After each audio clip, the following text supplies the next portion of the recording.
So let's do it. Where did we get to last time while everybody comes in? So last time we made a start on phase 2, the magical turnabout, which is about Apollo and Trucy. In particular, Trucy herself. So Trucy has started back her own theatre show in honor of the Gramarye troupe overall from her dad and her granddad. So she's putting on her own show and she has her own performance where she does a couple magical acts. It's very, very cool. But one of her magical acts ends up going wrong, and it's something where she's doing a disappearing trick where she's in a coffin and then gets transported out of the coffin and then takes a fake sword, stabs it through the coffin, and then it's supposed to reveal that there's nothing in there. And when she does the big reveal, a dead body falls out of it. So not ideal. Trucy gets the blame for it. First as involuntary manslaughter, and then now the prosecutor is apparently pushing for murder. So it's a little iffy. We're playing as Apollo and Athena. Apollo in particular. Athena is our assistant in this case. Trying to help prove Trucy's innocence. Yeah, not ideal. We gathered evidence about exactly what would have happened. It turned out something during the trick went wrong and Trucy had to improvise. We have a bit of video evidence, and we'll talk through the evidence in a second as the trial goes through. But the main thing is that the producer of a company that I forget exactly what the story is. The producer of a company stands to make a lot of money if the theater show didn't reach its conclusion, based on something that Trucy had Take Two TV, that's it. Based on something that Trucy had signed, which she claimed she hadn't signed. It turned out she had signed something that had a false, or that was on carbon paper, so her signature ended up being copied onto a contract that for $3 million if she doesn't finish the show. And it was going to be taken out of the Write Anything Law Agency, which is our agency. So now all of our stuff is being repossessed. It's a whole hullabaloo. And so there's a lot riding on winning the case. Not just Trucy being in prison, but also the whole department being shut down. But obviously Trucy is more important.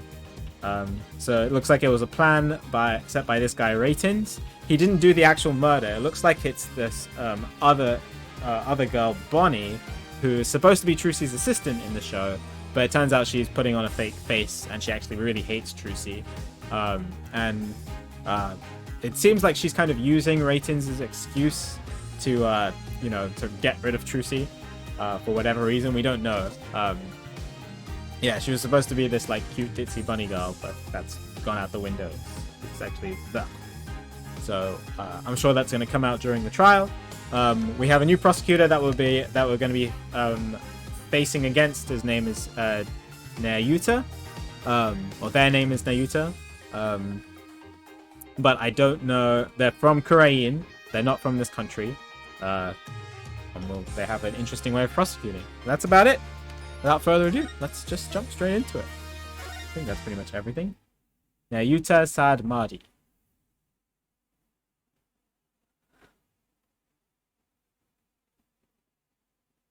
Any questions, feel free to ask as usual, and there is a spoilers chat if you do want to scream at me if I don't see something as we're going through the case.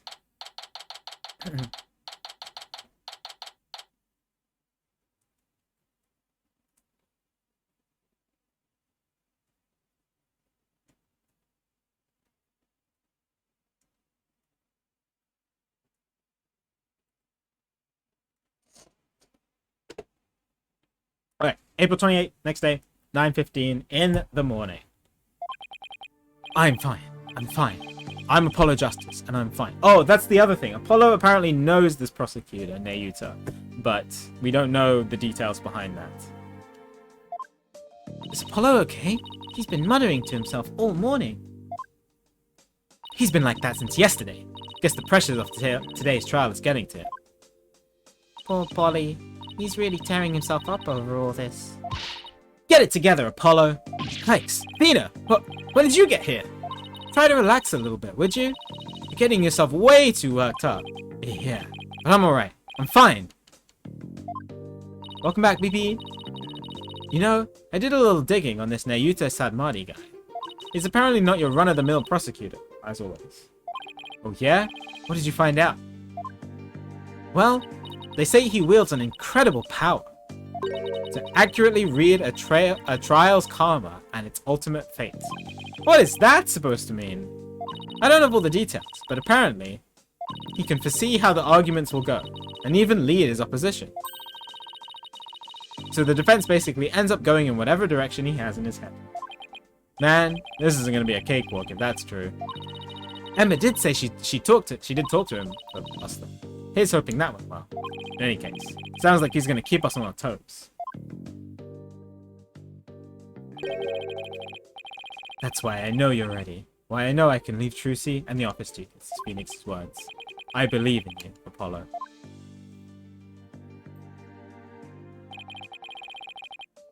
Mr. Wright is putting his faith in me.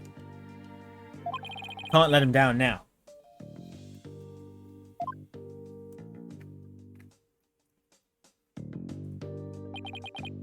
I'm fine. I'm fine. I'm fine. There he goes again. It's almost like he's chanting a prayer. I'm fine. I'm fine. I'm Apollo Justice, and I'm fine. If you say so, Apollo. Trial will start momentarily. Is the defense ready? Yes! We're fine! Alright, Apollo. Alright. Calm down, calm down. Trucy's fate, and the fate of the agency, rest on this trial. This is it. Justice. If ever there was a time to shine, it's now.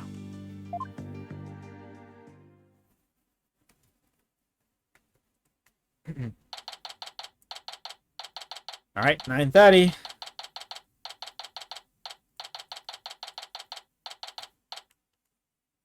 Courtroom 6. Alright, there's our old faithful judge. Still looking the same as ever. Court is now in session for the trial of Trucy Wright. The defense is ready, Your Honor. Alright, I don't know what voice I forget what voice he had in the anime cutscene. And the prosecution? I think it was like very airy. Prosecutor Sadmadi? 1,000 pardons. It was rude of me to keep you waiting. I was praying for the victim. Oh, praying. Yes, I see. You're a Koreanist monk, correct, prosecutor? Yes, that is correct. But a lowly monk from the kingdom of Korean. I beg in advance for the forgiveness and kindness. Oh, the kind patience of everyone here in this court. I am unfamiliar with the proceedings of this country, and may make many blunders. Seems like such a gentle-mannered soul, doesn't he? I wonder if Emma had a chance to talk with him about Trucy. Now then, Prosecutor Sadmadi, your opening statement, if you would. Certainly. In the name of the Holy Mother, I vow to guide the victim's soul to a land of eternal peace, known as the Twilight. Now, let the last rites of the victim begin. Finally a prosecutor who's polite. Yeah, we haven't had one of those yet. Nayuta Sadmadi has really been making a name for himself apparently, but that nickname, Last Rites Prosecutor, I wonder how that will come into play today. Oh, scroll. The incident took place in the middle of a spectacular magic show. The accused performed a magic trick in which she thrust a sword into a coffin. A coffin from which the body of the victim then spilled out, dead from a fatal stabbing. Sorry, I just want to quickly check the court record, make sure I'm up to date with the evidence that we have. So we got my badge, of course. The stage diagram for how the stage was set, with the understage passage. We got the notebook. True entertainer always keeps a smile on their face, written inside. It's the body with the backstab wound. And then, yeah, no gloves. I've just noticed in the picture, there's no right side panel. Is there a right side panel? No, there is a right side panel. It's just dark. Never mind. I'm seeing things. But it still shows the carabiner and the backstab wound. No stab wound through his coat, though. It's like... something I didn't notice before. Got the fingerprint results. The prints on the coffee lid, which is Bonnie's, because we saw her put the lid on. Prints on the side panel, Mr. Reyes himself, and on the top panel, we don't know. Mr. Reyes' palms are reversed for whatever reason, so either he was facing backwards or the panels got switched. We're not sure how that's come about yet. Bucket to be used in case of fire. Not only was it empty, the dust lines were inside of the pail, and that's weird because there was supposed to be a fire trick that they had prepared for. Mr. Reyes was injured during a show 13 years ago and left Troop Grammary. And then a contract signed by Trucy herself. Oh, I actually haven't read this in full. The first party will pay all expenses for the magic show. The second party will confer all program broadcasting rights to the first party. And we have... yeah.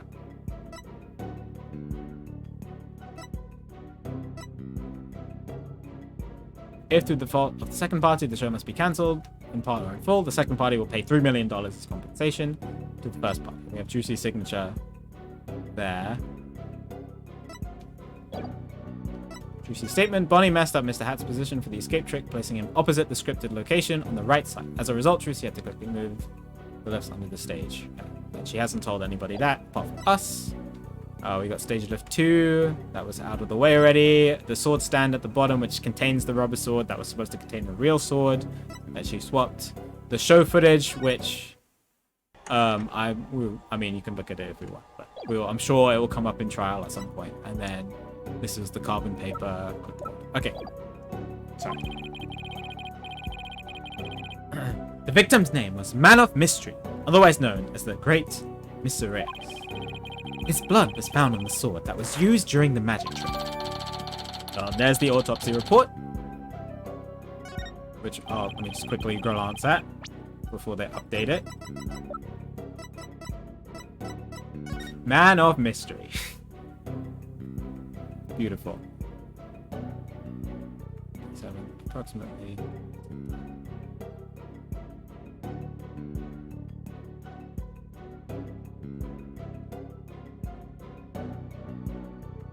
Shock as a result of being stabbed through the back with a sharp blade. So it wasn't from a blood loss or anything. It's from shock of the stabbing itself. At 10:30, the victim's name was Man of Mystery. At 10:30. Yeah. Okay. So at approximately 10:30. So most likely during the show. Bonnie's teleportation trick and Trucy's escape trick was at 10:20. Okay. It is only natural for one to assume as such, Your Honor. However, it was no mere accident, but rather a homicide. The prosecution's position is thus, that this was a murder made to look like an accident. I see. And you believe this crime was committed by the defendant? After a thorough consideration of all possible scenarios, I, unfortunately, had no other choice but to conclude as such. So that's how it's gonna be, huh? I guess Emma couldn't convince him after all. Very well. And now, let us hear from the defense. Naturally, we maintain that the defendant is innocent, Your Honor. If the defense wouldn't mind, could you please explain your reasoning? My reasoning? Well, I would have to say that my main reason is because I believe in the defendant. Not the best line of arguing as a defense lawyer, but okay. I see. So you find it difficult to come up with anything more concrete than that, do you?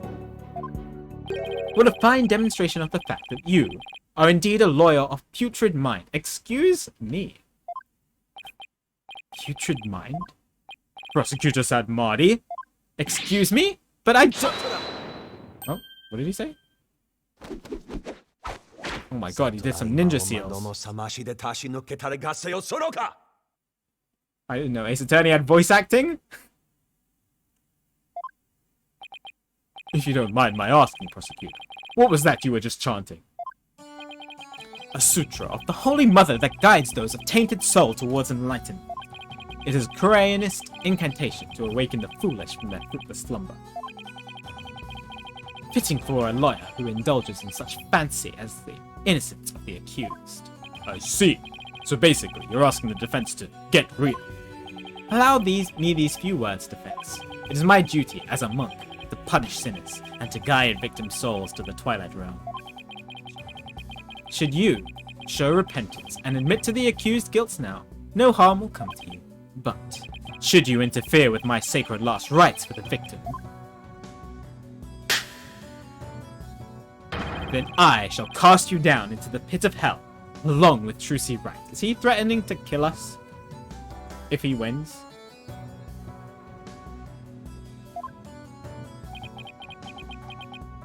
Now, just wait 1 minute here. Putrid? Pit of hell? Is that any way to address someone in a court of law? Prosecutor said, Marty, that may be the way you conduct trials in Kurain. But I would appreciate it if you would refrain from such charged language. Your Honor, that was but a Kurainist sermon for those who have strayed from the path. Harsh words are often necessary to admonish contemptible deviants who cannot see reason. Oh, I see. I didn't realize. Guess they really do hate defense attorneys in Kurain, huh? Even still, that was way over the top as far as verbal abuse goes. The trial's only just begun. Well, defense, I suppose the way a prosecutor does things varies by country. Why don't we look at this as a cross-cultural exchange and try to be open-minded about it? What? Wait, please bring in the first witness. It should be Emma, right? Yeah. I thought she was done with the snackers! Uh-oh. I thought she said goodbye to the snackers. There is a little bit of a munch sound effect. Detective Skye, this courtroom is no place for gorging yourself. What's wrong with having a little snack? Girl's gotta eat, right? She, seems a little stressed out. Detective Skye, your testimony, please. Yeah, about that. I just want to state for the record that I believe Trucy Wright is innocent. I'm sorry? Detective Skye, this path you seek to follow is misguided. Giving the wrongdoer false hope will only deepen her despair at the end. But let it go. Move on. Acts which go against your duty will earn you divine punishment from the Holy Mother.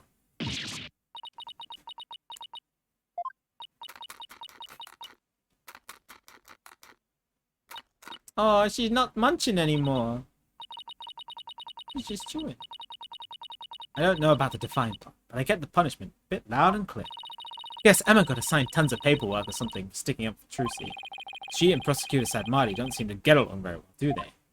Shall we continue? The prosecution contends that the accused had a clear motive. The evidence, if you would, Detective Skye. Alright. Please take a look at this poster. It's a Troop Grammary poster from 13 years ago. Is it me, or is it a little different from the one in Miss Wright's dressing room? This is a revised version of that poster. This one says cancelled under Mr. Reyes. That's right, Mr. Reyes left the troop after the first version of the poster was printed. It's because he got cancelled. 13 years ago. Take a look at Mr. Reyes' right forearm, near his elbow. See the big scar there? He apparently got that when he made a mistake when practicing a magic trick. Ouch, it's quite a scar. Hex?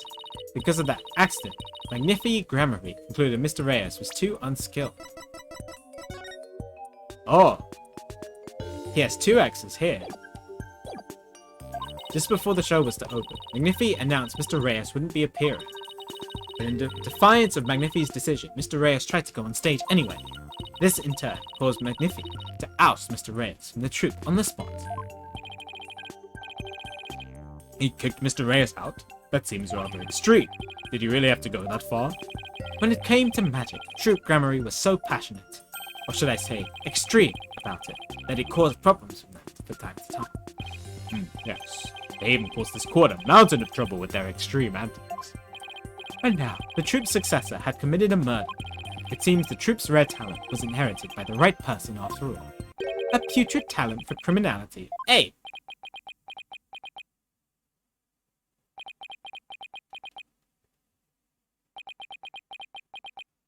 sound rather extreme yourself, prosecutor. Criminals with impure souls do not deserve sympathy, Your Honor.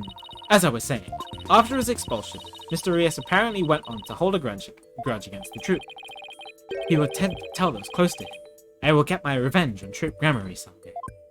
Revenge, That certainly sounds antagonistic.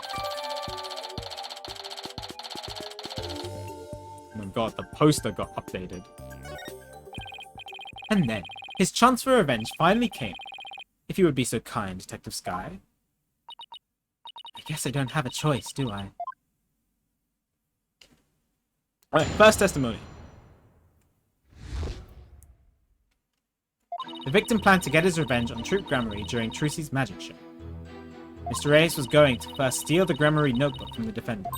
He then intended to reveal the secrets behind their magic tricks during the show. That was the victim's plan for revenge. While he did, in fact, steal the notebook, the defendant murdered before he had a chance to reveal the secrets. By the time the accused had discovered the notebook's theft, it was too late. Their only option was to kill Mr. Reyes, make it look like an accident. Objection!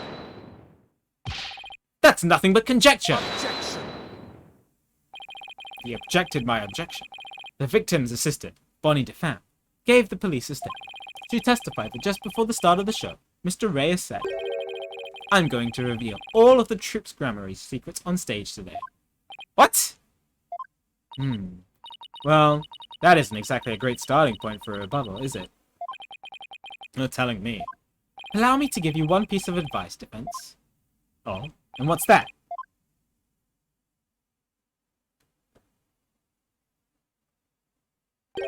Let it go and move on.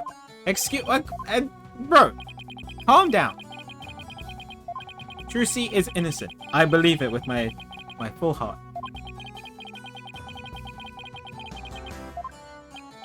I don't believe in that sort of thing. Besides, I have no intention of giving up.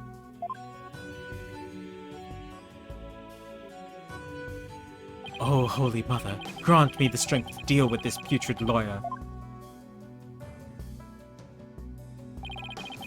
All actions have consequences, and yours will surely earn your honor of being a mere stink bug at best in your next life. A stink bug? Now then, Mr. Stink... Hey, not you two, Judge. Okay.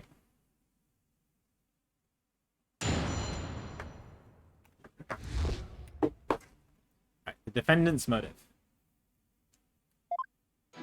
Alright. Oh my god, I got 5 badges!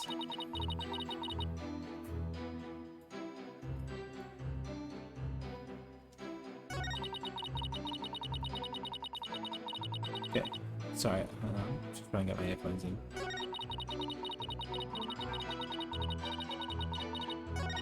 The victim planned to get his revenge on Troop Gramarye during Trucy's magic show. Yeah, we know that he did do that. Reveal the secrets. It makes sense. That was the victim's plan for revenge. While he did in fact steal the notebook, the defendant murdered him. Yeah, so this...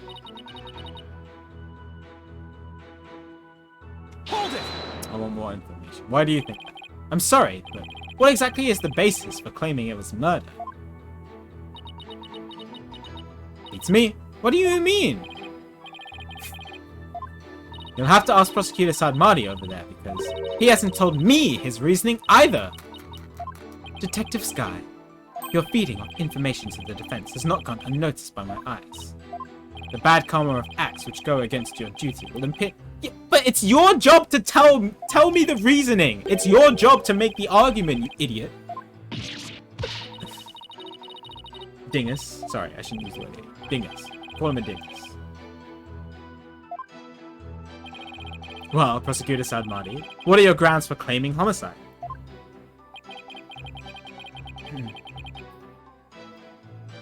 I've played 8 Ace Attorney games at this point. I'm tired of having to face dinguses, okay? Just make your reasonings and let's go. It was the luminous tape in the understage passage. I realized that it had been moved. Moved so that Mr. Reyes would climb up into the downstage coffin by mistake. What? Mr. Reyes, who was waiting in the understage passage, was supposed to have used the upstage ladder shown here on the left. Oh.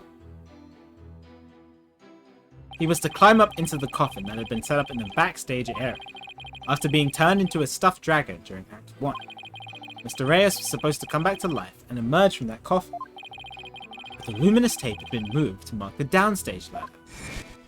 Which it definitely was there. So the victim climbed up into the coffin on the stage itself by mistake. The very same coffin the accused thrust a sword into. And you have proof that it was my client who moved the tape? But of course. Detective Sky? Oh, that's right! I identified the defendant's fingerprints on the luminous tape. Trucy's fingerprints? That's impossible. She was wearing gloves. My guy is 2 steps behind. Excuse me. Do I have something that shows that she was wearing gloves?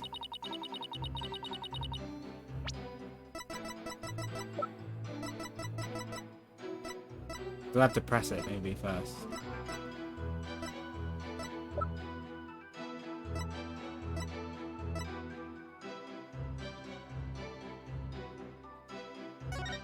Trucy wore gloves during the show. Yes. Objection! Objection! I'm sorry, Detective Scott, but there's a flaw in your testimony.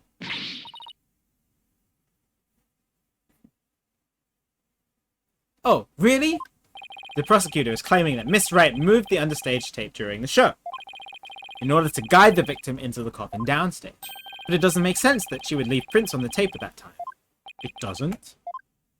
Please consider the fingerprinting results of the main coffin, which shows that not one of my client's fingerprints was found on or in it. It's true, we didn't find any of her prints on that coffin. I think you've realized what the flaw in your testimony is. Claiming Miss Wright left prints on the tape during the show is inconsistent with the facts. As her gloves, because she was wearing gloves during the show. It's the first little easy one. Oh! She must have left the prints sometime before the show started. In other words, her prints do not prove she moved the tape to mislead the victim. The prosecution's investigation was insufficient. Oh my! Emma's secretly happy, but on a personal level, I'm very happy about that. Well, Prosecutor Sadmardi, if the defense's argument is true, then you have no evidence the defense moved the tape to deceive the victim. I see. Apparently, the defense is more intelligent than I had thought. More than a stink bucket, anyway. Come on, you can bump me up to at least a stag beetle now, can't you? That be any better? Of course! Way better! Stag beetles are cool, with all those huge mandibles. The defense wishes to be promoted to a stag beetle. Then answer me this question. Alright, shoot! Even with no evidence that the accused moved the tape to misguide the victim still climbed the ladder, using the tape as a guide. Entered the coffin on the stage. The accused then thrust a sword into said coffin with the victim in it. So what you're saying is, the fact remains that the victim was stabbed to death, right? Precisely. However, this does drastically change one aspect of this case. If the accused did not lead the victim into the coffin on purpose, then it means the victim's death could have been accidental. If it was indeed an accident, the defense can argue that it was involuntary manslaughter. I see. If it was involuntary manslaughter, they could plead extenuating circumstances, and the severity of crime could be mitigated. Defense, you believe the accused did not murder the victim. And do you argue it was an accident? Well, this was our first line of reasoning. Was this his plan? Maybe he knew that this whole murder thing wouldn't hold up to try to make us take the involuntary manslaughter plea down.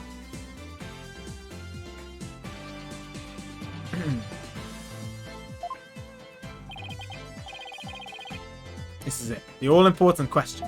The defense argues that Mr. Reyes' death was murder from somebody else.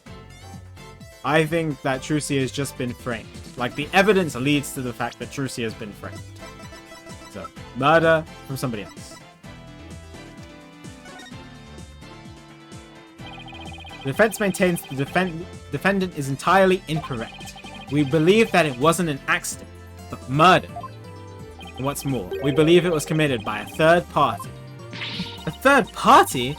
As in the true culprit is someone else? Oh, that's a close one. That is quite a brazen claim to make. And one, wholly without grounds. Your voice is as loud as your suit. Stop being silly. Surely, you were but loud.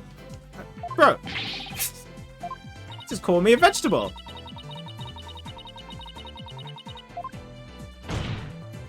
In any case, I do have grounds to make this claim. Let us hear this reasoning of yours then. Alright, but before I give it, there is one question that we need to address. If the victim was killed by some third party, then the sword the defendant thrust into the coffin wasn't the cause of death. If that's the case, then how did we wind up with the dead body inside the coffin? A very good question. Now, let's hear your opinion, Mr. Justice. How did the victim's body wind up inside the coffin? It was magic!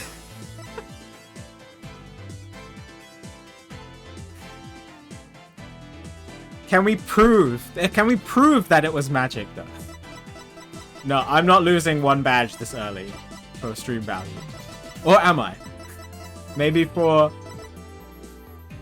a gifted sub? No.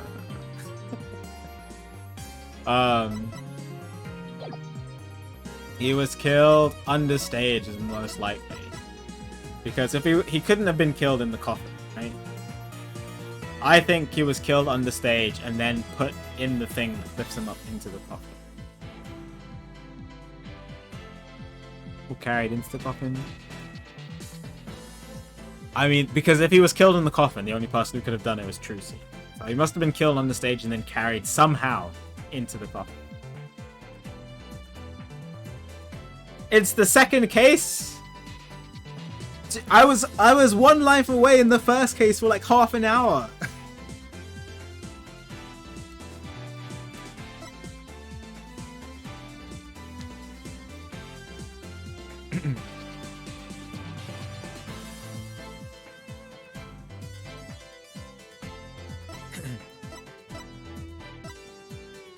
Ace 35 DLC I'll do after this game. Press 1 if you think it. You gotta back it up with a gifted sub, and then maybe I'll do it.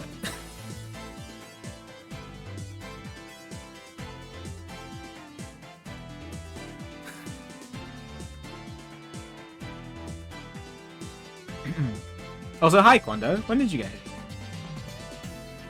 Yeah, but I think it. Honestly, I think it's most likely killed on this stage than in the coffin. Because in the coffin means it adds the point to Trucy. More likely he was stabbed in the back on the stage and then or up into the coffin.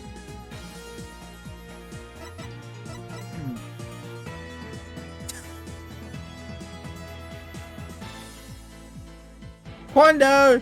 Oh no! It's like you want me to game over. Dragon, thanks for the gift. Thanks for the full resub during September for 21 months. I hope you're doing well today. Am I streaming big yet? Much appreciated. Thanks for the 500 bits too, Quando. Alright, just for you two. Let's see. Yeah, this could be the right answer.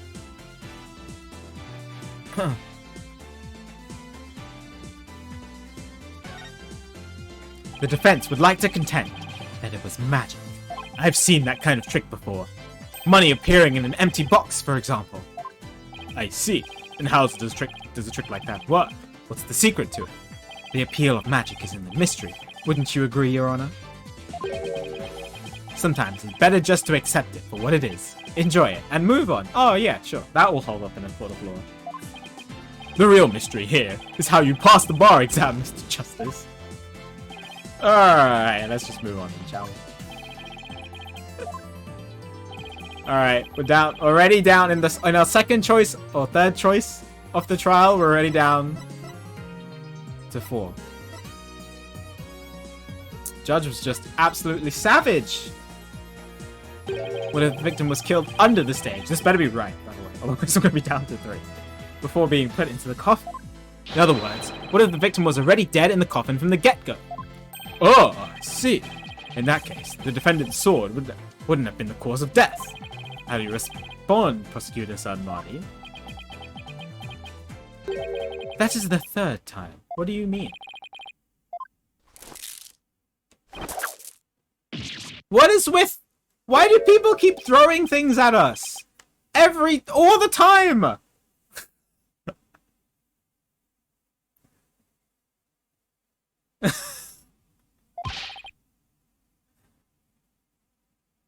Better than... I guess it's better than coffee and being whipped. But still! The heck is this?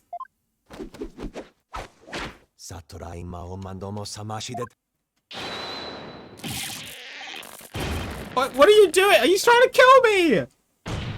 What do you think you're doing? Even the merciful Holy Mother loses patience if she is struck 3 times. Dude.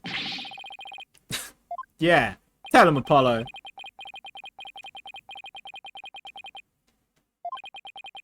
You are a brainless lawyer chasing phantoms. You know nothing.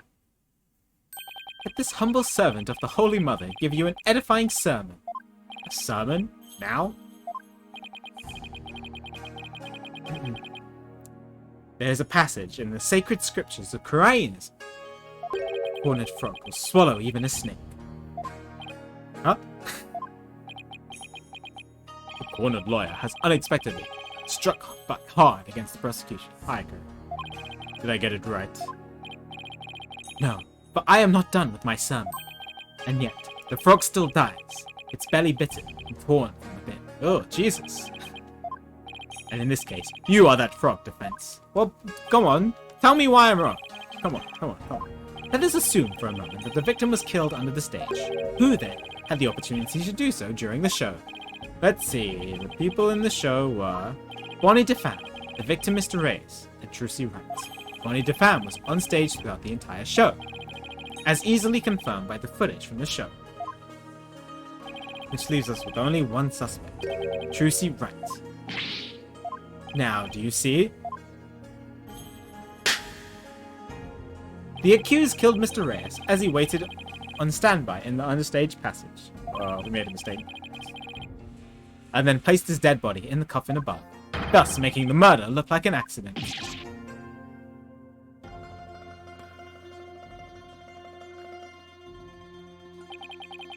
Oh, great and merciful Holy Mother. I'm already tired of this guy.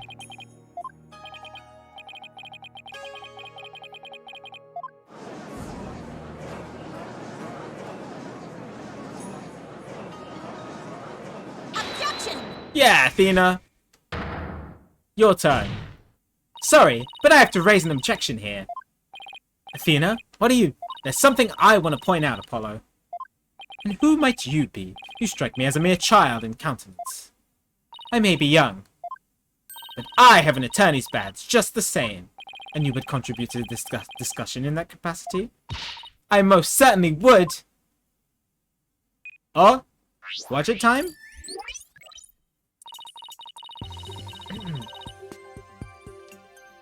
You just argued that the defendant killed the victim under the stage, but let me remind you that Miss Wright is a girl. Clearly. Surely you didn't raise an objection to simply just to point out such an obvious fact. Your Honor, please set the gun. Can you stop being rude? I thought he wasn't supposed to be rude. I'm not done with my sermon. You don't need to talk like prosecutors have not. Listen, if the victim was killed in the understage passage, then his body would have then had to be hauled up to the stage, right? However, Miss Wright is a young girl, and a pretty petite one at that. She couldn't possibly have hefted that large body up and put it into the coffin. This is a weird thing for Athena to say, because Athena is freakishly strong. Which they haven't shown us in Ace Attorney 6, but in Ace Attorney 5 it was a big thing.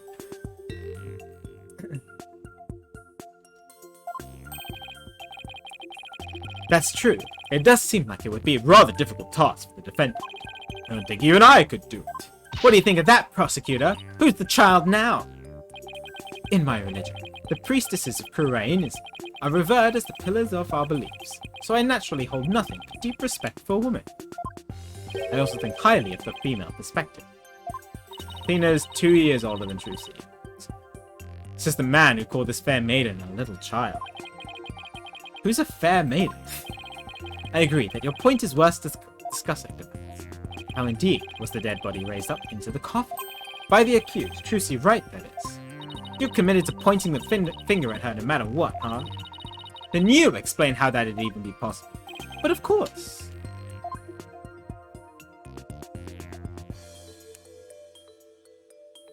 There was a way for even a small creature like her to raise the victim's body up. Huh? Wait. You really can explain it? I foresaw that arguments would come to this, so I prepared a witness. Well, well. I admire your readiness, prosecutor. Is it really not that difficult when one can read the ultimate outcome of any trial? He couldn't have really predicted that things would turn out like this, could he? It's pretty hard to believe. Excuse me, but may I step down now? Yes, I suppose you may. One moment, Detective Sky. Huh? I'm sorry for, the way I handled all of this. You did a fine job, Detective. Your testimony was invaluable. It was? Yes. You served well as a detective. You did not allow your personal feelings to interfere. Overcame, well, at least he's being reasonable about this. You will be rewarded for your fine work. Oh my god, salary rising noises? Thank you. I hope we can work together again in the future. Emma seems bewildered by the unexpected praise. I guess he's a pretty nice person, like they say, so long as you're not up against him. Now then, let us call the next witness. It's gonna be Bonnie, isn't it? Put on her fake persona for everybody. Witness, please state your name and occupation. Hello, ladies and gentlemen of the court. It's very nice to meet you all. I'm a lagomorphing illusionist from the land of fairy tales, Bonnie de Femme. I can't wait to do some magic tricks for all of you. Please, witness. There is a time and a place for all things, including magic. Thanks, Nayu. Oh, but would it be okay if I just did a little magic, right? Come on, please. Look, everybody's waiting. Now it's my chance to shine. That is your second time. My second time doing what? There will be no further warnings. You should know that from our preparatory meeting, correct? Yep. Is no one exempt from His Holiness's rosary of suffering? May we have your testimony, once you've recovered from your disappointment. Well, as a huge fan of Trucy's, lie. I don't really want to testify against her, lie. But I guess I have to, don't I? As a huge fan of Trucy's, huh? That flashback.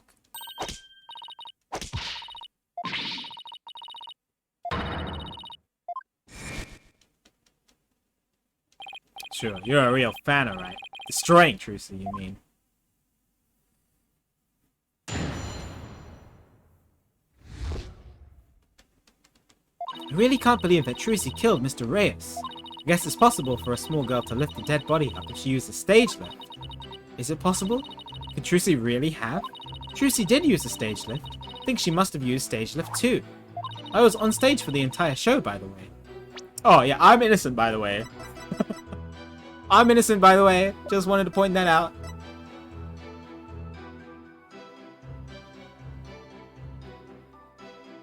It was already up all the way. She did say this. I don't think it's a contradiction.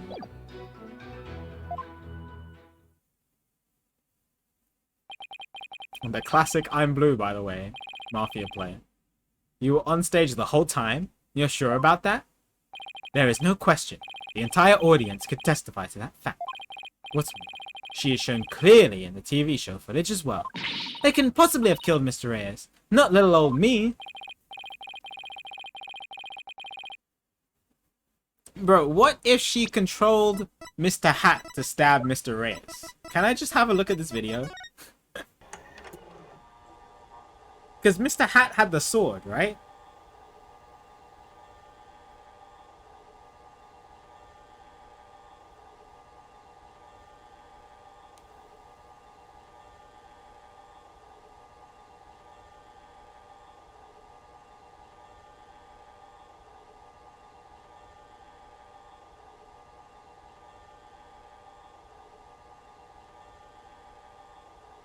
I'm probably going to see it 5 more times, but I'm just curious.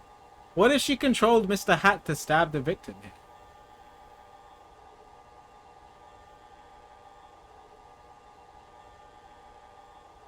Like, why do we see Mr. Hat twice as well?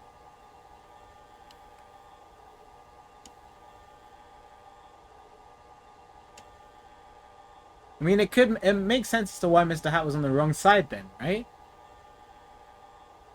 Doesn't it? Yeah, because you see Mr. Hat right at the end there, too.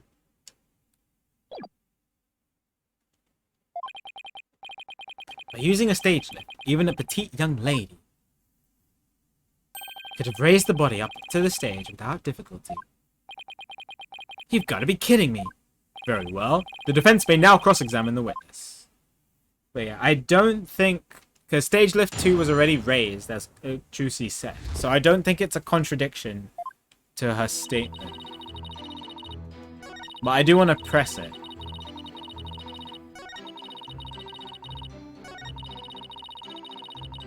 Okay, stage lift 2. Hold it! Press this.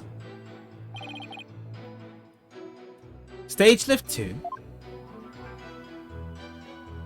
You mean the stage lift shown here on the left?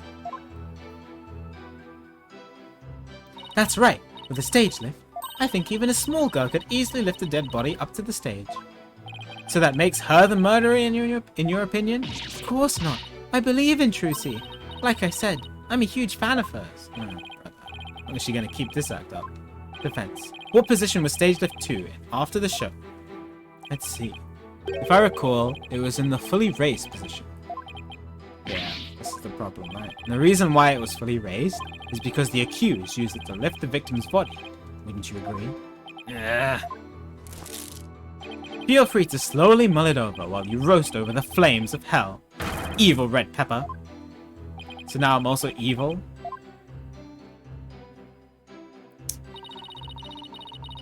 I'm blue, by the way. Hold it! You didn't have a single spare moment to slip down to the understage passage? Huh? Don't tell me you suspect me now. I'm just trying to do my job by fully examining your alibi. Depending on how solid it is, I might have to suspect you, yes. You gotta be kidding me! Don't spit on my head and tell me it's raining, lawyer boy. Oh my god, what a change. Right there in the footage, or are you too much of an idiot to see? Well, you're not even in half the footage, because the cameraman decided to film Trucy instead. Huh? Mr. Pham, are you feeling alright? You seem suddenly different. Oh, oops. Where did that come from? Oh my, seemed to have snapped there for a second, didn't I? Hee hee. You didn't just snap, you broke character just now. Any case, I was on stage the whole time, performing magic. I mean, you saw me in the footage, right? My dazzling and flawless performance. Flawless? That's odd, considering what you told me. You said that you made a mistake with where you positioned Mr. Hat. Mr. Pham, to what is this defense referring? Well, I made a little mistake on stage. I was in charge of operating Mr. Hat, you see. Yeah, is this a lie? For her to have an excuse to stab Mr. Reyes? Just don't know exactly how it was done.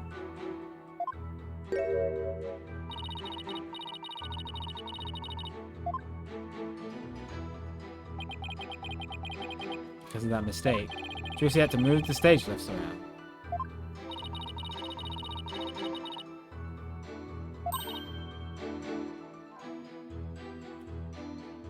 Stage lift 2 was already raised under the left, no, under the right side.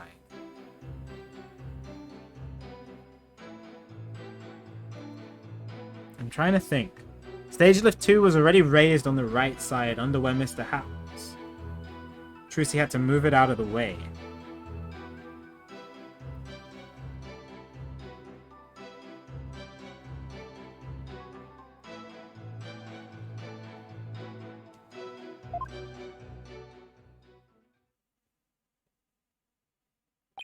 Darn it. Don't see any inconsistencies in the testimony. Alright. Hehehe. Now do you know who the real killer is? Come on, Gramps. Don't just sit there. Hand out your ruling. Pronto. Do it quick before you keel up over there. Oi! Oops. Oh, what's gotten into me? I'm so sorry. I give her another 5 minutes before she tears off that mask. Well, defense? Yeah. Somebody was stabbed in Trucy's coffin during the magic show, where Trucy had supposedly come out of, like, tricked out of. And Trucy stabs a sword through it and then reveals the coffin to be empty, but instead a dead body falls out. That's pretty much it. That's a very quick rundown of what's happening. Are you ready to let it all go now? Of course not. I'll never give up. I see. I suppose this too is fate. The sacred scriptures of Qur'anism describe a variety of hells for the damned. For someone like you, who struggles ceaselessly against his fate, purple bolshig seems most appropriate. People boil... What? What sort of terrible place is purple bolshig?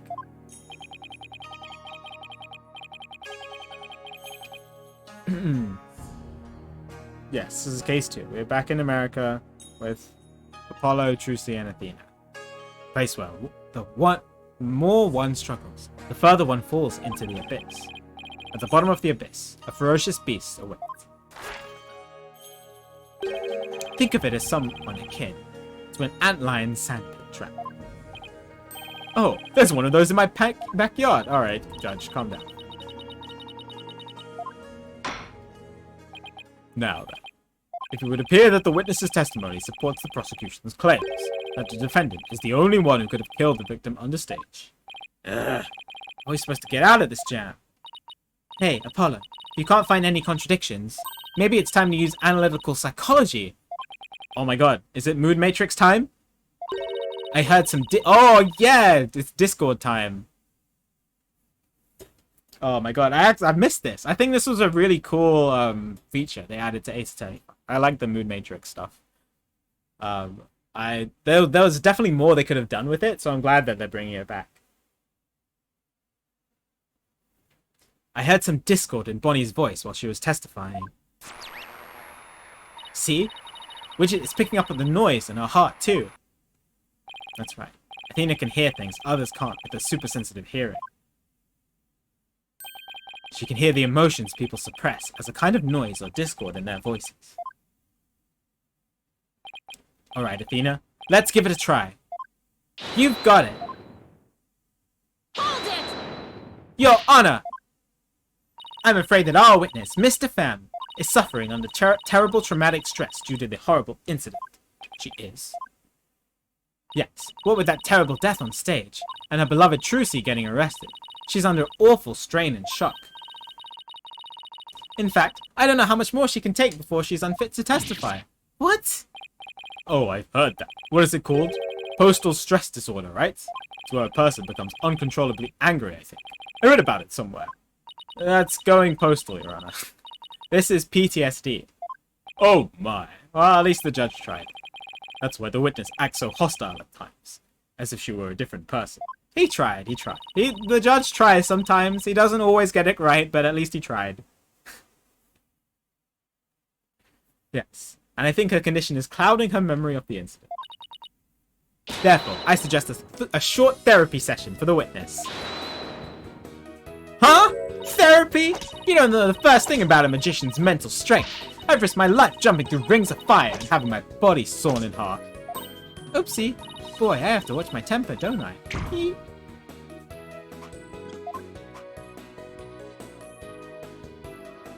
The judge is like, huh? Miss Sykes, please do whatever you can to help this unfortunate young lady. What exactly is this child planning to do, Mr. Justice? With her super-sensitive hearing, Miss Sykes can hear a witness's true emotions. Simply from tone and inflection, she can tell exactly what a person is feeling. I can even pick out feelings that a witness is trying to suppress or hide. Widget projects the emotions I hear onto the mood matrix, where I can analyze them. It sounds like some sort of spurious devilry. Though I find it hard to believe, I must ask, how do emotions constitute evidence? while I won't say that emotions can be taken as evidence per se, I have seen just how instrumental Miss Sykes' work has been in cracking the case. Oh, the judge actually remembers us. That's good. Therefore, I wholly support giving it a try. I see. If you are in favor of it, Your Honor, then I have no objections. Even this mere monk can see that something disturbs the witness. I'll disturb you. Oh, thank you for understanding, Prosecutor Sadmadi. Apollo, you remember how to conduct a therapy session, right? You want me to lead the session? Of course. You're the lead on this case, after all. Oh, Athena doesn't even get to do it. Do I need a refresher? No. Everybody remember this? It's very straightforward. There'll be 4 different emotions, and you point out the inconsistency. So if someone is feeling very sad during a moment that's supposed to be happy, then you point out that inconsistency. Very straightforward overall. But sometimes it can be quite hidden. I think I still remember from the last time, so let's get right to it. Okie dokie. You ready, Widget? Let's do this.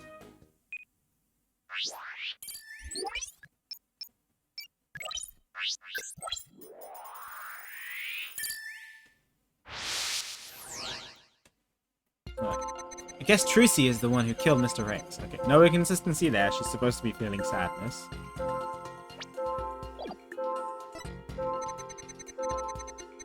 Even she could move the body with that. Look at that mischievous grin from Trucy.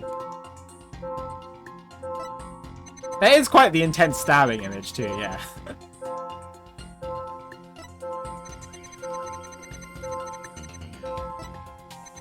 I was on stage at the time. But that terrible mistake. My stupid flub caused Trucy so much trouble. I feel so... Oh, okay, so this one is a little obvious. I'm guessing because it's the first one. I wonder which one is the incorrect emotion here.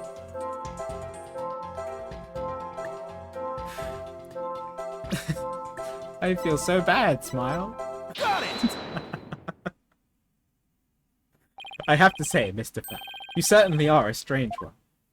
Even though you said, I feel so bad about it, it seems you were feeling happy about it. Yeah. I think I can guess why you were feeling happy. It must be because... Yeah, you messed Trucy up. I think that's what her intention was. Either that or... Well, I mean, it definitely wasn't this or this. She wasn't happy because it was Trucy's big debut. She doesn't like Trucy, so she messed Trucy up. I think you were happy because you messed the defendant up. I'm right, aren't I? You gotta be kidding me. Why would I be happy I messed Trucy up? I'm a big fan of hers. Because we saw you.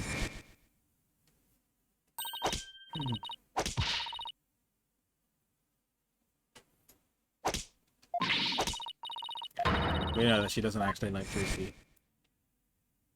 We saw how you said you hated Trucy, right? How you were glad when she was in trouble. And even how it was what she deserved. It looks like I hit the bunny on the head, so to speak. And bunny, show me your true colors. Still only 50%. Apollo, the noise level dropped.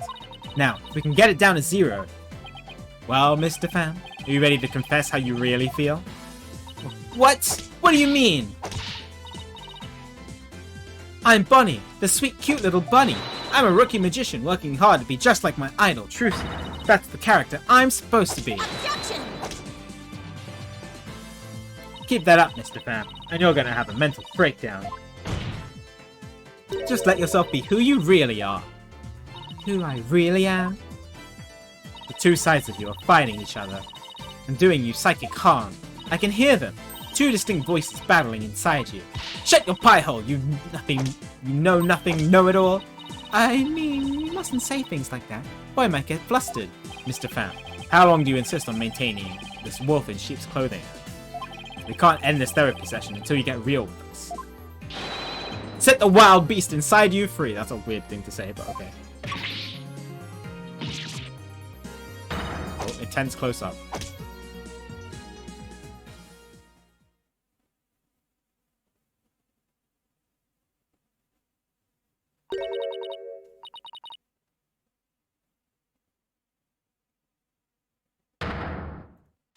Don't make me laugh. You don't know a dang thing about me. You want to see who I really am? Fine, take a good look. Oh my god.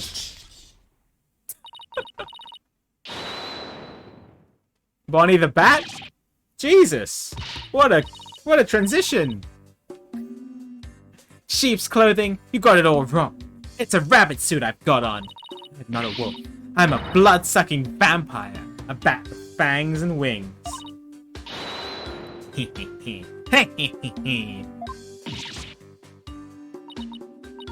I think we just opened Pandora's box. I'm finally done with that goody two-shoes cottontail act. I feel free as a bat. She still has a bunny tail. Bye, Trucy. No, we're not trying to kill them. We're trying to save our own girl, okay? Our own lady. Defense. Your therapy session has taken a turn for the worse for the looks of it. There's a perfectly good explanation for this. Isn't there, Miss Sykes? He thinks I created a monster. We blew it! Hey, you! Lobster boy! Lobster boy? Think I'm glad Trucy is in trouble? They think she's getting her just desserts? Well, guess what? You're right! Does this mean you admit to wishing the defendant harm? Well, the bat is out of the bag now. The mistake of mine was a work of art. Thanks to my goof, poor little Trucy had to do all of that hard physical labor. When you say hard physical labor, what are you referring to? Because of Mr. Hat's new position, Trucy had to move both of those huge stage lifts. They must have been so heavy. What a riot! That's strange. Athena, could you please add that statement to Bonnie's testimony? Alright, I'll update the mood matrix with the new info.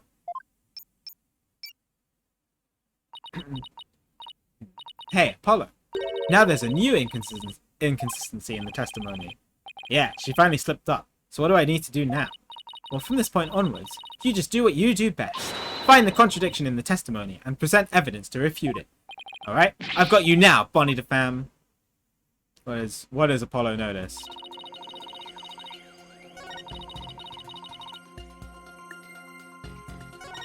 One stage at a time, a terrible mistake.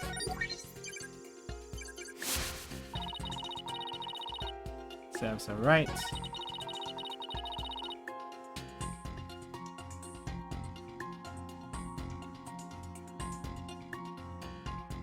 She did have to move the stage lifts. Oh, but she didn't tell anybody that she was moving the stage lifts. So how do you know that she moved the stage lifts? Objection!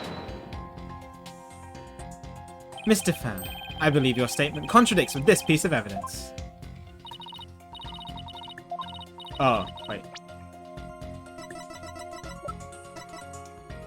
Oh, wait, that's not the piece of evidence that says that she didn't tell anybody. Whoops. Oh no, I presented the stage lifts by accident. No, I meant this one. Oh no.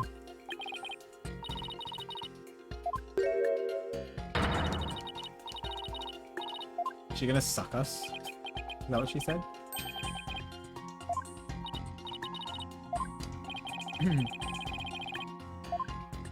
Okay, it's alright, it's alright. We got 3 badges left. Plenty of things to play around.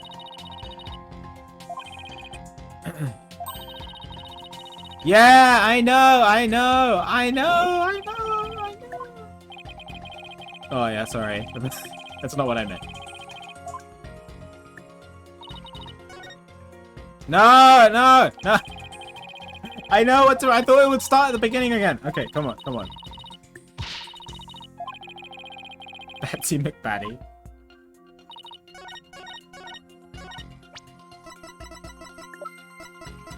Objection! When the music stops. That doesn't make sense. What? So you think I'm crazy now? No, that's not the point I was trying to make. But I don't hear you denying it. Mr. Pham, allow me to repeat your statement. Thanks to that, she ended up having to move the stage lifts. That's right, and I still say that's just what she deserved. But how did you know? How did you know Miss Wright moved the stage lifts? The only way she could have known is if she had intentionally put the stage lift there in the first place. Which means she is the suspect one. According to her statement, she didn't tell anyone that she had done so. What? So how could you possibly have known what she had done? Unless you saw her? You saw Miss Wright moving the lifts in the understage passage, didn't you?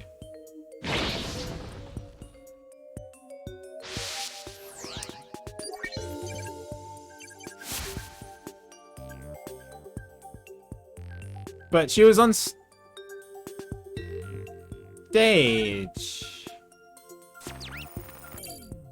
She definitely was on stage throughout the entire performance. I mean, we would have noticed if she just disappeared. Wouldn't that mean, yes, Your Honor, Mr. Pham herself was under the stage where the victim was killed. And they hardly need to tell the court what that means.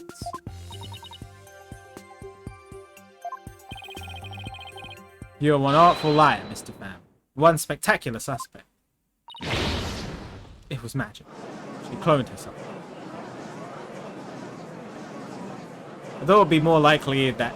I thought Apollo would jump to the conclusion that she was the one who set the stage lifts up in the first place. I feel that's more logically... like...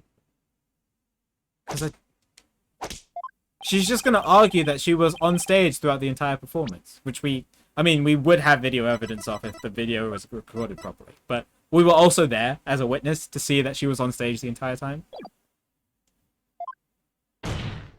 I say you had a solid motive to frame my client for the murder as well. My apologies for raining on the defense's merry revelry. But you seem to have forgotten one very important point. Or really, the TV footage. As you can clearly see, Mr. Pham was on the stage the whole time. The entire audience can bear witness to that fact. Including you, exactly. So that's why I'm surprised Apollo just jumped to this. Instead of the fact that she had set the stage lifts up. I feel like that would have been the smarter thing to say. The witness could not have been in the understage passage. Which means the only one left who could have killed the victim is the accused. No, but how did she know? She must have argued how she knew that the stage lifts were moved. Mr. Pham knew something she couldn't have known unless she was under the stage. How do you explain that, Prosecutor Sadmati? It's quite simple. The accused must have told Mr. Pham about it, but then forgot. Oh, Trucy forgot, apparently. Mr. Pham really was in the understage passage. Would mean she was on stage and understage at the same time. You mean she was in two places at once? Does seem to be the only explanation that makes any sense.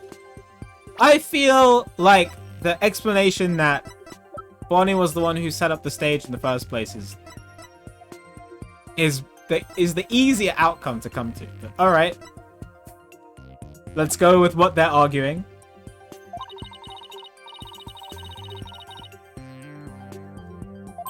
I just have to make it make sense.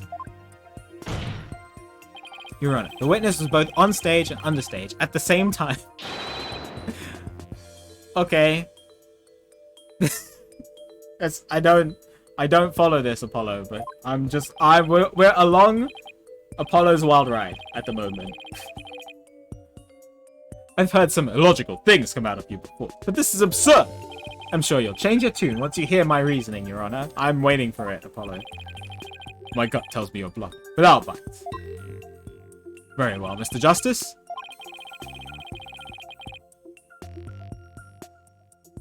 Why are you asking me? I don't agree with Apollo.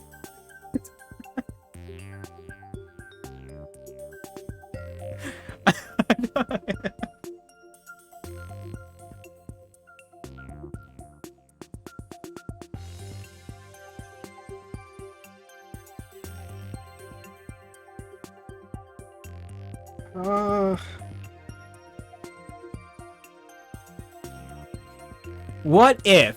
Alright, if we're going with this line of logic, what if, you know those 3D illusions, and this is, don't confirm, whatever, as usual, chat. Feel free to post in the spoilers chat.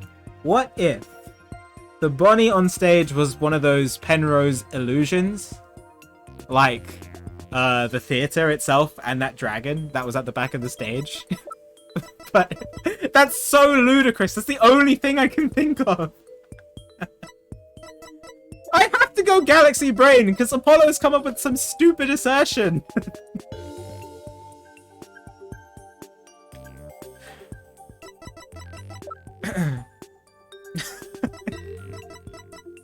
Yeah, exactly.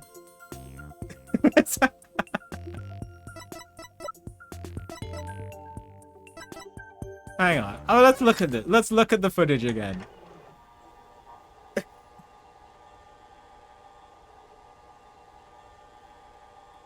Can we see her walk over to the left?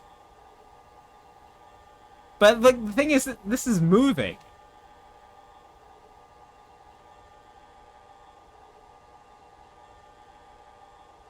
She is standing kind of still here. I don't know.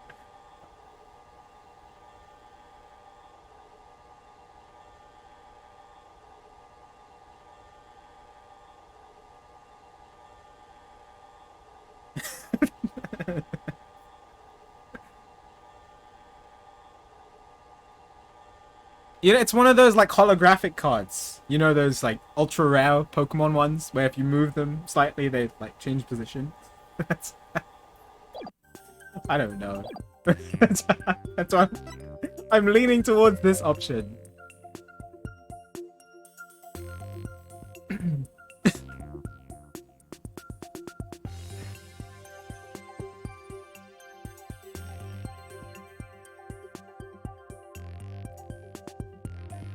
Yeah, it's a fake illusion.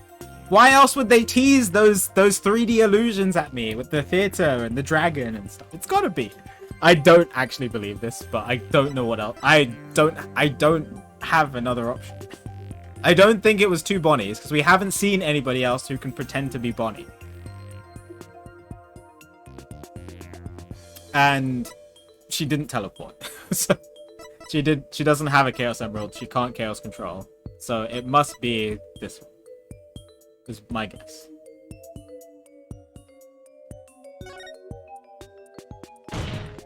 The Bonnie DeFam on stage was fake. Fake? Really? Such an assertion is not something one would expect to hear from a genuine lawyer. Oh, maybe you are the fake. And your attorney's badge is made out of cardboard. No, I'm the real thing, I swear. And why cardboard specifically? Let's just say I had an infuriating experience once next to one. Oh, it's been a while since that's been brought up. In any case, your fake Bonnie theory doesn't sound very convincing. It's not a bad idea in theory, but I think the one on stage was the real Bonnie. You can just tell. There. You can just tell. The one on stage wasn't fake. Does that mean the one under stage was real too? Okay. It looks like they want me to say that there were two Bonnies, but I don't know who the other one could be. So...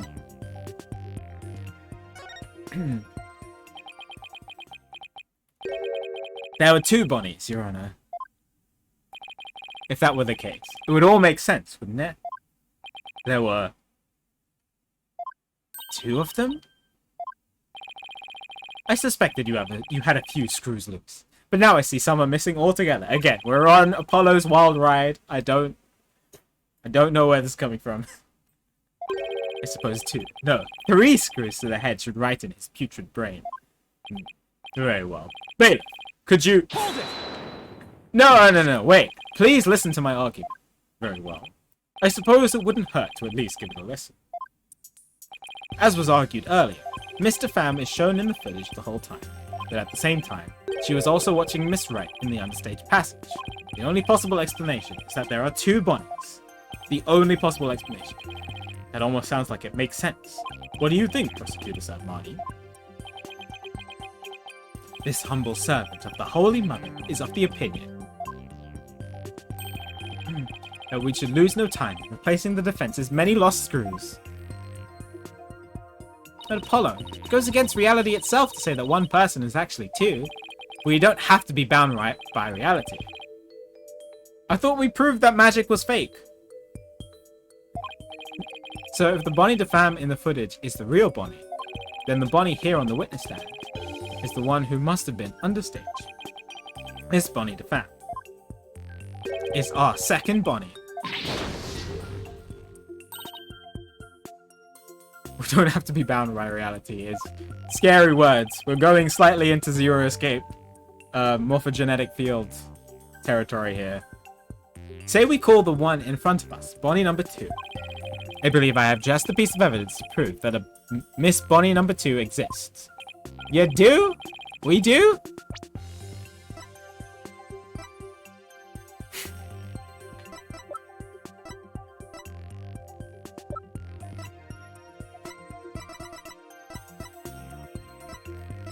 Huh?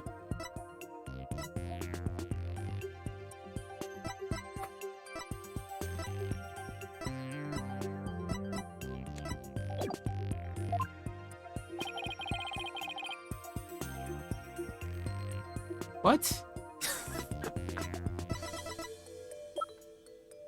What?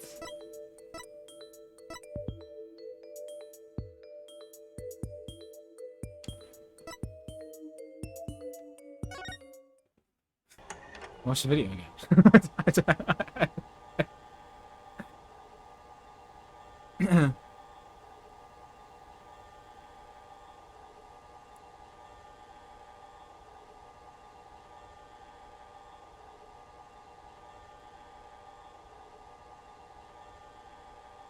The only discrepancy, we see Mr. Hat rising up here, but the only discrepancy I've seen so far is the other Mr. Hat flying upwards.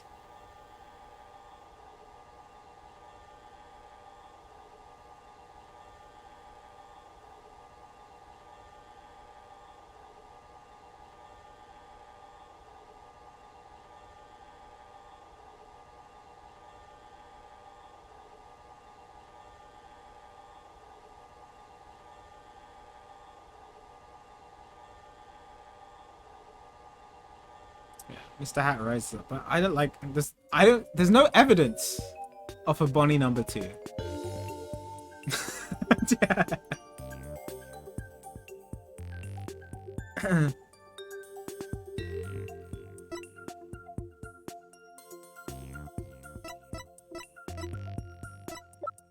Alright, we gotta do the classic go through one by one and see if we can have a brain blast. No.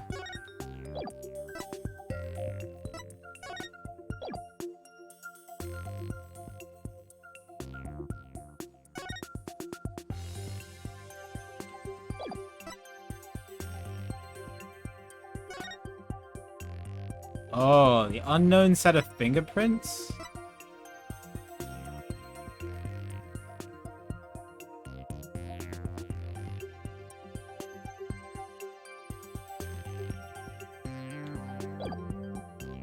Maybe, okay, so if the real Bonnie DeFam, or the one who was on stage, Bonnie number 1, as they decide to use in terminology, Bonnie number 1's fingerprints are the ones on the coffin. Because from the video, we see them put the coffin lid on. So, Bonnie number 2's fingerprints shouldn't match up to the prints on the coffin lid. Is that... I don't know if that's too big brain. Because this Bonnie is the one who was under the stage, if they're the ones who saw Trucy. So that makes sense, right? So maybe Apollo's proof is to test this Bonnie's fingerprints with the Bonnie's fingerprints that are on the coffin lid and show that they're different. Because they said specifically I remember this line saying there were fingerprints from twins are different as well. Oh, Emma said that, I'm pretty sure. Maybe I thought that was just, you know, them explaining how fingerprints work. But maybe it was foreshadowing that Bonnie is an identical twin.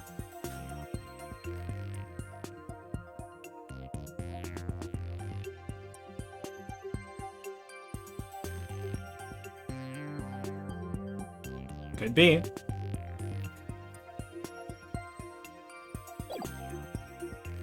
I think this is what Apollo is trying to get at. It makes sense, right? If we're going with if this is a fake Bonnie. Bonnie number 2. Bonnie number 1's fingerprints are... Whoa, I presented by accident. Whoops. I meant to look at it again, but...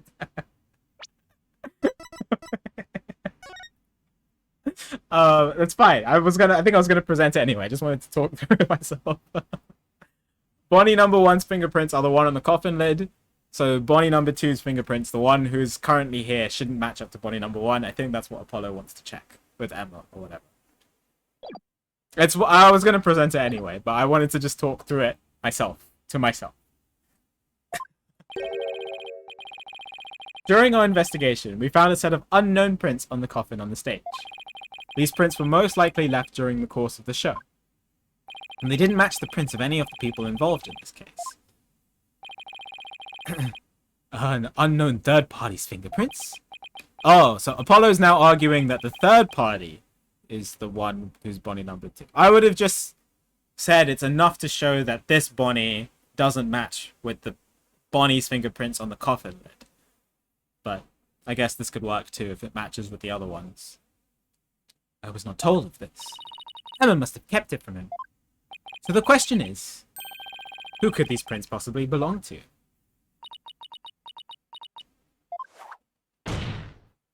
Mr. Pham, or should I say, Bonnie number 2. These are your fingerprints, aren't they?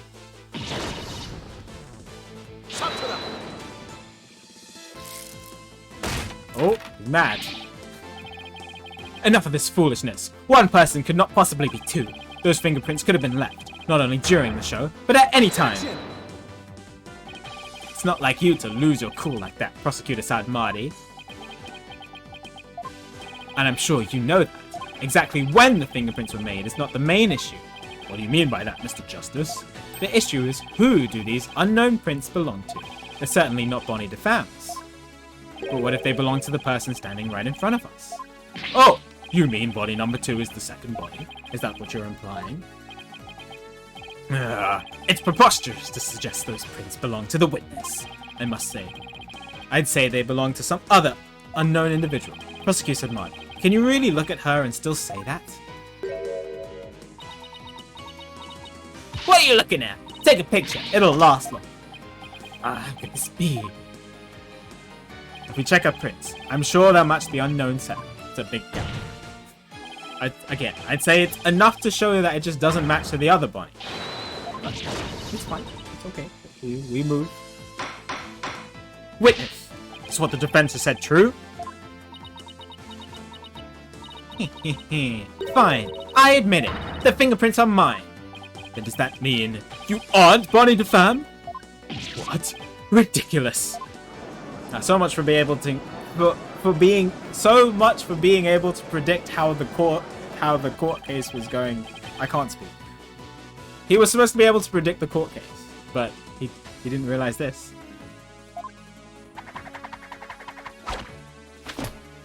Nope, there's only one Bonnie. That's because I'm Betty. Betty DeFam. What? Ladies and gentlemen of the court, it's time for a wondrous magic show. Yeah, but I didn't claim that I can foresee the future. Gasp in amazement as this lagomorphing illusionist performs her teleportation magic. Watch closely. It's showtime!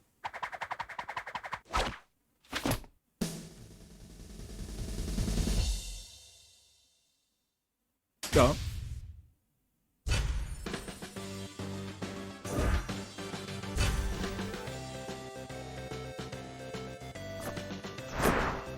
And Athena's just there smiling.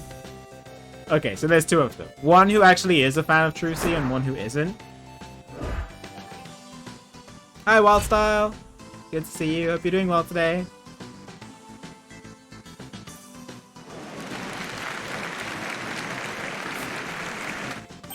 What an amazing trick! The witness has suddenly split into 2 people. It's not a trick. No gimmick to it either. We're simply twins. What? Twins? So that's how the teleportation trick works. Ever since our debut, I've had to hide and pretend I'm Bonnie. All cute and sweet and goody-goody. Can't tell you how stressful it's been, but I don't have to hide anymore. That's right, our days of sneaking around are finally over. Their cover is blown, but they actually seem pretty happy about it. So which one of you is the nice Bonnie DeFam we met in the dressing room? That would be me. And the sharp-tongued Bonnie we saw with the ratings Raja understage was... Hey, who are you calling sharp-tongued? It's all starting to make sense now. Alright. Betty DeFam's fingerprints were found on the top. So, Mr. Justice, this changes the facts of the case rather drastically, doesn't it? It certainly does. During the show, it was Bonnie who was on stage the whole time, so Bonnie couldn't have committed the crime. But Betty, on the other hand, who was understage, did have the opportunity. They were actually just twins.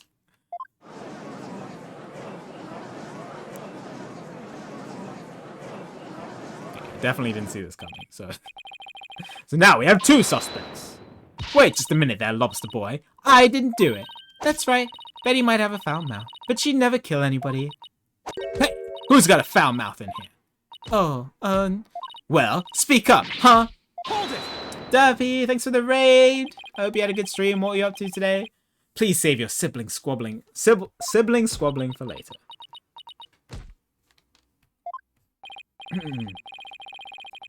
Betty, you must have been in the understage passage during the show.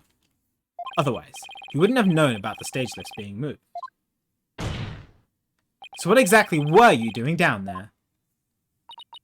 Fine, I'll testify. Anything to get you off my back. Prosecutor Sergeant Marty, Betty DeFam is ready to testify. What do you say? Betty, you lied to this humble servant of the Holy Mother. Hey, what else could I do? I couldn't blow a cover and ruin our magic act. Besides, am I going to go to your Twilight Hell or whatever for being a liar? You will indeed. However, it won't be after your death. Rather, I shall give you a taste of your punishment on this mortal coil in interrogation hell. Jesus. Oh, that makes sense, Susie. Nice little foreshadowing there. They foreshadow a decent amount in Ace Attorney games. Either with like little one-liners that you don't pay attention to until after. Or like sometimes in the background of things. Now then, Betty DeFam, please explain to this court what exactly you were doing under the stage.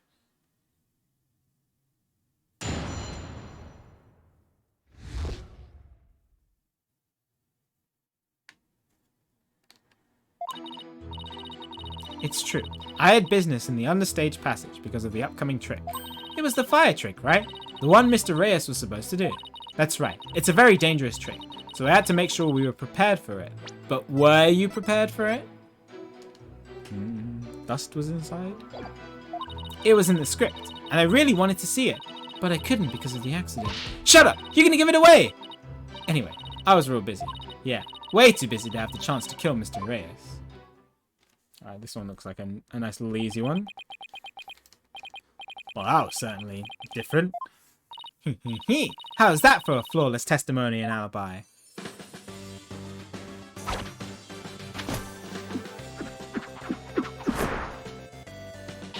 Our magic is real. It's not a trick or a gimmick. Oh my, she's floating. Your Honor.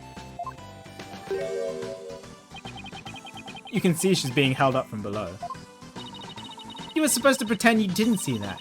It's a little something called etiquette. Not in the courtroom! Can't help it. Whenever I see a contradiction or inconsistency, I just have to point it out. Now then, the defense may begin its cross-examination. Alright, I think this one's a very short one. They didn't prepare for the fire trick because there's dust in the fire bucket.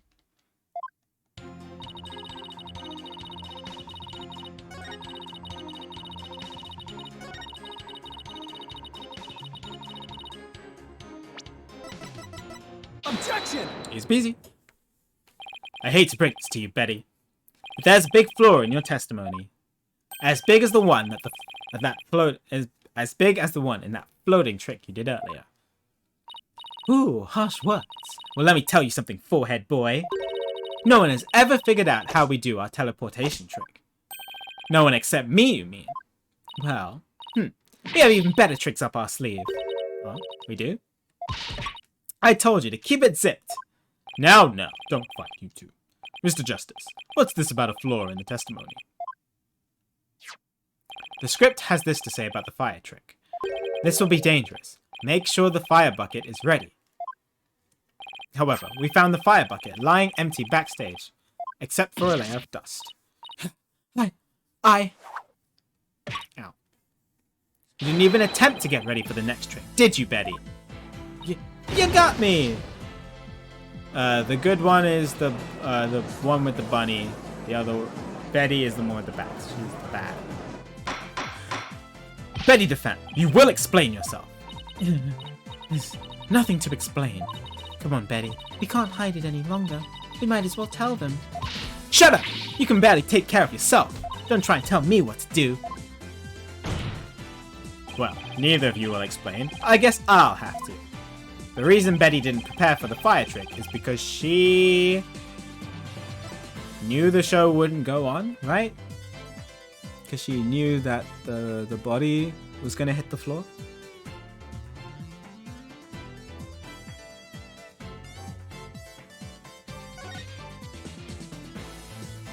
You didn't prepare for the fire trick because you knew, didn't you?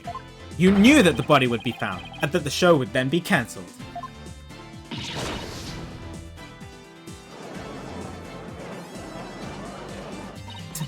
Don't be ridiculous, you insignificant speck of a man.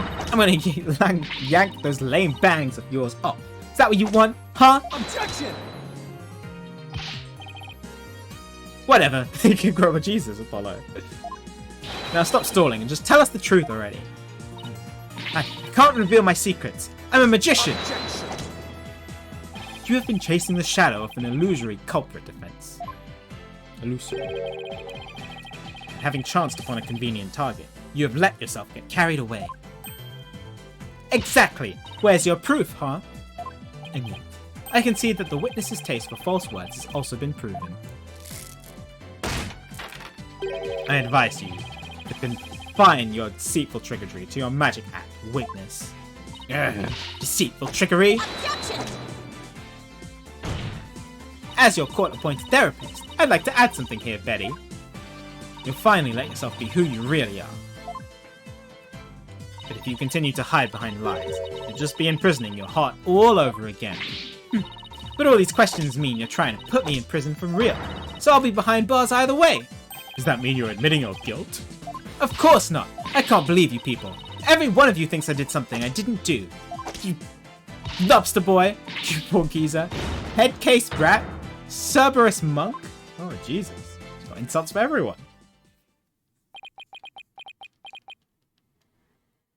Cubal geezer, head case brat. Really? Betty, calm down. Come on now. Deep breaths, deep breaths. Look, I'm not the murderer. I'm telling you. Then how did you know the show would be called off before the fire trick? I told you. We can't reveal our secrets. We're under contract. Contract? What's she talking about? Mr. Ratings is behind everything. Be that as it may, you're obviously a suspect in this case. Objection!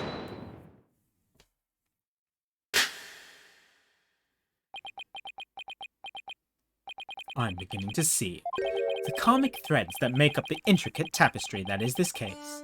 Huh? Allow me to summarize your assertions, defense. First, that the victim was killed in the understage passage, and second, that the witness and the accused are the only two who could have done it. Exactly. What's more, Betty knew that the body would be found, and that the magic show would then be called off. Therefore, it's reasonable to conclude that Betty killed the victim understage. But what if Betty knew that the show would be called off for some other reason? Like what? In the course of my investigation, I found it strange that the dragon set piece fell when it did. Yeah, we haven't really addressed that yet. That, in conjunction with the body tumbling from the coffin in such a dramatic fashion, all seemed too perfect for mere happenstance.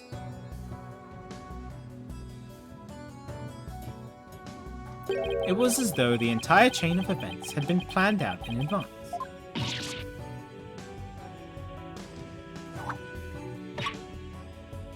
Planned out? After deciding to take this case, I scrupulously studied everything I could about the mass media in this country. I read the newspaper, old news reports. I even browsed tabloid magazines. How very industrious of you. I'm impressed. During this process, I learned about a strange practice favored by the TV world. A practice called the hidden camera prank. Betty and Bonnie, you knew about this, did you not? About the dead body appearing, the set piece falling, the show being suspended. You two were informed of this plan. By Take-Two TV in advance, correct? Is that true? Betty, please. Let's just tell them now. I can't hold it in any longer. Dang it. Fine, you got us. Everything the prosecutor said is true. The TV station paid us to cooperate with them on this plan. It was all a prank. A big setup planned out in advance. Mr. Reyes showing up dead in the coffin. But I'm guessing he wasn't supposed to be like actually dead in their contract, but he just turned up being dead. It just makes Mr. Ratings even more suspicious. It was all completely scripted.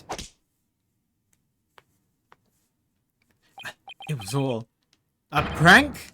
Just a prank, bro. Bonnie, is this really true? Yes, Mr. Reyes was supposed to pretend to be dead. That's how it was supposed to go. So he was in on it too? That's right. He was supposed to show up dead in the coffin, and then the set piece would fall down. Trucy would be shocked and start to panic. That's how the prank script went. What? The heck kind of prank is that? But we never thought he'd actually wind up dead. Yeah, that was the only thing that was different from the script. Poor Mr. Reyes. I'm so completely lost right now. Well, Betty and Bonnie, certainly sounds like you have some explaining to do. Alright. I guess desperate times call for desperate measures. Just this once. We'll share how it was done with you. So listen carefully. We'll never hear this kind of thing anywhere else. Ooh. It's got a bat under a hat. After our teleportation trick, I went down on the stage. Ready? When Mr. Reyes' body appeared from the coffin on stage, it was time for Betty to do her job on the understage passage. That's right, I used the remote control for the winch connected to the dragon set piece, and made it fall down. Just before the dragon fell, I called Trucy to the backstage, so she wouldn't get hurt. After that, the plan was for Mr. Reyes to come back to life in front of a panicked Trucy. He was supposed to laugh and fly up and away, and that's how it was scripted anyway. But for some reason, he really did turn up dead, so he kind of just stayed on the ground. I'm not surprised.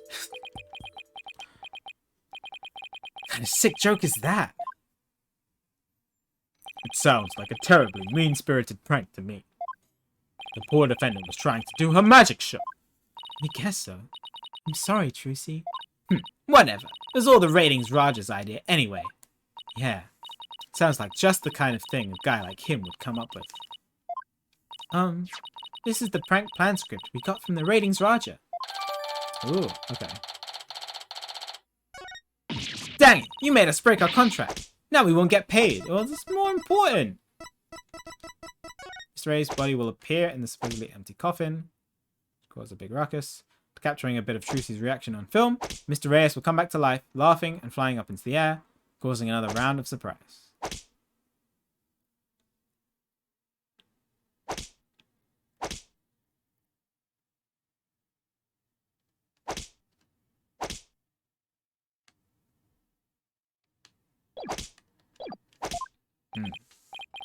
But where does this all leave us? Who killed the victim? And when? Yes, exactly. Those are the key questions. Mr. Reyes was only pretending to be dead in the coffin as part of the prank. Then when he was understage, there would still be life within him. If that is the case,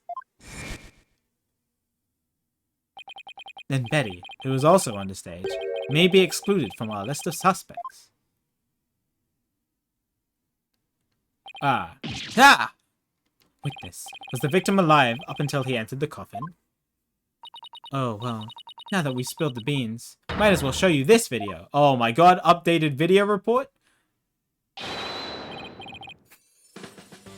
It's a double video case? Oh no. Greetings, viewers. It is I, the great Mr. Reyes. We are currently in the middle of Trucy's escape trip. Having snuck through the understage passage undetected, I am now hiding backstage.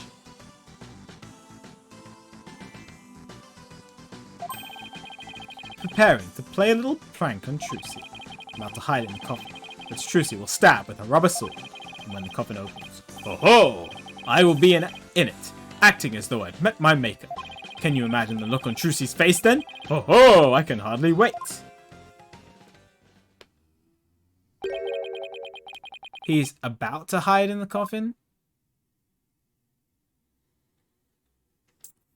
Brings it back to the fact that the only way he could have died was in the coffin. Which is gonna lead us back to Trucy.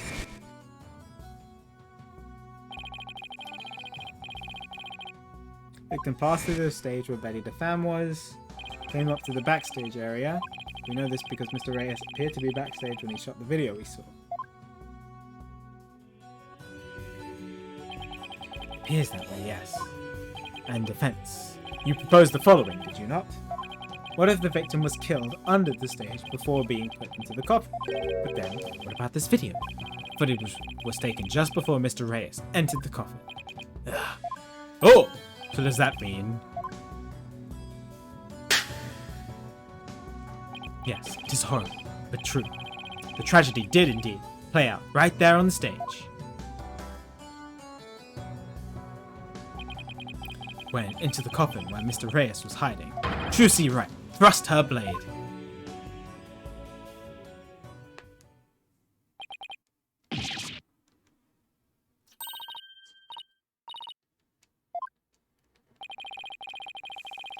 Well, now he's arguing that it was involuntary manslaughter. Which he asked us to if we wanted to plead down to, and we said no. We're trying to prove that it was somebody else who committed the murder, which he's now trying to disprove. So let us ask the accused herself. Miss Wright, did you have prior knowledge of the prank? Hi, Trucy. What? I... Tell him, Trucy. You didn't know anything about it, right? Of course I didn't. I didn't know a single thing about it. Objection.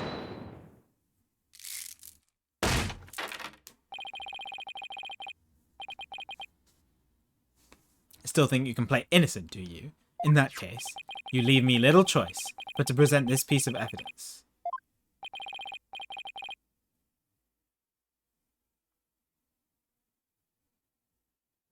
Oh, what the heck?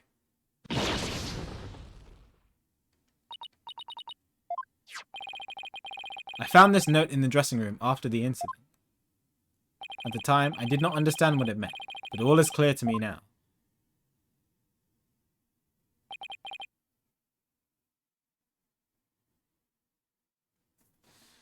That's the same signature, isn't it? I mean, but it's also... It could have been copied using the carbon paper.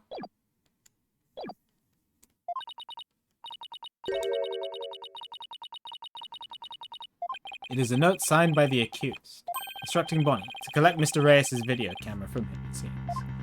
What? Why would Trucy sign that? No, even if she did do it.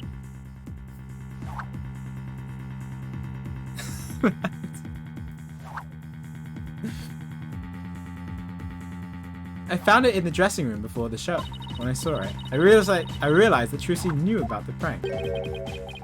That's bear her signature. I'll give you that much. Would you sign a note that incriminates you so badly? So the defendant had prior knowledge of the prank? It would appear so. Yes. When she learned about the plan to trick her, she decided to use it to her own advantage. So she thrust the steel sword into the coffin, where the victim stood, chuckling to herself. Is that not what happened, Miss Wright? Of course not! And I didn't write or sign that note. Ah, but the handwriting matches yours. All of the evidence and testimony points to you being the culprit. But I didn't do it! It wasn't me! Then explain the existence of this note. You can do that, can you not? I can't explain it. I didn't write it, so I don't understand. I didn't kill Mr. Reyes. You have to believe me. The Mickey Mouse prosecutor.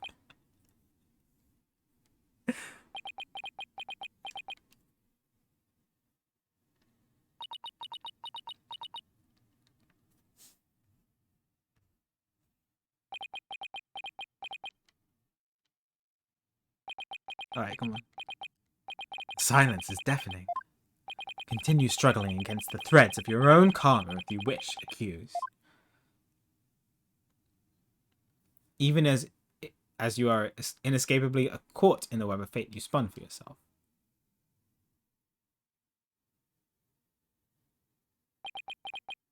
Miss Wright, it is time to resign yourself to your fate. No, I didn't do it.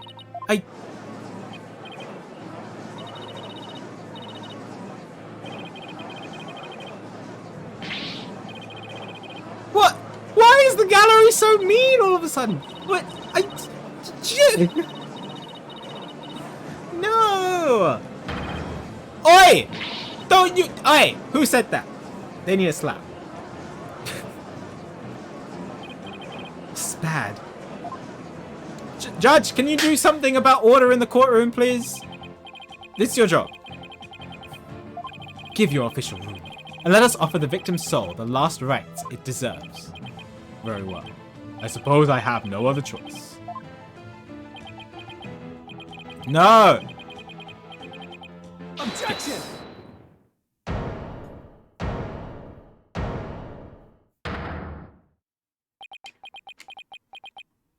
The defense has an objection. Yeah, exactly, flippin'. Apollo or fined up the wazoo. Even now, you would. I won't give up, and I refuse to let either of them down. Trucy, put all her faith in me. Mr. Justice, the fact that you have raised an objection means that you have evidence with which to refute the prosecution's claims, correct? Yes, of course, Your Honor.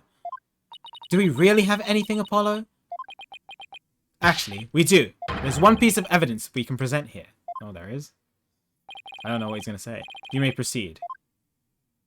As we saw in the show footage, there is no question that the defendant thrust a sword into the coffin. The defense doesn't dispute this point.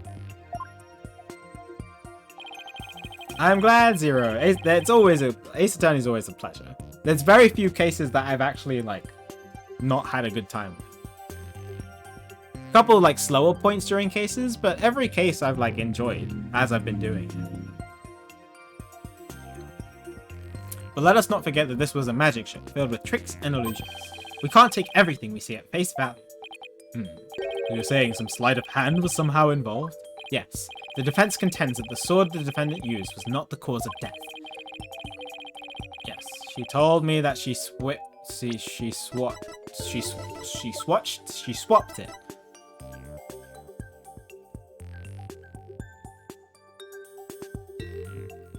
For the rubber sword.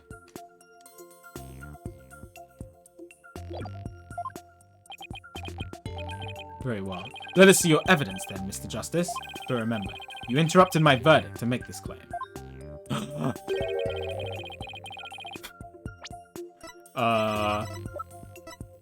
I will be severely punished.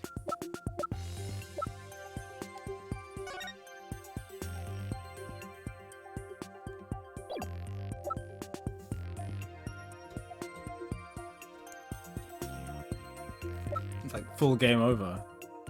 No, I'm not saving. It hasn't come up naturally.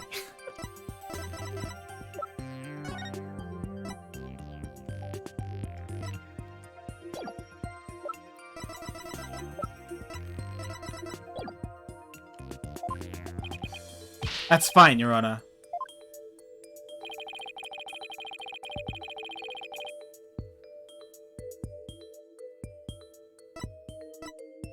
I'm pretty sure Apollo wants me to say the sword stand.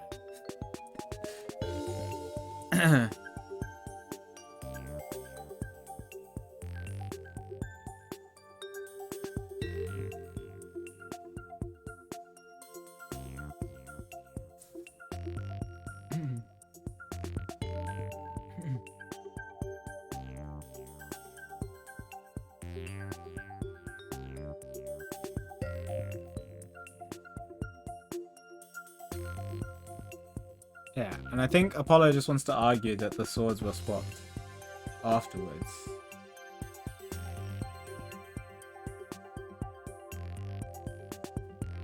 I mean, if it wasn't for the fact that I would just game over instantly, I would probably just present this straight away. I don't know what else I could present here, so I'm pretty sure this is right. All right, well. We're either going to bed or we're continuing the case. Take that!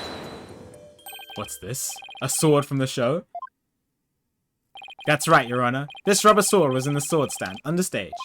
During the trick, Miss Wright was supposed to swap the real sword for a rubber sword. Okay. And she told us on record that she remembers very clearly that she did. I see. So the sword the defendant thrust into the coffin was a rubber sword, was it? But then why was a steel sword found lying on the stage? Somebody must have put the steel sword there by swapping it with the rubber one. Just after the incident occurred, the dragon set piece fell, and the theatre was evacuated. The real culprit must have used the resulting chaos to swap the rubber sword for the steel one. Objection! Do you not know when to give up, stink bug? That is not possible. Blood was found in the coffin hole the sword was thrust into. It must have been there when the accused withdrew the sword. This is incontrovertible proof that the sword she used was the steel. But that blood could be the result of someone tampering with the crime scene after the fact. After the set piece fell and the audience was cleared out of the theatre, there was plenty of time for someone to plant that blood there. Objection! The sword the accused used was a rubber one. Then when exactly do you propose the victim was killed? Given that Mr. Reyes was alive when he entered that coffin. Objection! Finding the answer to that question is precisely why we need to continue this trial. He must have been killed during. I mean, it's something to do with the fact that Mr. Hat appeared again and disappeared again when he wasn't supposed to be. I'm still sticking with the fact that Mr. Hat stabbed the victim. I just don't know who was controlling Mr. Hat. Let me express my opinion. By all accounts, it is certainly reasonable to suspect the defendant based on the evidence. But as to the question of whether the sword the defendant used was rubber or steel, I believe further discussion is warranted. I suggest we hear from the defendant herself on this issue. Very well, Your Honor. Yes, I saved it somehow. Too close for comfort, but still. In one of the coffin's holes, it's possible the blood was placed there after the fact. Let's adjourn for a brief 15-minute recess. I advise the prosecution and the defense to use this time to prepare. Oh, okay.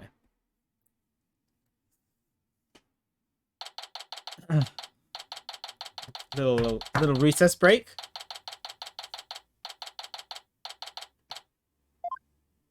Phew. That was hairy. Tell me about it. We barely made it through by the skin of my teeth. I can't say I'm crazy about that prosecutor said Marty either. You know, the way he says, let it go and move on. As if it's nothing. We're beating the case tonight. Let it go and move on, huh? Whoa, boy, am I interrupting a secret conclave of villains or something? It's Mr. Ratings. Get out of here! What if the silhouette actually looks like Mr. Hat, but it was actually Mr. Ratings all along? All along. Because he has a hat on. A hat that kind of looks like the top hat. You know. And he's got a very oval-shaped head. Could be.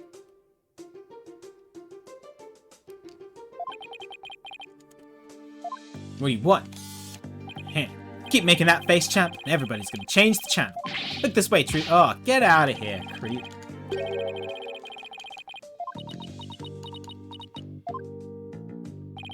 How does it feel? No, get out of here. I don't even want to read his lines out. Yeah, thanks, Athena. Go away, creep.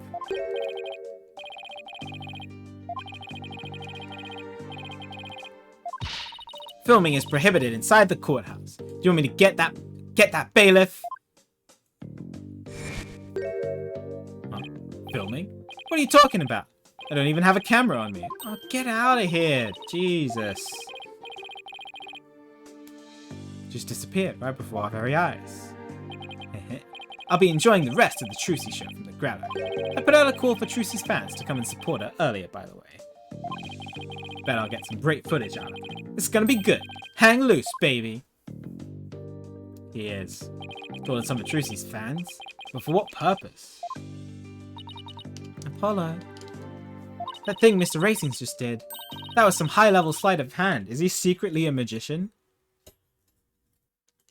Huh? Why would he know how to do something like that? I don't know. But he definitely has some serious magic skills. Wait. But I thought he said all magicians were a bunch of good-for-nothings. Mr. Lawyer? Hi, Bonnie. Oh, hello, Bonnie. Can I help you with something? Well, there's something that's been bothering me. Really? What is it? Well, you see... Hey, dummy! What are you whispering to Lobster Boy about? Betty? Who the heck do you think you are? Are you crazy? You want a piece of this? You know you have to talk to me first before you do or say anything, you harebrain. Oh, Jesus! I know they're sisters and all, but still. I wonder what was bothering her. There's no way we're finding that out with Betty constantly hovering over her like that. Court is about to reconvene. Will you be alright testifying? Yes, it's just... I wonder what Mr. Ratings has up his sleeve. Doubt he's bringing in actual fans. Yeah, probably not. I wonder what he has up his sleeve too. You better not be trying to get under Trucy's skin right now at all times. You're Trucy right, and you'll be fine. Oh, there goes Apollo with his best trick. That's right. Whenever I'm feeling down, I always tell myself, I'm fine. Alright, I'll give it a try. I'm Trucy right, and I'm fine. Thanks, Polly. There's the smile. I think I can do this now. How'd it go? Good luck up there on the stand. You'll do great. Thanks. I'll be fine. I can do this. Alright, Justice. You can do this too. Time to focus on the rest of the trial. Like I said, we're finishing the case today. I will take a little break though, just to refill my water. Because I didn't do it when I switched games. But I'll wait until the judge bangs his gavel. Alright. So I will be right back. I'm just going to refill my water. We are finishing the case tonight. 100%. Or I did promise that. Just give me a sec.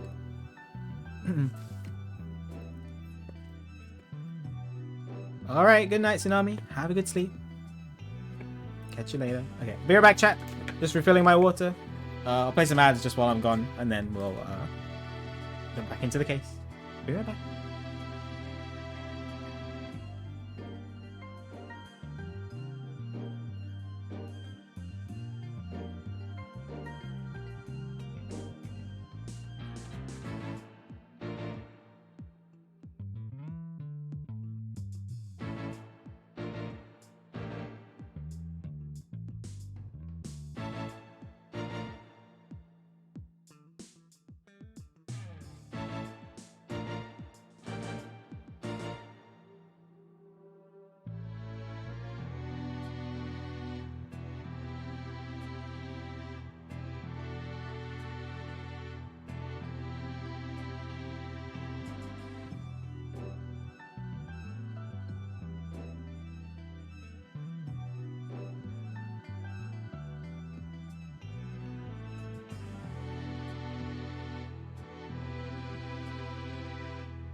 Right. Hello.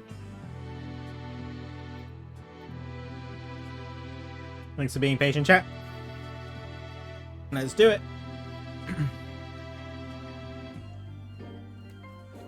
Court is now back in session. Defendant, please step up to the witness stand.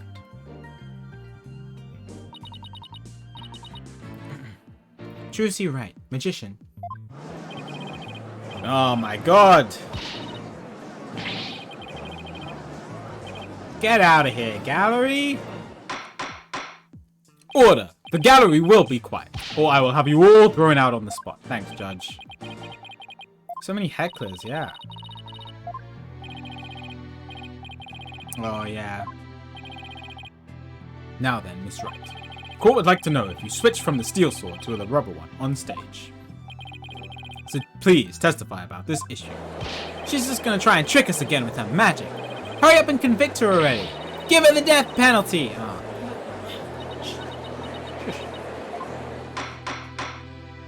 Thank you, Judge. Thank you, Judge. Silence, all of you. I won't tell you again. Miss Wright, do you feel able to testify? Yes, I'm fine, Your Honor. Trucy, I knew I shouldn't have let it go through with this. I'd like to make a small request.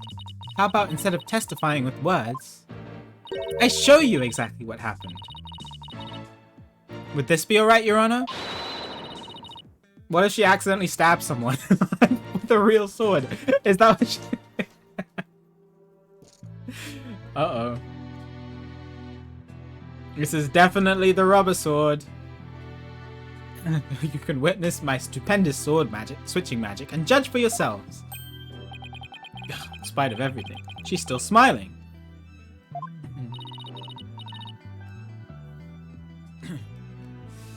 Oh, Trucy is amazing, isn't she?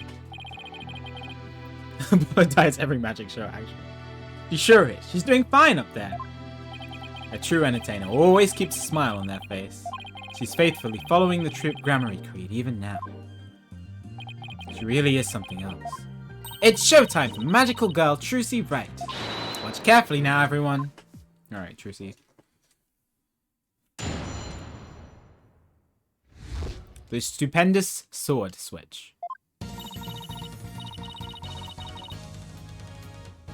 Okay, this is an interesting testimony here. Please focus your attention on this sword. Allow me to demonstrate just how sharp this blade truly is. Oh. Okay. See that? No tricks or gimmicks. A very sharp sword indeed. Night, Sable. Thank you, thank you. Have a good sleep.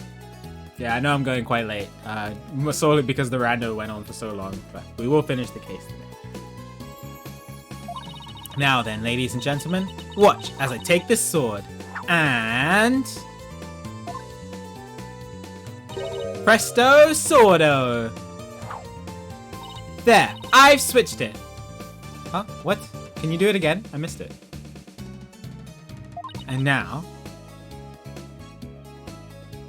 Huh!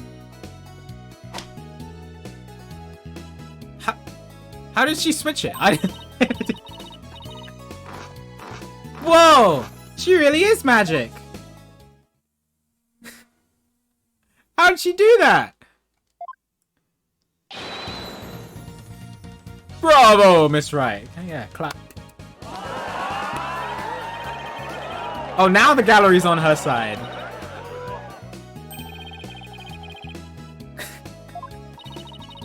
The heckles are being drowned out by all the cheering. Where did that steel sword vanish off to, Miss Wright? Well, to deepen our understanding of this case, please tell us if you will. Oh, I'm not asking out of mere curiosity, just so you know. I usually hide the steel sword backstage when I switch them during the show. When you thrust the rubber sword into the coffin, the steel sword wasn't even on stage, but behind the curtain. Exactly! So you see, there is a trick and a gimmick to it after all. As for where the steel sword went when I performed the trick just now, it's a secret. Wouldn't want to spoil the magic for you now, would I? Oh, that's our Trucy. Yeah, still. Miss Wright, that part where you spun around, that's an actual part of the sword switching trick you do for the show, right? Right. The other parts, like the apple, were just to help with my explanation here in court. It's funny. I think I found an inconsistency in a testimony. Oh. And it looks like I'm not the only one. Don't know what it's doing there. But now that I found it, I have to get to the bottom of it. Okay, I need to watch it again. Oh, what did the judge say there? But try not to ask dumb questions and spoil this wondrous magic. Okay, okay. No asking dumb questions. We can do it.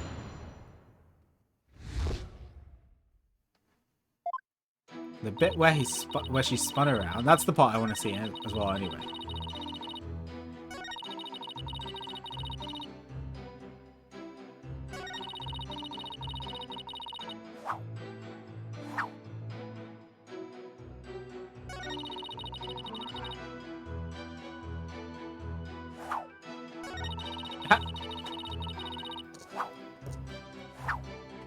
How? How? How?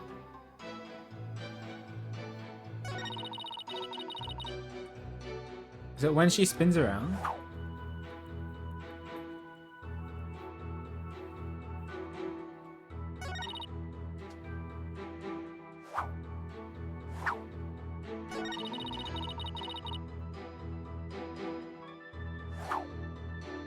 Hold it!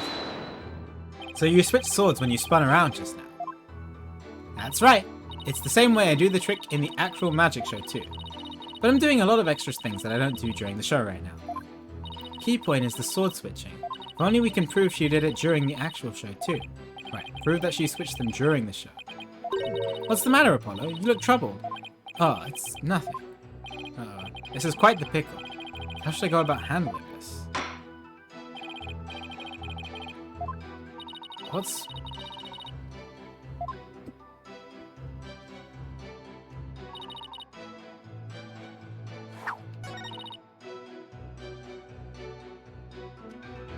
What's Apollo noticing?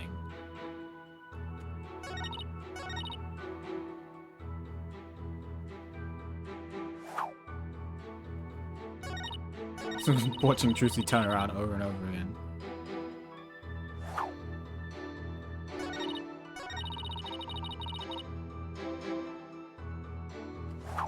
Maybe it's different to how she does it in this show.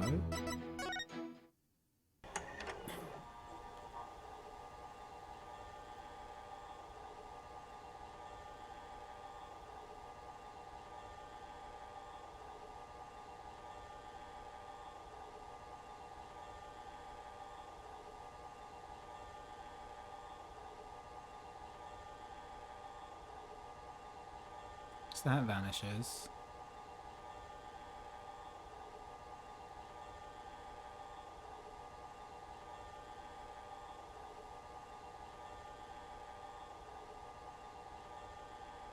Oh, she doesn't actually twirl here.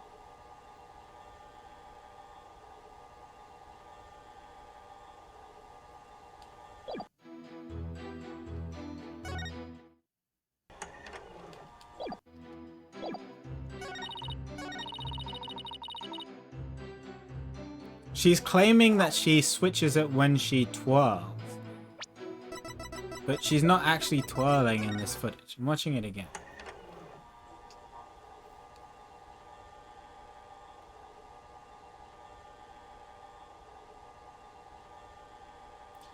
Wait a second. There's no sword behind Mr. Hat there. There's nothing behind Mr. Hat there. I just clocked this. Okay, watch behind Trucy carefully here. Watch behind Trucy carefully. Watch. Nothing. Still nothing. But look. Look. Is that her? Unless she puts her sword down. But then... Is that just her putting her sword down?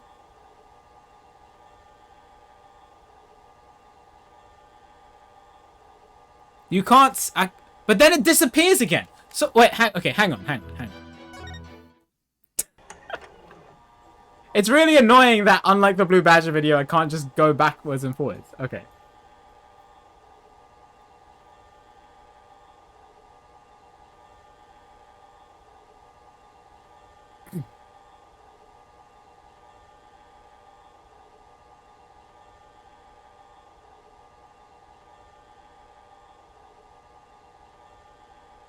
I can't tell because there's no audio.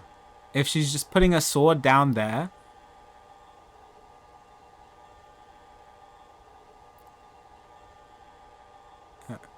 What is she? She's supposed to stab the sword here, right? And then she has nothing in her hand. The sword is definitely there at that moment, right? It's definitely there at that moment. But then look really, really closely. It's... Oh, no, it is there. Okay, wait. No, I'm just seeing things now. Crazy.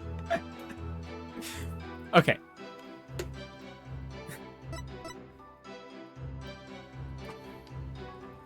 Whatever. The important thing that I think Apollo wants to point out is that Trucy wasn't twirling in the footage, and that's what I'm jumping ahead at this point. Objection! But I'm pretty sure this is still right. It's right. There's something I'd like to confirm with you. Oh, what is it, Apollo? There seems to be a discrepancy between the way you performed the trick for us just now and the way it appears in the show footage. What? But that can't be. I performed it exactly the same way both times. Ah, but you didn't. What's going on here? Miss Wright, I have the show footage right here, and the part where you twirl your cape around is missing from it. What? But I did it! So, it really is the exact moment you switched the swords? Yeah, that's right. I knew it! Well, I certainly never expected the defense to expose the accused lies to me, but Trucy, you promised me that you remembered to do it. Mr. Justice, does this mean you are arguing that the defendant did not swap the swords during the actual magic show? No, Your Honor. That wasn't my intention.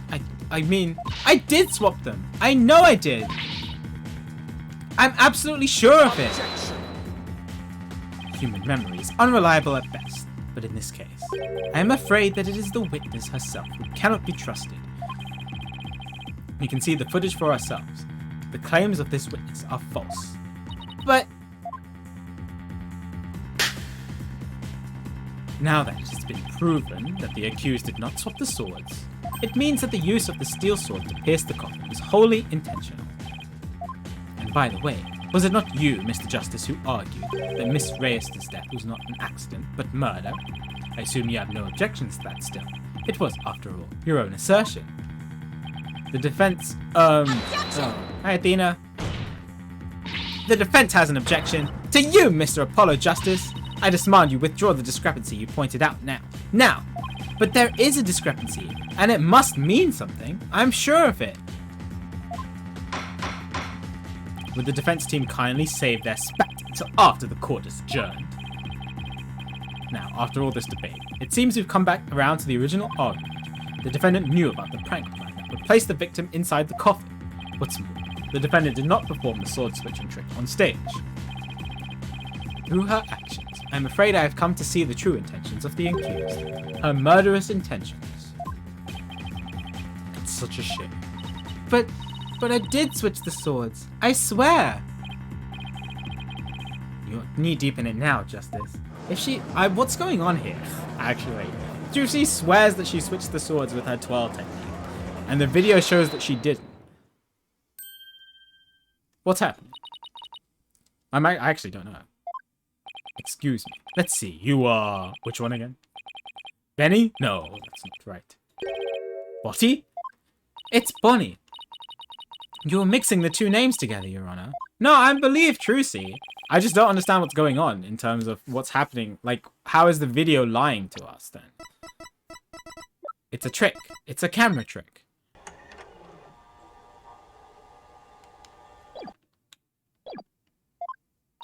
Yes, Your Honor.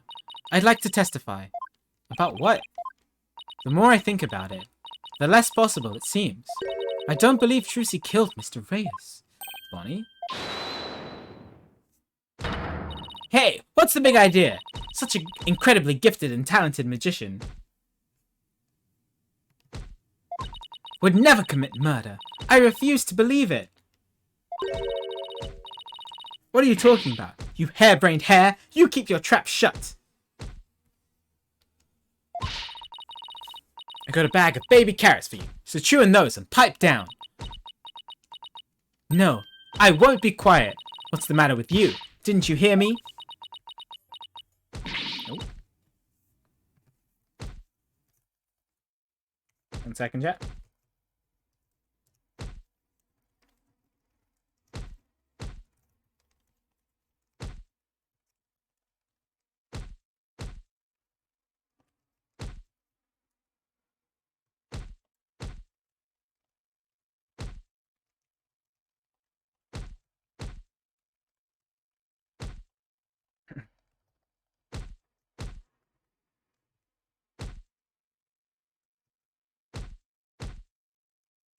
I know, you can just hear Betty slapping Bonnie.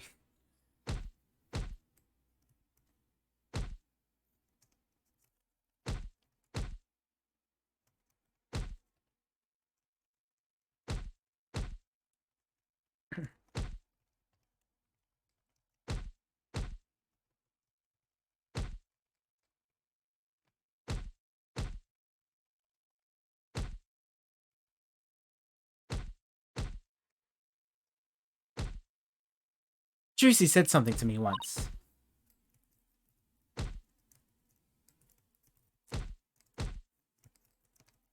Huh? She said, no matter how scared you get, no matter how mean people are to you,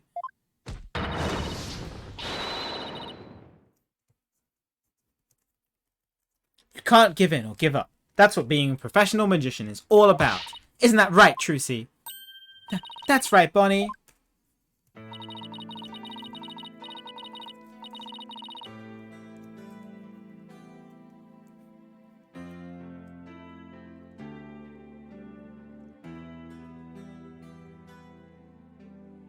I've always been afraid to stand up to Betty.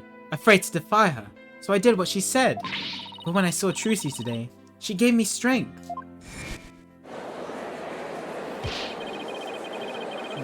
This is nice. She didn't think this would happen with Bonnie. Definitely thought she would be in on it, but it looks like it was just misdirecting for the whole thing.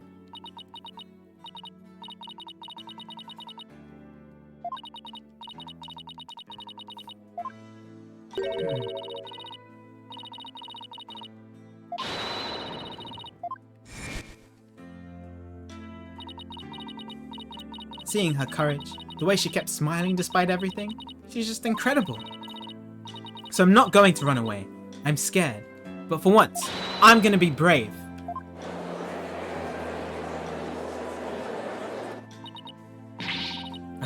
What have you done to my sister, Trucy Wright? You practically brainwashed her. It's the power of Trucy's conviction. That's what it is. It's touched Bonnie's heart. Yeah, Trucy really is one magical girl. Bonnie, is the topic of your testimony related to that thing that was bothering you? The thing you tried to tell us about in the lobby during the recess? Yes. Ever since I saw the show footage, something's been nagging at me. I'm not exactly sure what it is, but something's off. I feel like something about it is different from what I saw on the stage. What do you mean by that, Bonnie?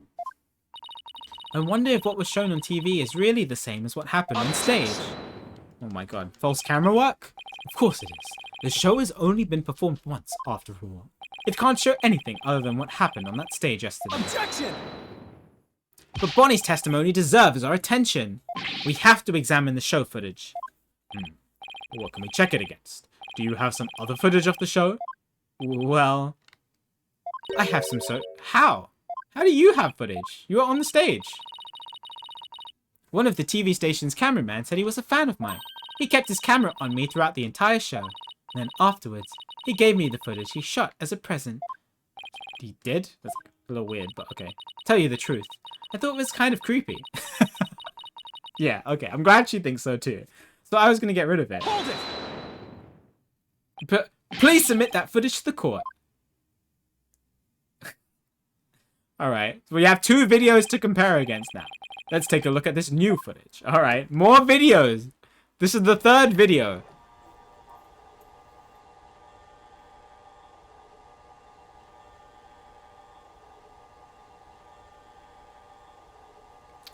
Okay. Why did it have to focus on her legs? Okay, I'm just gonna ignore the weirdness.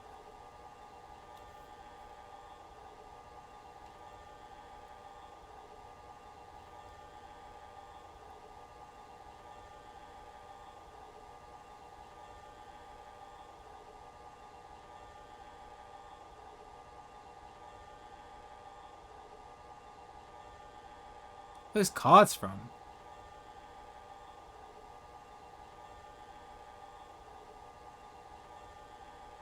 She just runs straight into the camera.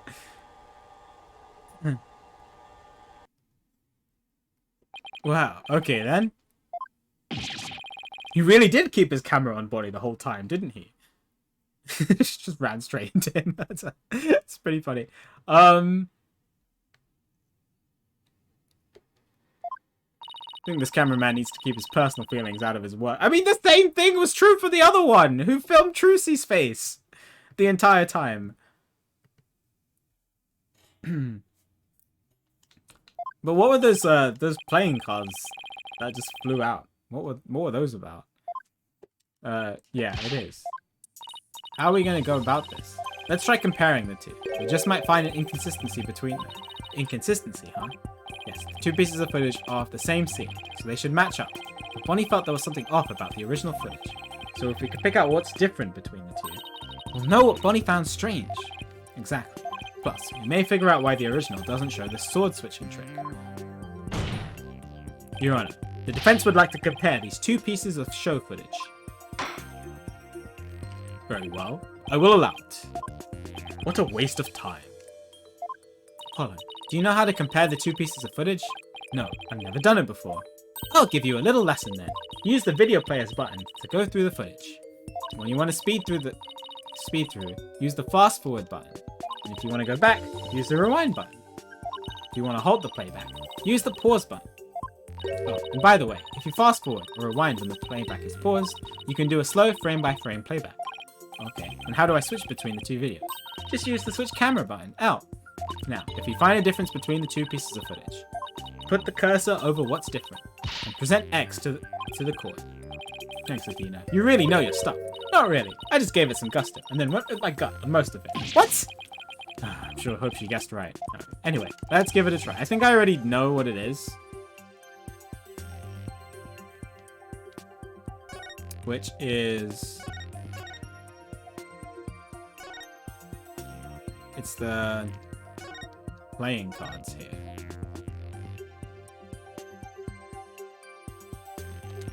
Like, where are those coming from?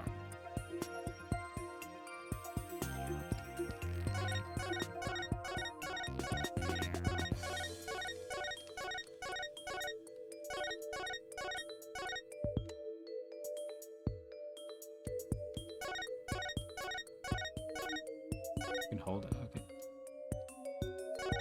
Oh, no. No.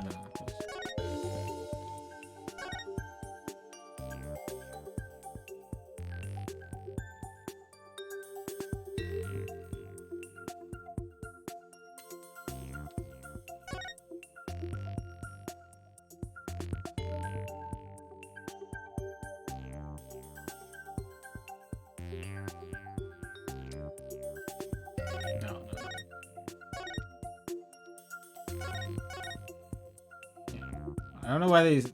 it's definitely these. Take that! This is it, right here. Take a good look at this scene and compare it to the video shot from the front. Oh, the playing cards don't appear in the video shot from the front. Hey, you're right. What's going on here? Miss Wright, what can you tell us about these playing cards? Oh, those? They're the cards I throw when I do the sword switching trick. What? Mr. Justice, does this mean... Yes, it means that the sword switching trick was cut from the TV show footage. So the footage was edited. Yes, with malicious intent. That is absurd. Well, we must get to the bottom of this right away. Bailiff, the TV station might still have the unedited footage. Go see what you can find out. Yes, Your Honor.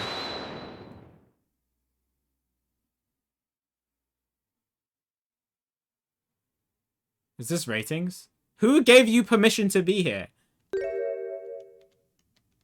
It's you! This is all just a big misunderstanding, Your Honor. Believe you me. Give a guy a chance to defend himself before you start pointing fingers. And who might you be? Right. Sorry about that. Got ahead of myself there. Dude, you can't just do this in a courtroom. Oh, I haven't heard that in ages, Dragon. Can you, like, you can't just bombard a courtroom and do this. Like, get out of here. Nobody called you as a witness. How do you do, good sir? Or, what's crack-a-lackin', homie, for example. Oh ho! You're from Take-Two TV, aren't you, witness? Come to think of it, I believe I've seen you on television before.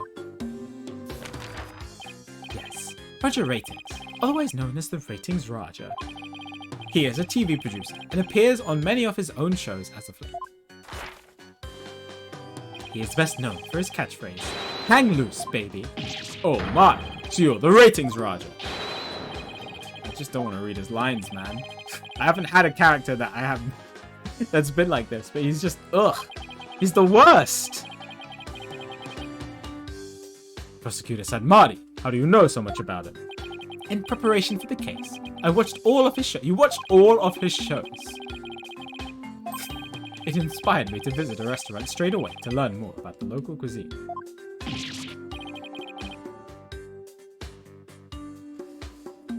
I could, but I don't want to, man. What? You went to Burger Barn? Who would have thought? You must have really wanted to try it, huh, buddy? Because that line, whew! Compared to my ascetic training, hour's wait is nothing. I recommend the Southwestern Burger with jalapeno jack cheese, by the way. Well, at least Nayuta does their legwork. Does his legwork. He does his legwork.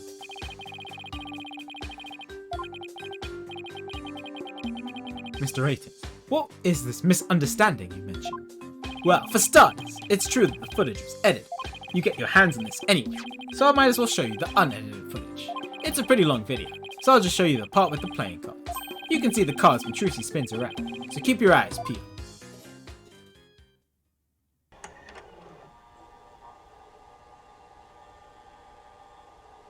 Oh.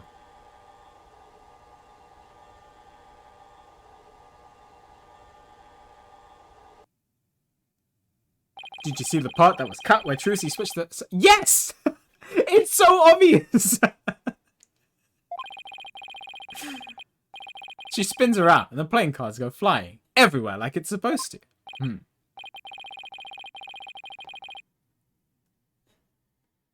There's a jerk in the video? Really?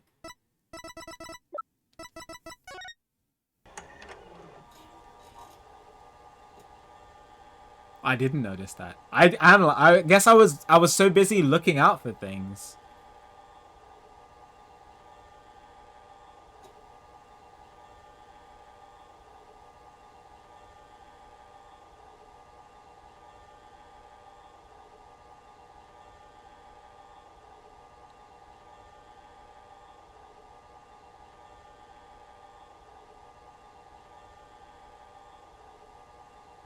Oh, wow.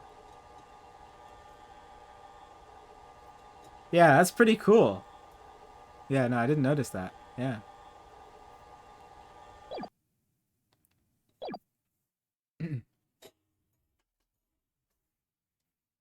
It seems the defendant really did swap swords during the trick. Which means that I was so focused on, like, looking out for things that was wrong with, like, the scenery and stuff, I guess I just didn't notice it. Which means the sword Miss Wright thrust into the coffin was the rubber one. In other words, Miss Wright couldn't have killed Mr. Rose. Yeah, see? That's the first misunderstanding right there. What do you mean? Well, Trucy definitely did swap swords, as you saw. So yeah, maybe she didn't kill Mr. Reyes when she stabbed the coffin. That just means he was killed after he showed up, pretending to be a corpse. So you're saying that up until that point, everything was going according to the script? If that's true, then when and how exactly do you think he was killed? It was after the dragon set piece came crashing down. I say Trucy murdered Mr. Reyes when she was hidden from view behind the set piece. She could have easily done it behind that huge dragon, and nobody'd be the wiser.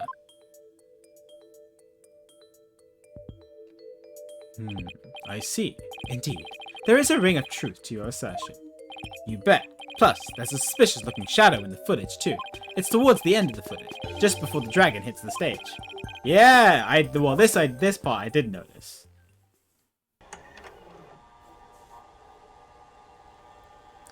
The shadow. But I thought that was just Mr. Hat again.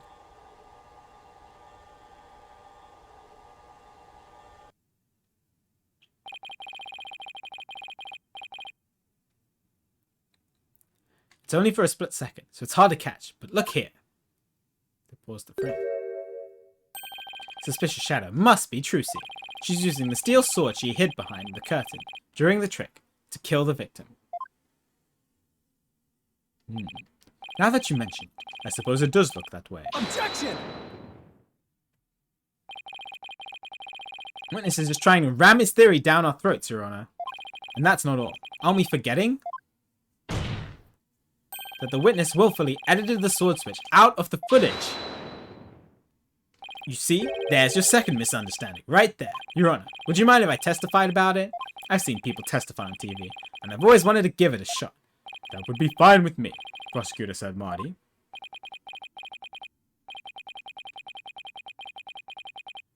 This is quite unexpected. It threatens to disrupt the comic course of this case. Hey, line up, pretty boy. You're gonna like what I've got to say. Promise. Edgeworth would never stand for this kind of mockery. Very well. However, if you do anything to impede the last rites for the victim, I will have you removed. All right, with Prosecutor Sadmadi's permission, please give us your testimony, Mr. Ratings.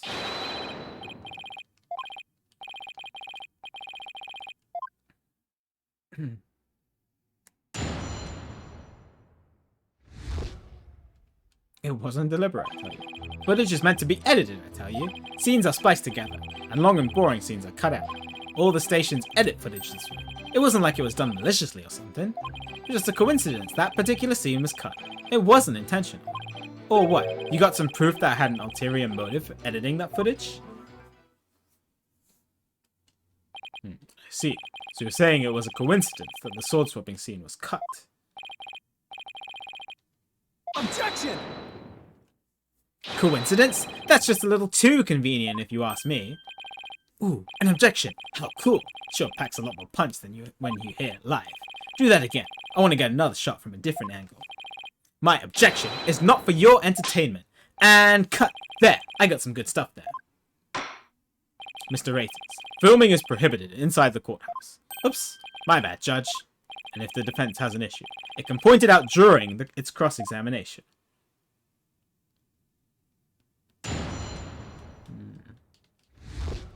I don't see any contradictions.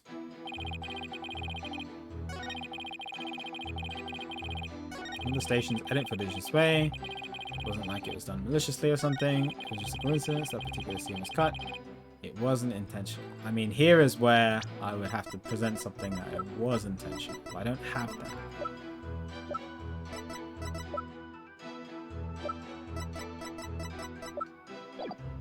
Hold it! All the scenes you could have cut. Why the sword switching trick? That seems like too much of a coincidence to me. Oh, so now you're gonna tell me how I'm supposed to edit my programs? Big shot? It's hard being the boss kid. You gotta make the tough choices, like which content gets cut. And let me ask you this. Why exactly did you make such a tough choice in this case?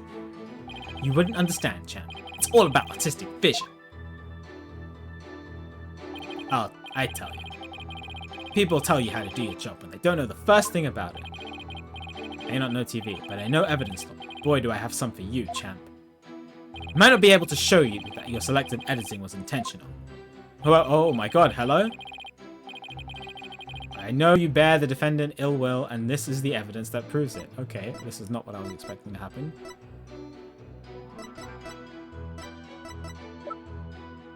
Ill will?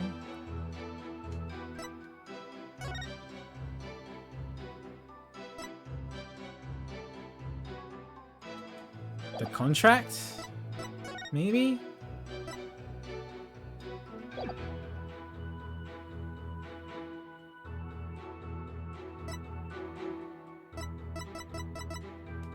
Or the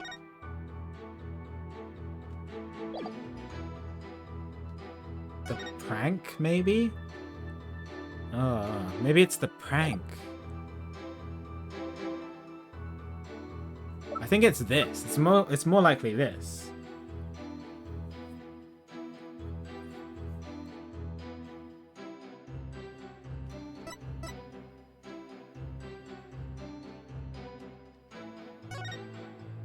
Yeah, I think it's this because it's like bears ill will, wants to prank her on TV for like no reason.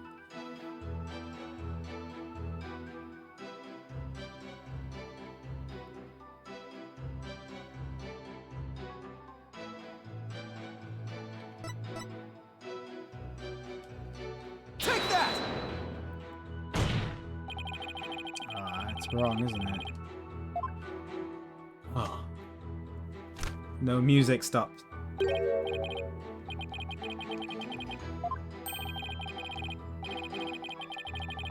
Wouldn't you agree that it does put you in a bad light? Looking bad and having evil intentions are two entirely different things. Look at me, for example. I'm not evil, but I'm not getting that out. Oh, if I could be a bad boy myself. The bad lawyers get penalties for presenting bad evidence.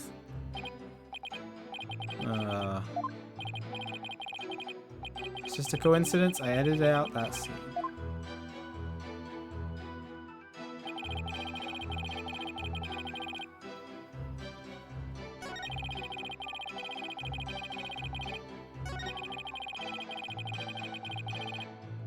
Well, I want to press it, but I don't.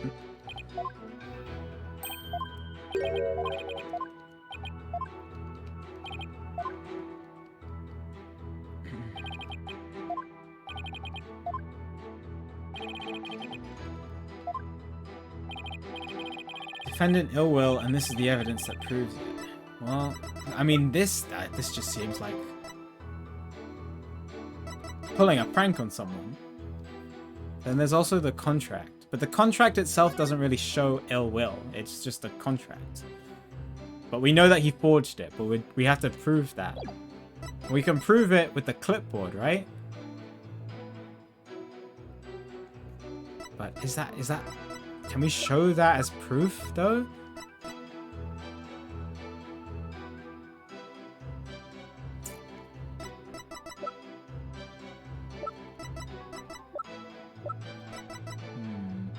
I don't know.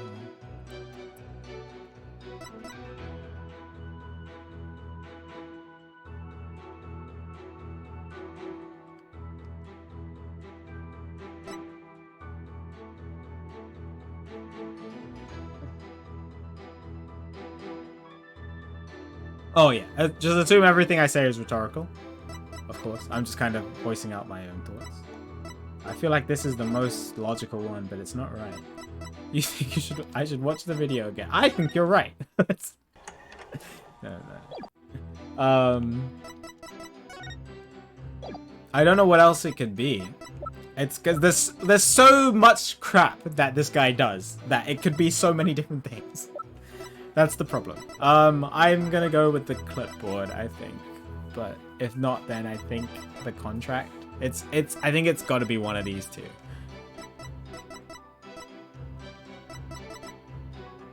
Take that! Huh. Is that you got that? This is different. This is the contract you had Mr. Wright sign just before the match. Mr. Wright signed. Oh, okay. Maybe it was both of them. Maybe I could have done either. If through the fault of the second party, the show must be cancelled in part or in full, the second party will pay $3 million as compensation to the first party. The $3 million! That's a completely unreasonable sum. Oh yeah, Miss Wright, not Mr. Wright. I couldn't agree more. And of course, Miss Wright doesn't have that kind of money. Nevertheless, Roger Ratings had us sign this unreasonable contract anyway. Or, more accurately, he conned her into signing it. Conned her? How did he do that? There's a trick to the clipboard that was used by Miss Wright to sign her contract. It houses carbon paper that can secretly copy her signature onto other documents. Oh, come on now. That's quite a nasty accusation you're slinging my way. For starters, you don't have any proof I had anything to do with that carbon paper stuff. Just because Trucy at her agency can't pay up, doesn't mean that I conned her. $3 million. It's totally out of reach for an average person. In any case, this is important new information. Please add it to your testimony, Mr. Ratings. As your proof linking me to that tricked out clipboard, you don't have any, do you?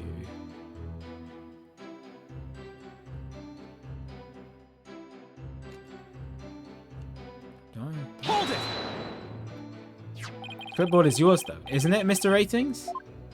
Well, it belongs to the TV station anyway. That much I know. Maybe it was an old prop from one of our TV shows that got used by mistake. My camera is pretty out of focus. Are you sure? It should autofocus to me. I don't have control over it. Maybe it thought something behind me was very entertaining. Oh, I'm not sure. It's set to autofocus, so it should focus on me. But like, you might see that it goes blurry if different things are coming to focus. Like, if I just like hold this up.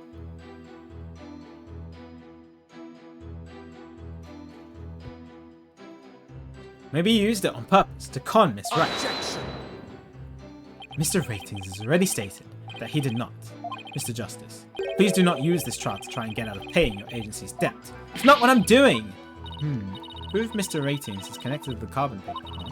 Trucy's signature was copied onto the fake contract. There must be an original contract that Trucy actually did sign. True, but I bet Ratings is too savvy to leave evidence like that part. But what if her signature was copied onto more than just the fake contract? Oh, okay. But does this prove that he was involved specifically?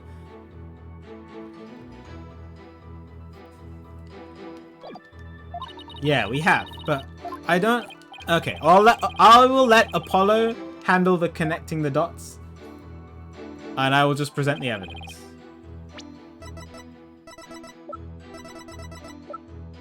Oh, that's not the right statement. Hang on. Come on, Apollo, show me your big brain. Objection! You must be quite the con man if you can fool a magician with a simple trick. If you think you can con a lawyer, you're very much mistaken. Hey, kid. Would it kill you to enunciate in front of the camera? You know, like a newscaster. I'd like you to take a look at Miss Wright's signature here on this note. Now, let's compare that signature to the one here on this contract. Oh no, it's the same. Well, would you look at that? They're exactly the same. That's right, Your Honor. Not just similar, but exactly the same. Nobody can sign their name in exactly the same way twice, unless it's a copy. These signatures are proof positive that you con Miss Wright, and they're definitely proof of your malicious intent. Say, not bad, lawyer guy. Didn't know you had it in ya. It's really getting interesting now. It'll get great ratings for sure. Don't try and dodge the issue, Mr. Ratings. The fact is that you bear ill will against my client. So the show footage was definitely edited with malicious intentions. Isn't that right? What a forced argument, defense. All you've really proven is not his ill will towards Miss Wright, but his pecuniary greed.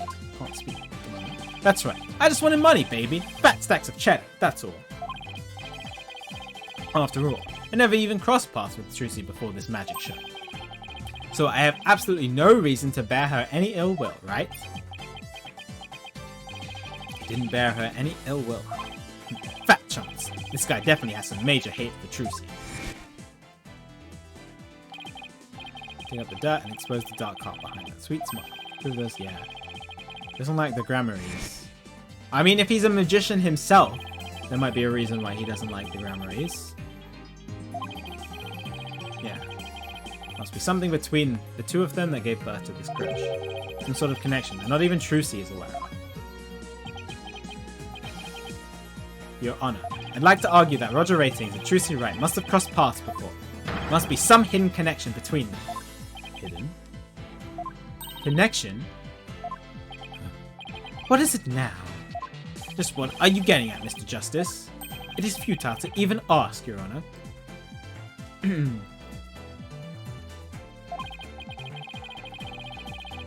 Surely, it is just another one of the defense's feckless claims. Objection!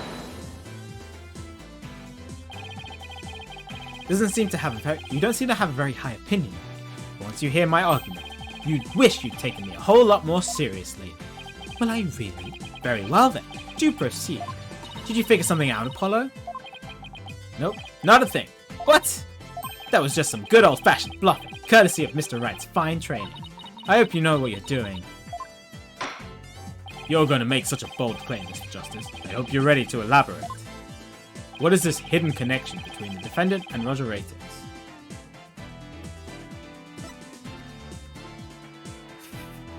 It's not stream value. I'm just gonna go. The sleight of hand trick Mr. Ratings did during the recess earlier.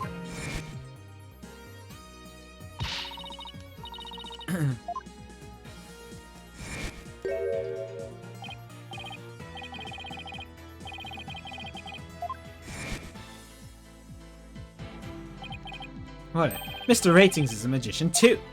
What if? I believe it's up to the defense to fill in the blanks, not me. Well, if he is, he may have had some contact with Miss Wright somewhere along the way. Objection!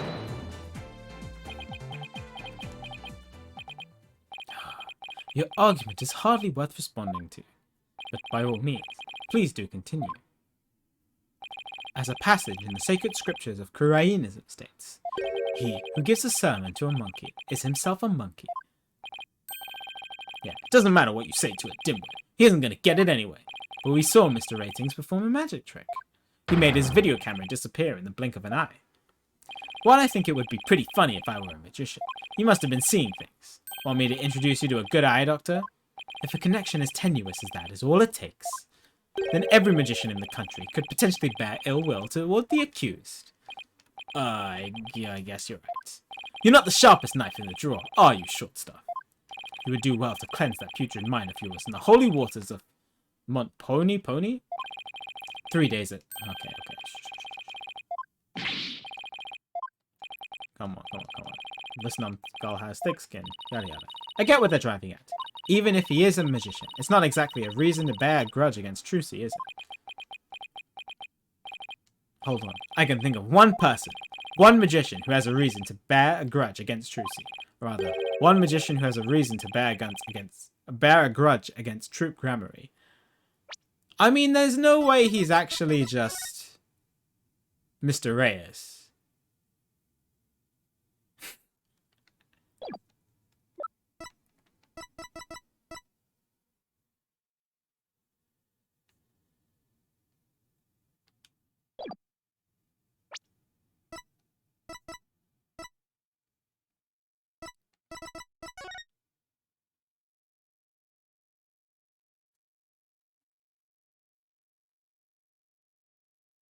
I mean, I don't know. If he has the scar on his arm, maybe.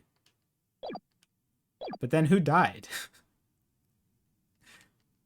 Oh. No way! Is something wrong, Mr. Justice? Your Honor, the defense wishes to submit evidence at this time. I see. And what sort of evidence do you have for us? Evidence that points to the real killer, the one who had a motive to commit this crime. What?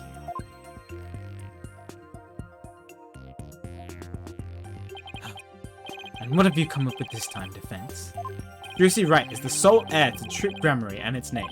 This puts her square in the crosshairs of one particular magician.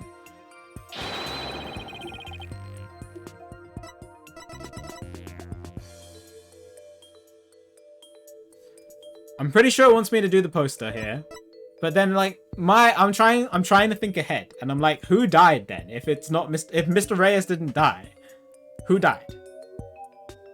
Because the autopsy report says it was Mr. Reyes. Oh, actually, well, technically, the autopsy report says it was Man of Mystery.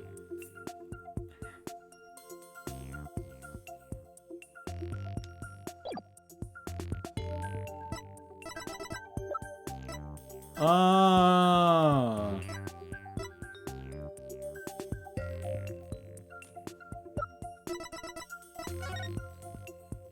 So, Mr. Reyes' real name is not Man of Mystery. It's just Man of Mystery who died.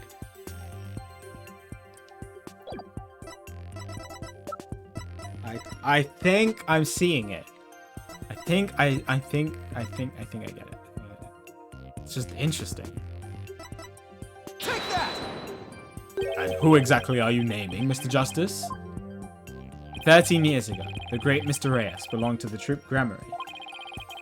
But then, the troop ousted him, and Mr. Reyes vowed to get revenge on them someday. But then who is Man of Mystery to everyone else? What better way to accomplish that than through the ruination of their sole heir? But Mr. Reyes is the victim, Mr. Justice. You named a dead man as your suspect. But is he really dead? What do you mean? Is he really dead? If the fact that Mr. Reyes is the victim is what's throwing you off, then how about we consider this possibility? What if the man who died on that stage yesterday wasn't Mr. Reyes?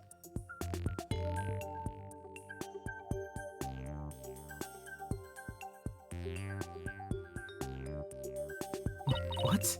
You mean the victim was an imposter? An imposter? Not Mr. Reyes. Then what about the real Mr. Reyes? It would mean the real Mr. Reyes is still alive. That's absurd.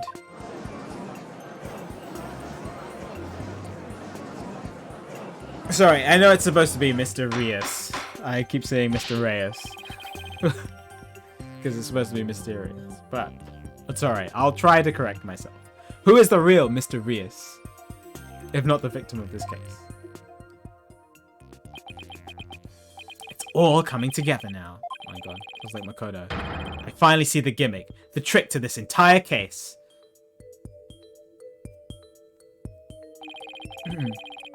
It should explain everything, Your Honor.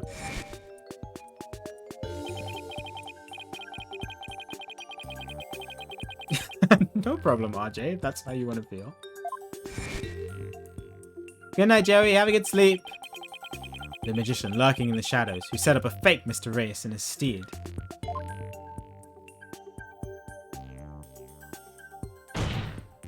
The real Mr. Reyes is...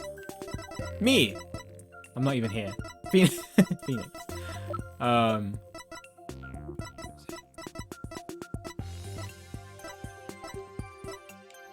Take that! But that's... yes. Yes, it is. Roger Ratings is the real Mr. Reyes. What? What? Him? It's a good disguise. Objection! Oh, hollow red pepper. Your impotent seeds sprout naught but meaningless empty words. You can't possibly have proof to support such an outlandish theory. It's not a bad idea for a soap opera, but not even die-hard fans of the genre would stick around past the plot. You want proof? Well, I've got proof. I can prove it by proving that the Mr. Reyes in yesterday's magic show was a fake. And to do that,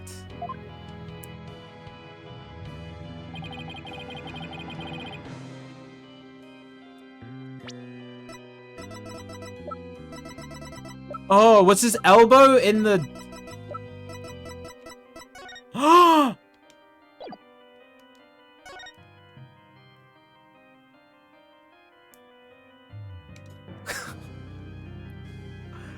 not noticed that before? Oh my god!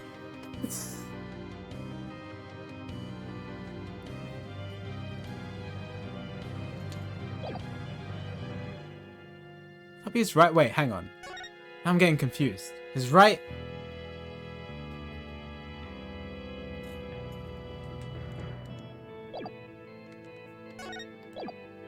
I'm confusing myself.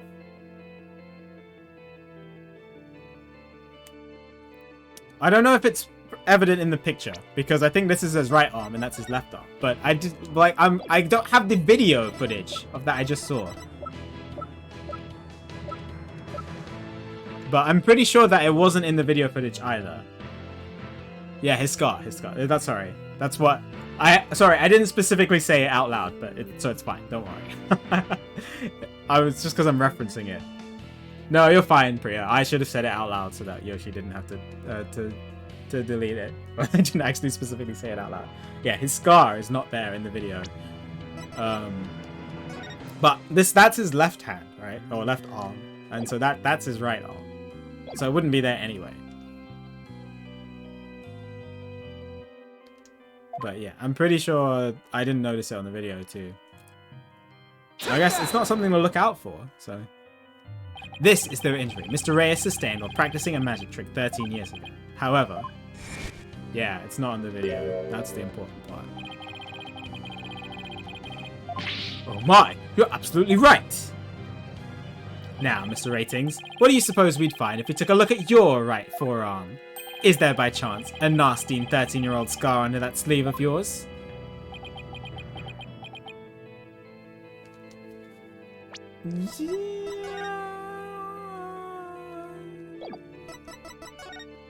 Maybe, yeah, I guess so. I think it looks like they specifically wanted to hide it though, I guess, so that you couldn't make that argument earlier. But well, Mr. Ratings, why don't you roll up your sleeve and let the court have a look? Or are you hiding something else up there? Ha ha ha ha! Ha ha ha ha! Come on now, I have nothing up my sleeve. I don't need to hide anything up there, because I require no tricks or gimmicks. But you see, my magic is the real deal. There he is. Is this what you were hoping to see? Oh, there it is! The scar! Whoa. Dramatic zoom in, just as I thought. That's right. I am the Forgotten Magician, abandoned to the dark understage of history. This is a very cool case too. The great Mr. Reyes. Whoa. This is totally absurd.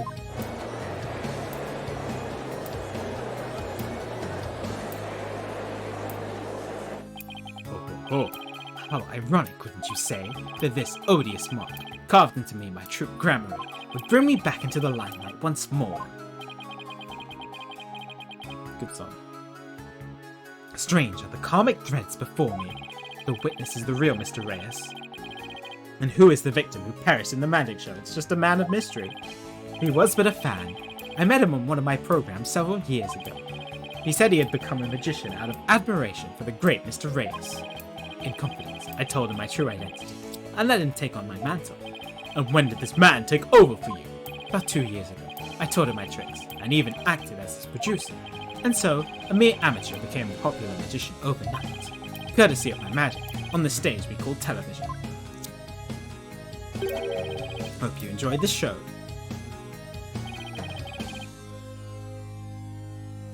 Really had us all fooled. Mr. Ratings, or should I say, Mr. Reyes!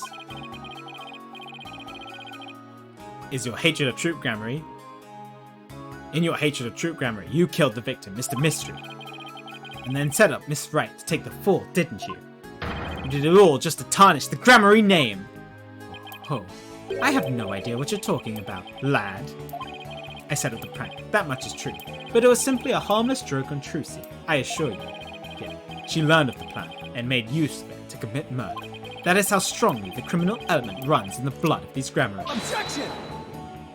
But if it was a secret prank plan that very few people knew about, couldn't you have been the one to use it for murder instead? his head.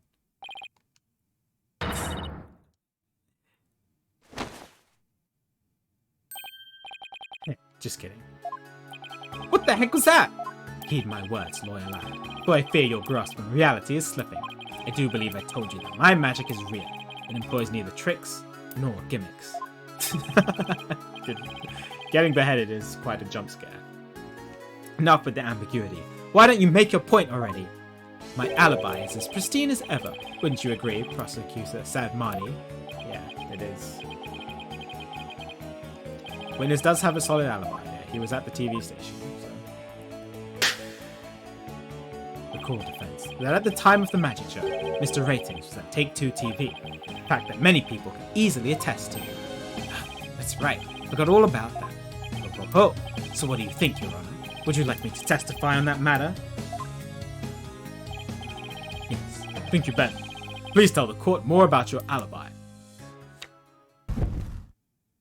Very well then. On with the show. Are you watching Magnifique Gramarye? The time has finally come for my magic to snuff out your precious pedigree. The Gramarye line will be no more. Alright.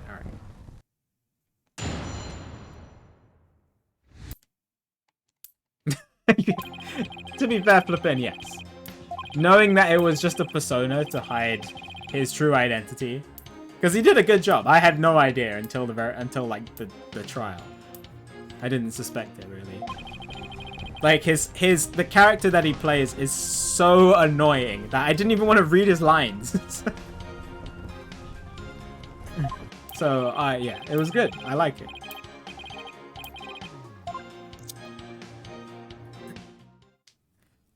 I'm gonna be honest, I didn't read his testimony, but I'm pretty sure it's just about the TV station. I'll read it in a second. I did not grace the theatre with my presence until after the incident. So how could I have committed the murder? His staff did say he was there at the station. Yeah, it's like Matt and God. Also a fantastic reveal too, which is my favorite case so far in the Ace Attorney series, 2-4. So it sure does sound like a rock-solid alibi. But that can't be right. Mr. Ratings is the killer. He'd have to have been at the theatre. There's got to be a hole somewhere in his story. I assure you, there are no holes in Mr. Reyes' stage. No tricks, no gimmicks. True magic doesn't need trapdoors to escape through. Do enjoy my show to the fullest, and my real alibi.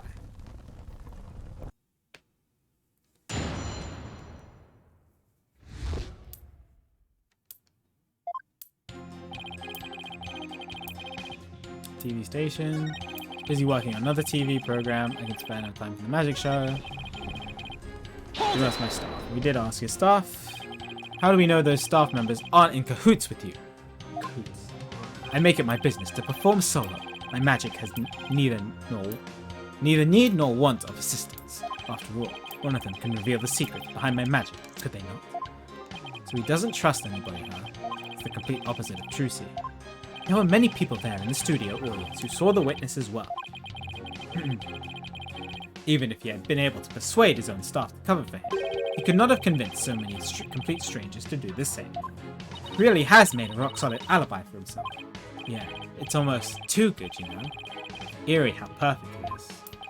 All been revealed to you now? Simple and perfect alibi, no tricks, no gimmicks, just... Hold it! I've got it! Do you have a brother? No, you can't pull the it's secretly twins again act. I think we've used that up for the rest of the series. A brother that looks exactly like you, maybe? Again with the twins business? You think the audience will let you get away with using the same gimmick twice in a row? Unless... If you do not believe in defense, why not investigate yourself? I'm sure your efforts will prove to be thoroughly fruitless. I guess the twins theory is a little far-fetched. Perfect alibi, huh? It's no good, Apollo. Can't find a hole anywhere. It's got to be some kind of trick to it. I just know there's a trapdoor here.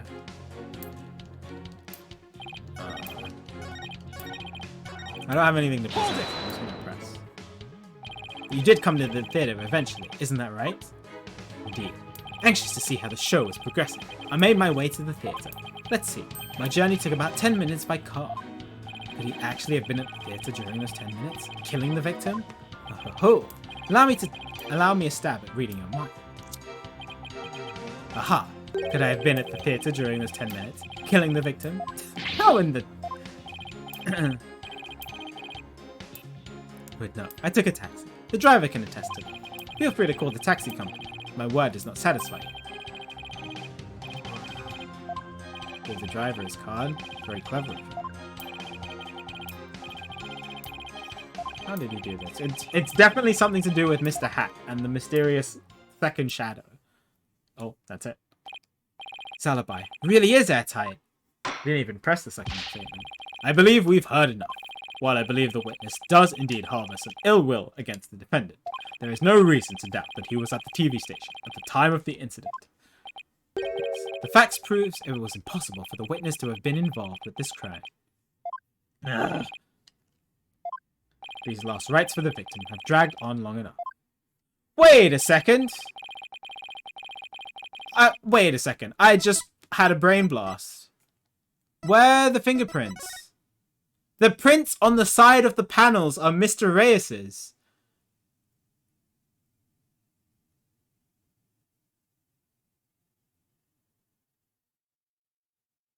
So that means he was... Wait a second. Okay. Not Man of Mystery.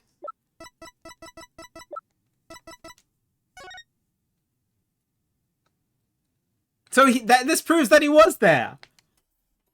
Oh, I am like almost like giddy at the fact that I noticed that.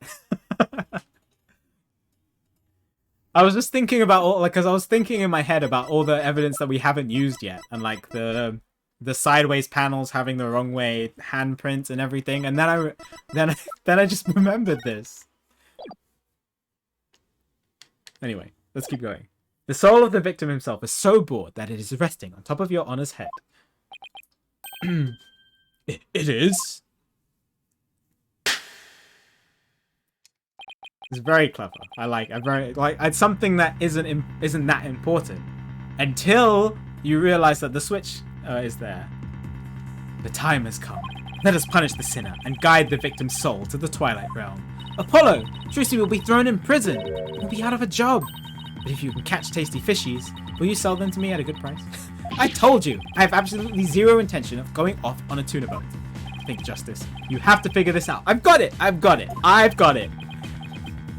No, I've got it, Apollo. I know it. I've got it. Let me at him. Can't find a single flaw. So what now? Oh, behold, my never-ending magic show. Come for the awe-inspiring showmanship of the great Mr. Reyes, and stay for the grand illusion until the end of time. Wait, is he saying that we're still trapped inside some sort of illusion of his? That's what professional magicians do. They make the audience see something that isn't really there. In other words, you make us see illusions, right? We call it misdirection. While we keep you busy believing one thing, we're busy making something else happen. What we say is there really isn't, and what we say isn't there actually is. Could it be? You know what, Mr. Ratings? I guess we have all been spectators to the elaborate illusion you've prepared for us. An illusion that has suddenly turned our attention towards something you wanted us to see. What are you going on about, lad? Have you got something, Apollo? I just remembered something Trucy said about misdirection. What a magician says is there really isn't. And what they say isn't there actually is. We've all been taken for a ride by Mr. Ratings' magic. Maybe he's made us see something that wasn't really there. Okay, I don't know what Apollo is getting at now, but it's different to what I am thinking. It's time to rethink all of my assumptions about this case. What have we been made to believe was there when it actually wasn't? What have we taken to be the absolute facts of this case?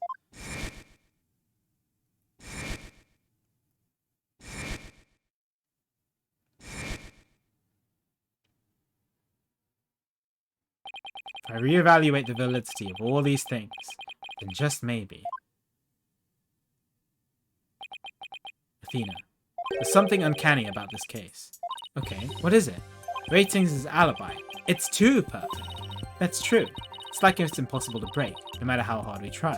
But maybe that's the trick. Maybe that's exactly what he wants us to think. So, like, the alibi is real, but he still committed the murder? Like a Rube Goldberg machine? Or something?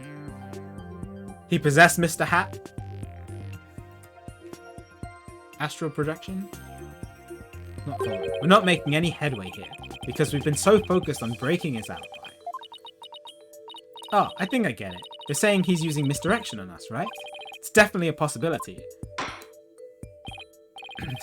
He's from Korean as well. Would the defense care to share with everyone what they're discussing over there? Your Honor, we believe that if we were to reconsider a certain assumption, we may finally arrive at the truth. In fact, I think we'll eventually see who's hiding behind the curtain, so to speak. And what is this certain assumption you're thinking of?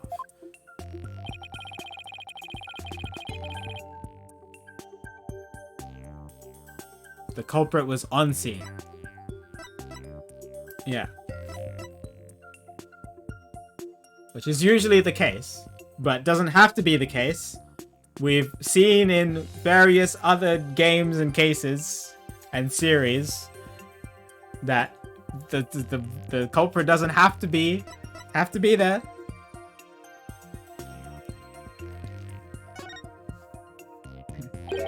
What if the culprit was somewhere other than the theater at the time of the crime? What if there was some way to commit the murder without actually being there? If that were the case, then Mr. Ratings' perfect alibi would become irrelevant. Objection! How could one person stab another to death with a sword without physically being there? Furthermore, we all saw what appears to be the culprit's shadow in the footage. Objection! That's Mr. Hat. It's Mr. Hat. But couldn't we just as easily assume that the shadow does not belong to the culprit? Well, if it's not the culprit's, then whose is it? I'm not 100% sure yet. It's Mr. Hat! I know it's Mr. Hat, but I'm pretty sure I'm on the right track. We've all seen something that looks like this shadowy shape before, Your Honor. During the magic show itself. Yes, Apollo! Get it! In that case, please point it out in the show footage for us. This is the thing that looks suspiciously similar to the shadowy figure of the culprit. Oh, here we go. Can I just... any Mr. Hat, I imagine, should work. I hope. I really hope. Take that!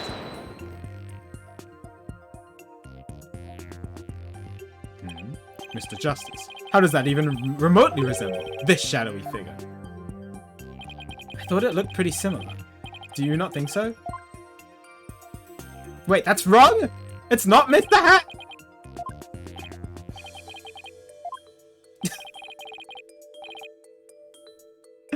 It's not Mr. Hat! Are you sure? This is something that I have been thinking since the beginning of the case.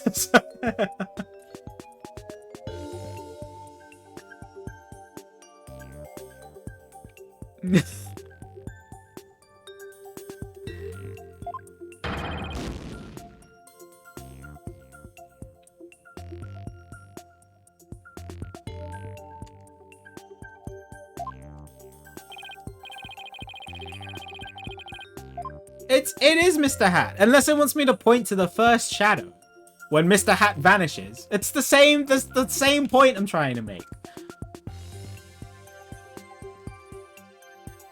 Let's just do that, because then otherwise I don't know what else it could be. I'm so sure that it's Mr. Hat vanishing from the scene when he gets pulled upwards by the winch. Yeah, here. But now I'm scared to present because I don't... because I feel like the other one should have worked too, in this case.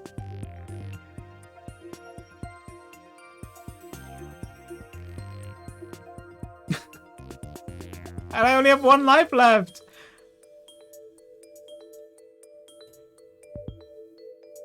Oh, maybe I should save. I really don't want to have to do all this again. I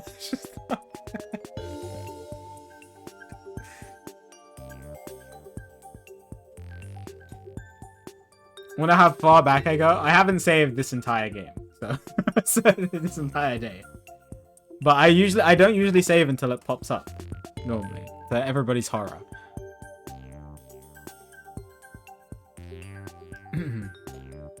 Oh, it's less my pride. It's more I don't like. I just don't do it.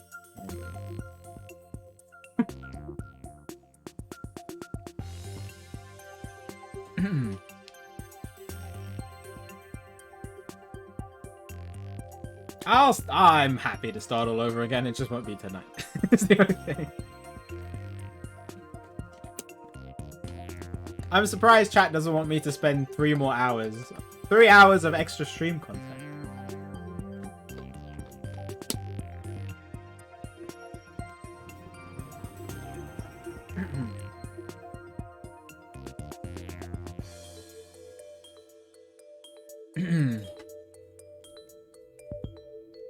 Can I even save at this point?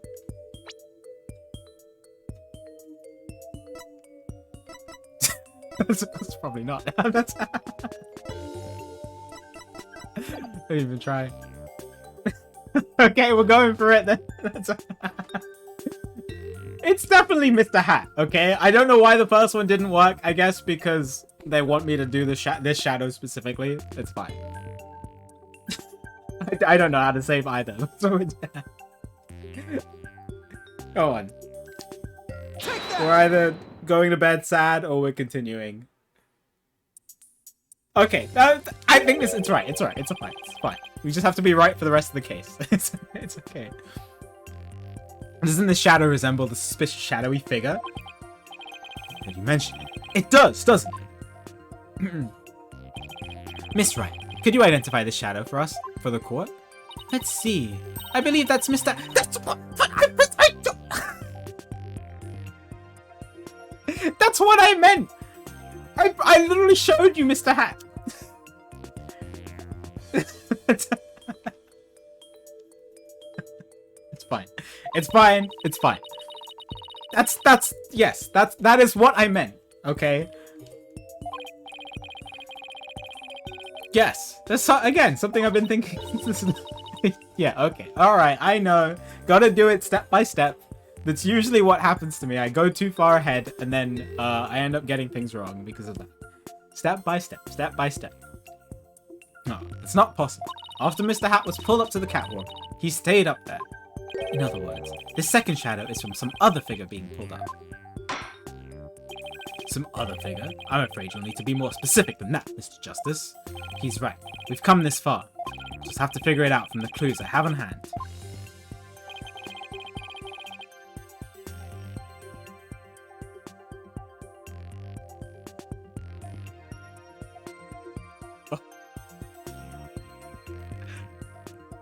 I thought the second shadow was Mr. Hat as well, coming back down and going back up. Oh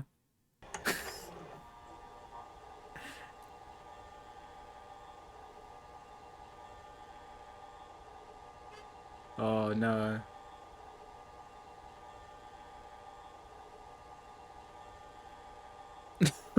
I can't fast forward or rewind or pause this one.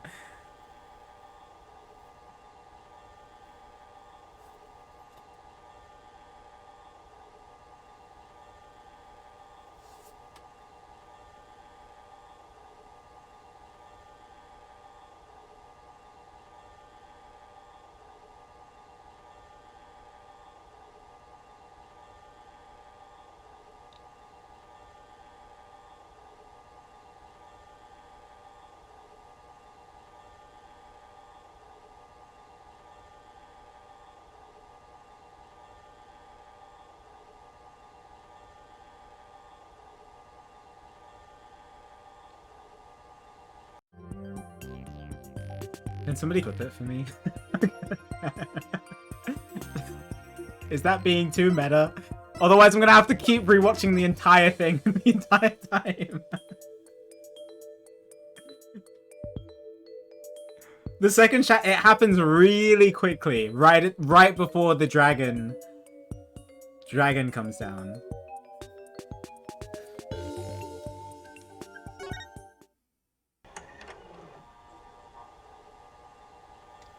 Thanks, chat.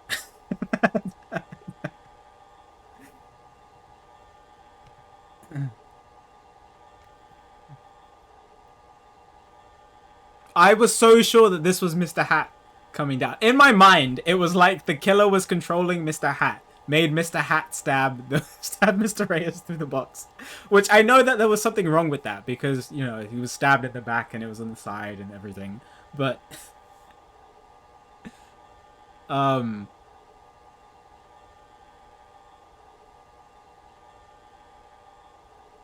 that's what I kind of had in my mind, and I thought I was gonna build around the build around that. And now that that's not Mr. Hat, that's okay. I just need the shadow itself.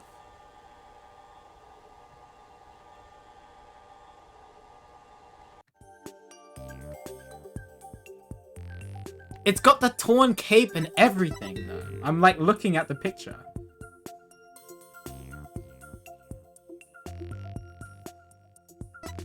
Which is exactly what...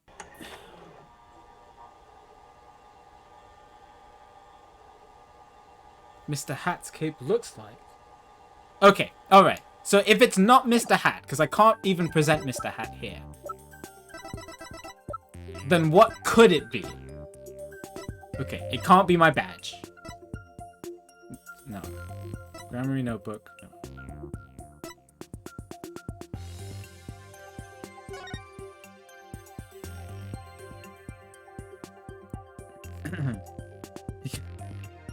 It's got a badge like... This shadow does not have badge like... Let me look at it again.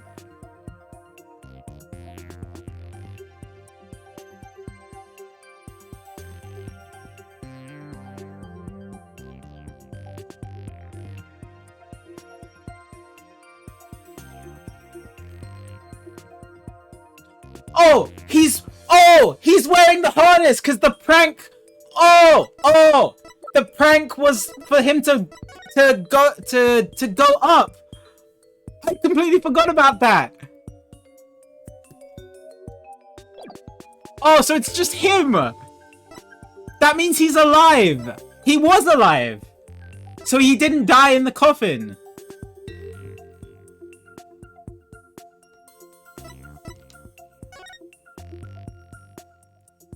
Oh, this is a really cool case. Okay.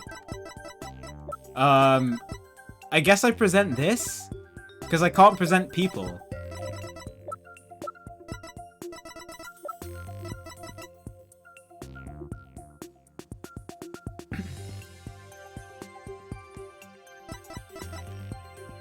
Yeah, I only realized because I was looking at the photo and was like, oh yeah, he's got the carabiner, the harness, clip. And then I just suddenly remembered the prank.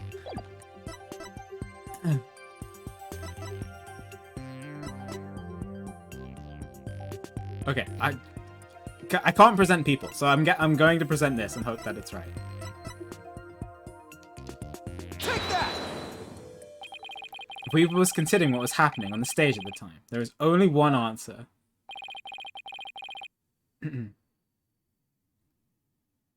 The shadow belonged to the fake Mr. Rios. Yeah, he's dead, right? But he wasn't stabbed in the coffin. We're turning the case on its head. He wasn't stabbed in the coffin. He was stabbed afterwards.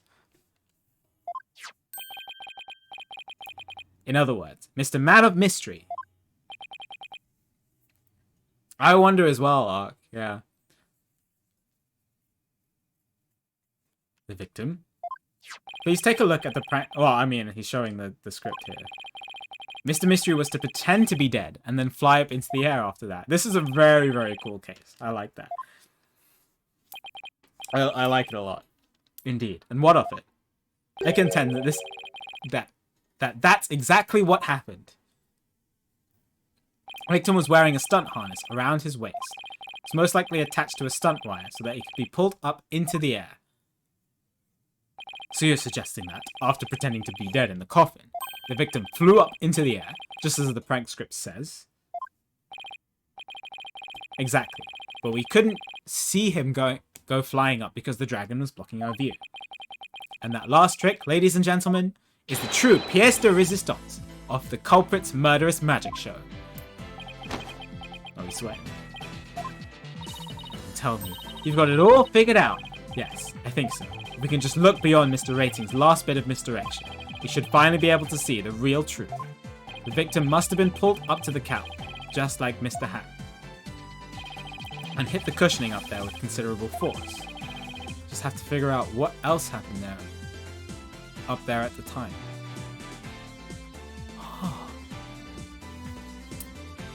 Mosquito.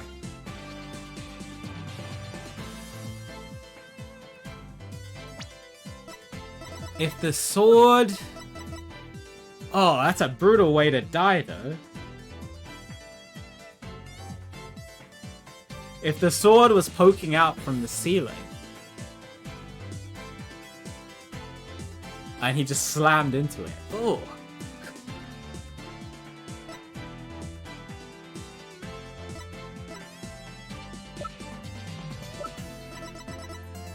I don't think that's the case, because there was no other traces of blood found, like, dripping or anything like that. Well, I don't... It's a possibility that went through my head, that, like, the sword was sticking out from the top. But that doesn't... It doesn't add up to the sword switch and everything, and the planting, what have you.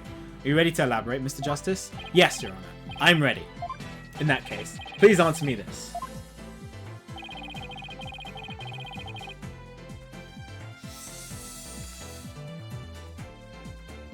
Oh. I don't know what the correct one is.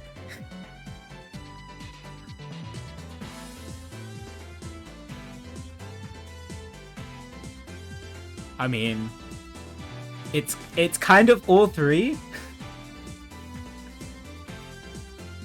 I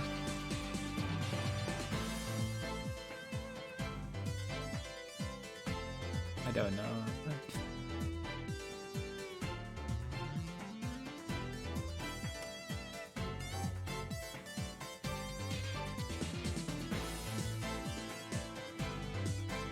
Choose the... Yeah, I mean, because it's kind of all three. The culprit wants to murder him. The culprit does want to hide the body.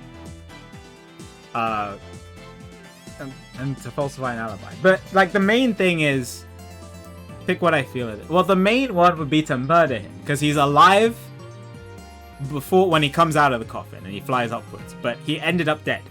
So he needs to murder him at some point in between those two things.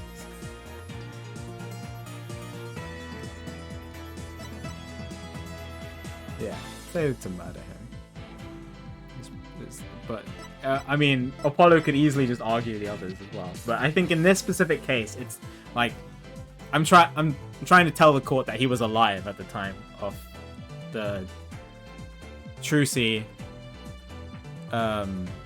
putting the sword in. Which proves that Trucy is innocent, actually. Which is all I need to do.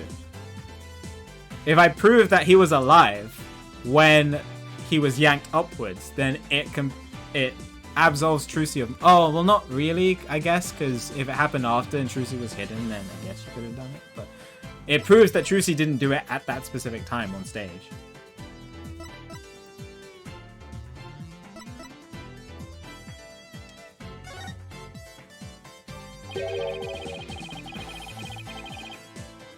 Just why did the culprit have the victim fly up after he appeared in the coffin? And how did the victim actually die, when he was only pretending to be dead in the coffin? If we can figure out how these two questions relate, the answer should become clear. Could it be? Mr. Mystery must have thought he was still just part of a prank when he appeared on stage. He probably didn't suspect a thing as he was being pulled into the air, after Miss Wright was called backstage, just as the set piece fell. The culprit had already planted the real murder weapon in a cushion in the catwalk. Oh, he's right! It was probably a knife or blade of some sort. What? You mean... Yes, it really was a magical murder. Just as the prank script said, Mr. Mystery was whisked up into the air, so it was sticking out of the...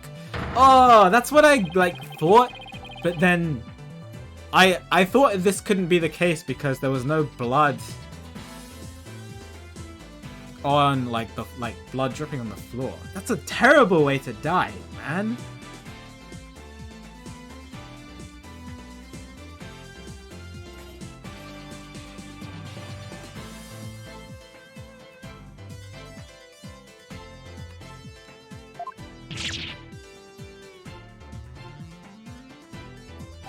In other words, this murder was committed remotely through the use of a magic trick.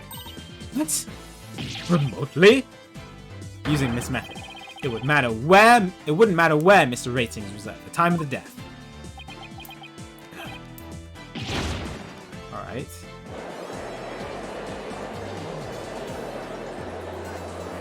Yeah, so he would have just slowly been dying. Because he didn't even die from blood loss. He died from shock of the stab wound. Like the pain. How exactly does it work, Mr. Justice? Oh my god, the power of the 3DS. Just before the murder occurred. The dragon set piece was up in the catwalk. It and Mr. Man of Mystery were connected to each other by a wire at that time. By carrying out the prank plan, Betty made the dragon set piece fall, which caused Mr. Mystery to rocket straight up into the blade in the cushion.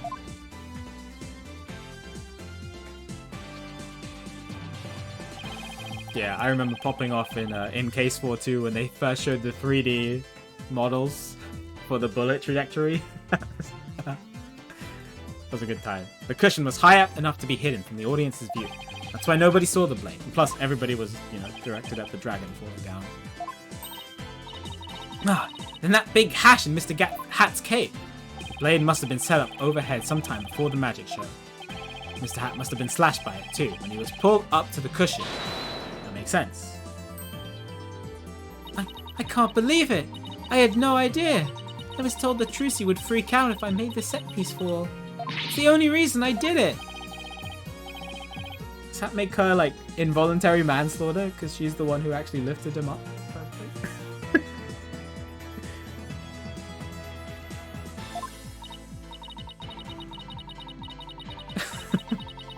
I thought he was my little puppet to boss around, but it was the other way around. After the incident occurred, Mr. Ratings arrived at the theatre. He got the murder weapon and swapped the rubber sword with the bloodied steel one.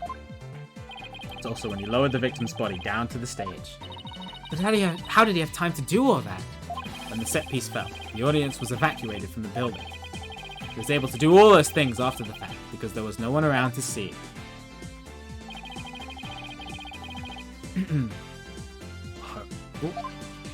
Sounds like the kind of murder only a magician could pull off. As long as the show proceeded as it was scripted, Mr. Mystery was doomed to die. That's why it was you, Mr. Ratings, who killed the victim, all the way from the TV station. This prank plan, or should I say, murder plan, proves your murderous intent. Right down.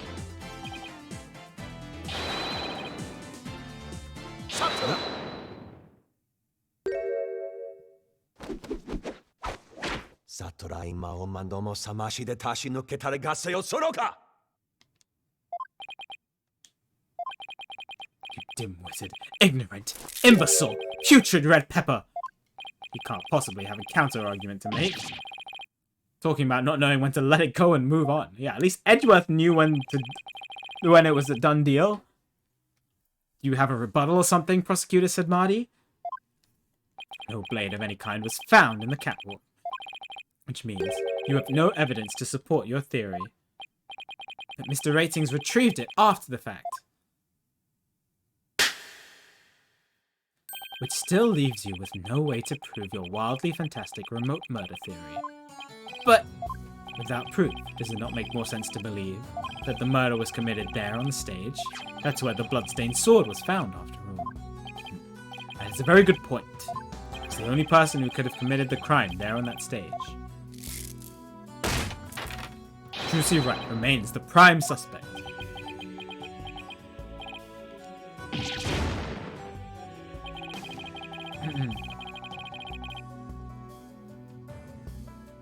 It would appear that what you call truth is little more than a cheap parlor trick. In the end, you still have done nothing to prove the accused's innocence. It is time at last to let it go. Move on. Oh, are you seeing this magnificent gramarye? My magic is exacting punishment on your granddaughter. The gramarye name is done for. A Apollo, we need to hit them with a decisive piece of evidence here. I know. So it's just what I was thinking. Mr. Justice, do you or don't you have anything to prove that the witness committed this remote murder you propose? Of course I do, Your Honor. This entire incident was carried out exactly according to the script. Right. So theoretically, there should be no evidence for us to find or use. It means our best bet is to see if something unscripted happened. It's going to be something ratings couldn't have foreseen. Oh, the one thing that didn't go according to plan was that Bonnie made a mistake and put Mr. Hat on the wrong side. Would that have interfered with the plan?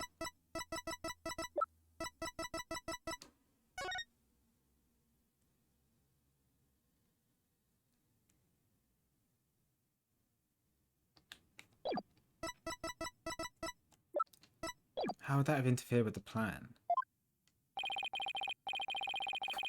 Get ready, Mr. Ratings, because I'm about to reveal the secret to your magic.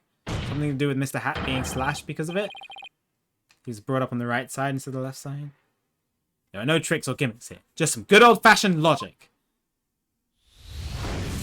Oh, yeah, oh my god, I forgot I have to do this. As long as the magic show went as scripted, the murder would happen without fail. Everything in this case was carefully planned so that no evidence would be left behind. Still, one thing happened that definitely wasn't in the plan. Bonnie's mistake.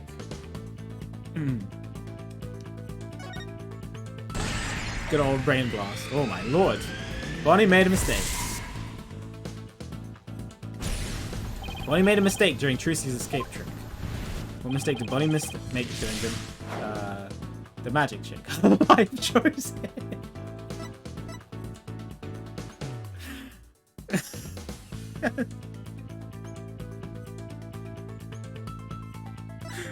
That's so mean! No, I can't be mean to Bonnie again! No, she's innocent.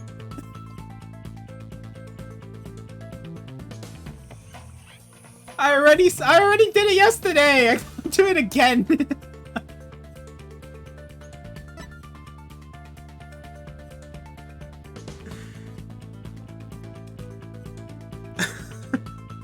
So mean. Alright, for you, chat, because some of you are staying up till midnight on a work day. Well, I guess in America it's not work day, but still. For you, chat, go on. No, I should never say a person's life choices are a mistake. I'm sure she could be a great magician someday, if she works hard at it. Good luck, Bonnie. Anyway, getting back to the case. Aww. It's kind of sweet. Oh, I got an award. That's kind of wholesome. Alright, Mr. Hat's positioning. I got an achievement.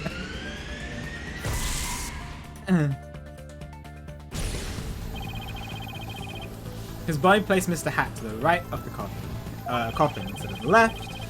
Trucy had to reappear on the side of the coffin opposite to the one in the show script. But the culprit didn't know that when he first arrived at the theatre, which means he was bound to make a slip-up when he tampered with the crime scene.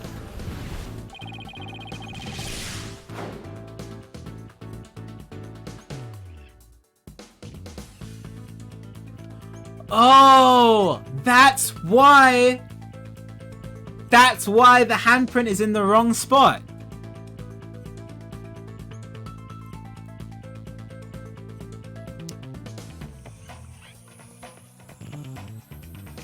Because he swapped the right and left. Like, he thought that it was going to be on the other side, right? Because if Mr. Hat was on the left side. Wait, no, does that make sense? Yeah. Hang on. I'm trying to work through it in my mind. Hang on.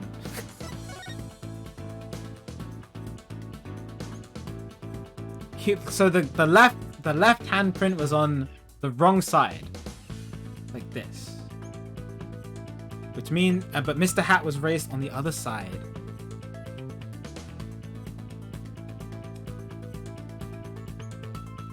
But why?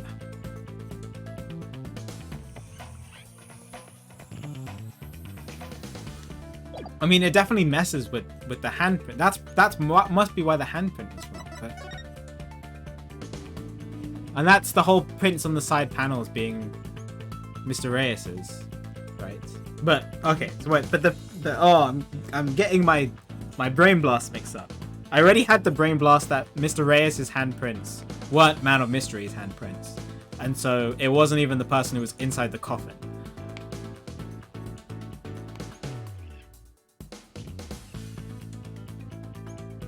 So maybe,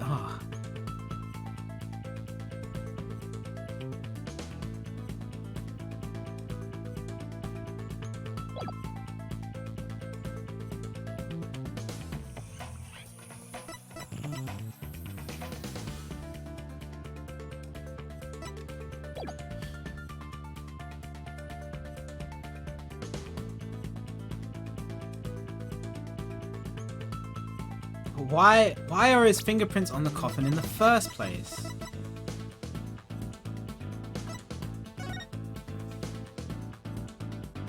Sorry, chat. I know there's no consequence to this, but I want to figure it out myself.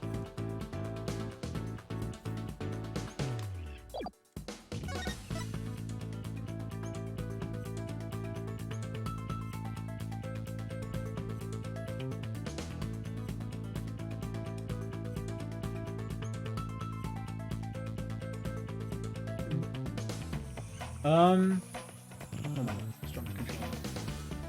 I mean, this is Mr. Reyes or Mr. Ratings' hand prints. Okay, Mr. Hat was raised up on the right side instead of the left side. That means that Trucy had to have appeared on the right side, which means Trucy stabbed through the right side.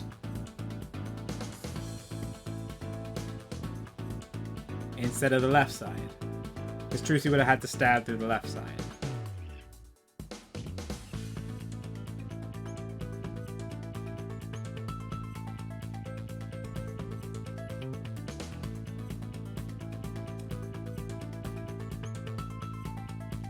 But then...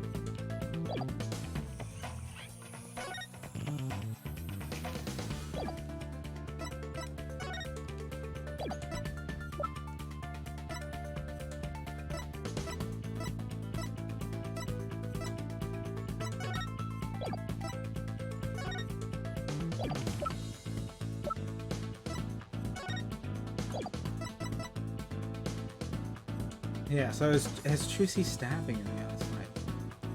Gotta be, so he had to change the panels out, maybe? Because I remember there being a comment that the right and left panels were switched. But why would he have to switch them? It looks like he did switch them based on the fact that his fingerprints.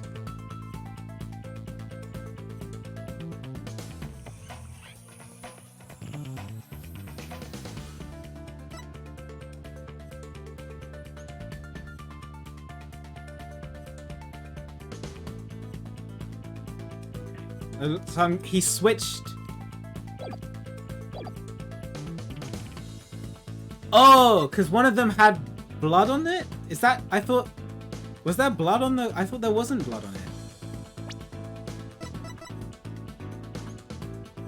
Oh, there are traces of blood in one of the coffin's holes.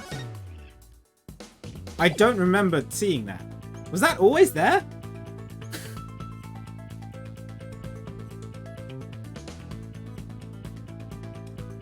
Sorry, that's a rhetorical question. I swear that how did I miss that?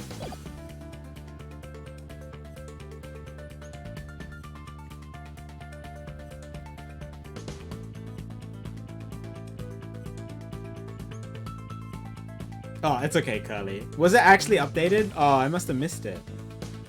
Oh, okay. So, alright. Well, then that makes more sense. So, if Trucy ended up on the other side by accident, but the blood was placed on the left side instead of the right side, then he had to go in and change the panels around. Oh, okay. Alright, I think I get it. I think I get Apollo's brain. Sorry, chat. Apologies. Thinking Trucy has appeared on the left, the culprit must have put blood in the left hole, but the blood was eventually discovered in the right hole during the police investigation. The killer had originally put the blood on the left side. That means he must have tampered with the scene again afterwards to make it line up with the facts. To make the crime scene consistent with the facts, the culprit must have swapped the coffin sides.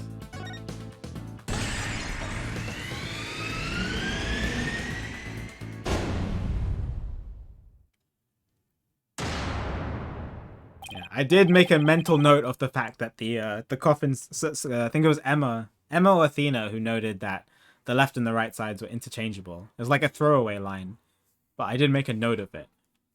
The left and right panels of the coffin are interchangeable. The culprit must have switched the two panels to make the blood stain fit the facts, but the switch might have also given rise to something unnatural. Oh, I remember now. There was something unnatural about the coffin, and it's just the evidence I needed.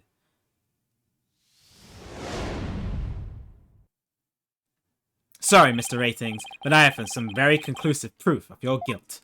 Another bluff, is it? There's no way you'd have anything of the kind. My magic is real. Objection! No. There are tricks and gimmicks to it, just like any other illusion. What?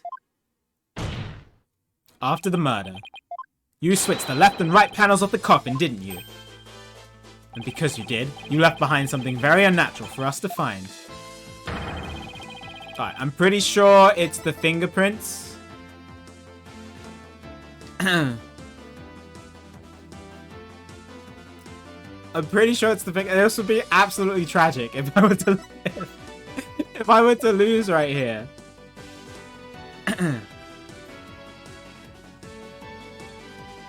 Alright, what a song. Take that! The fingerprinting results? What about the fingerprints is unnatural? Let's take a look at the prints the victim left inside the coffin, shall we?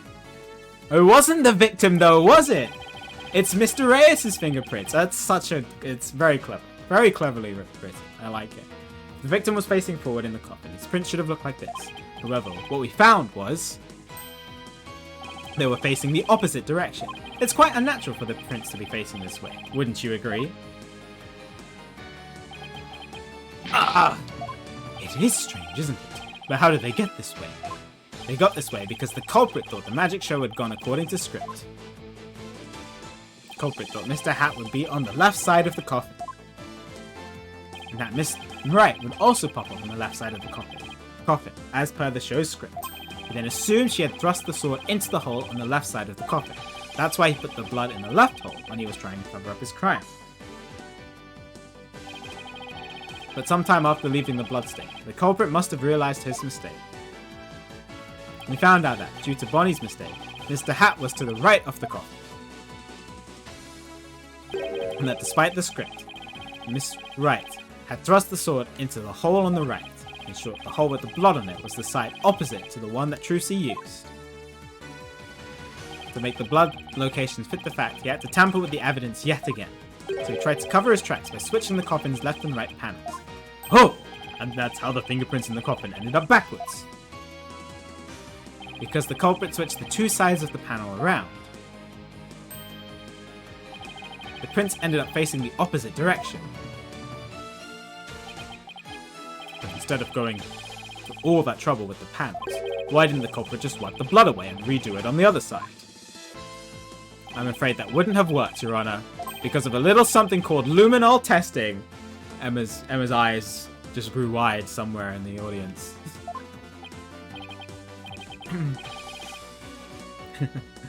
Right, luminol. I almost forgot. Luminol can detect trace amounts of blood, even if it's wiped away, right? That's right. Wiping the blood away would have only served as proof it was meddling. One day, somebody in the Ace Attorney universe is going to discover bleach, and and they're going to be the most powerful murderer on the planet. How about it, Mr. Ratings? I did a pretty good job figuring out your trick, didn't I? Objection! Universal. Must not, because of all these luminol fingerprints that we keep finding. Trucy Wright could have done the same thing just as easily. You have no proof that it was this witness who tampered with the evidence. Objection! Ah, but I do have proof. What? The person who was in the magic show would never have made the mistake of putting the blood on the wrong side. Least of all, Miss Wright, who surely would have remembered she was on the other side. Oh yeah, it does prove that Trucy is innocent. Because she knows what side she stabbed through. Let's go, Apollo, keep going. I'm sure you've realized by now, Prosecutor Sadmati, that your claim that Miss Wright is the culprit just doesn't hold up. You and the accused are most certainly bound for hell. Really? Miss Wright and I? Because I think you're the one with the ticket there for trying to convict an innocent girl.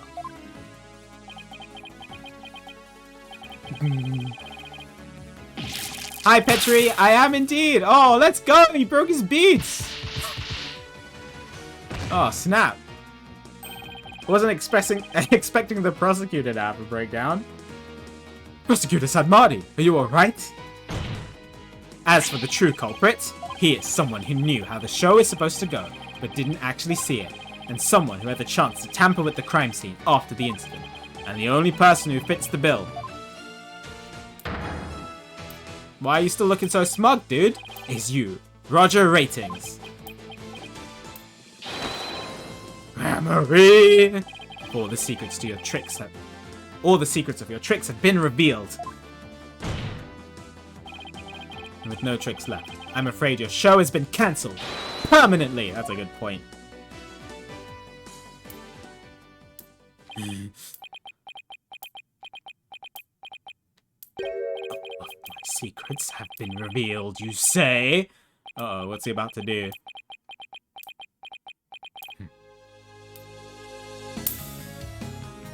Don't make me laugh, boy. Mine is the true real magic. There are no secrets to reveal. Behold, ladies and gentlemen, the true power of the great Mr. Reeves. Witness a magic far greater than Troop Gramarye.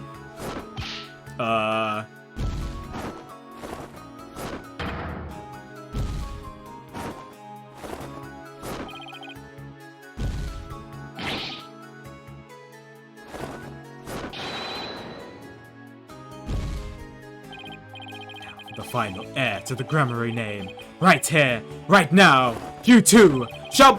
Huh? Uh-oh. He made a mistake. Oh?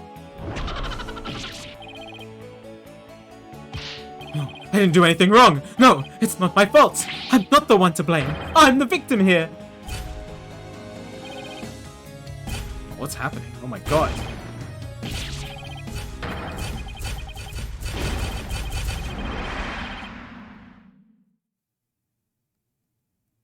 Oh, what a breakdown. It's probably one of my favorite breakdowns so far.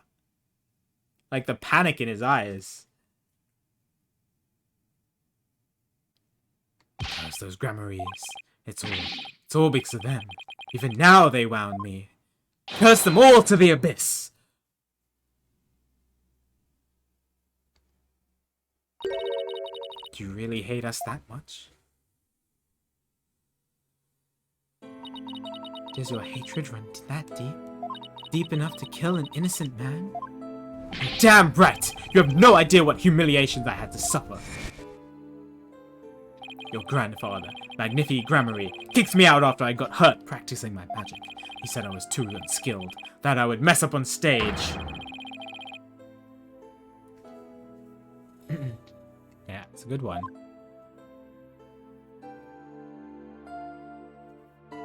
Since I was but a child, it was always my dream to become a great magician. But that Magnifi, he took it all from me. But that's no excuse. It's no reason to do something so evil.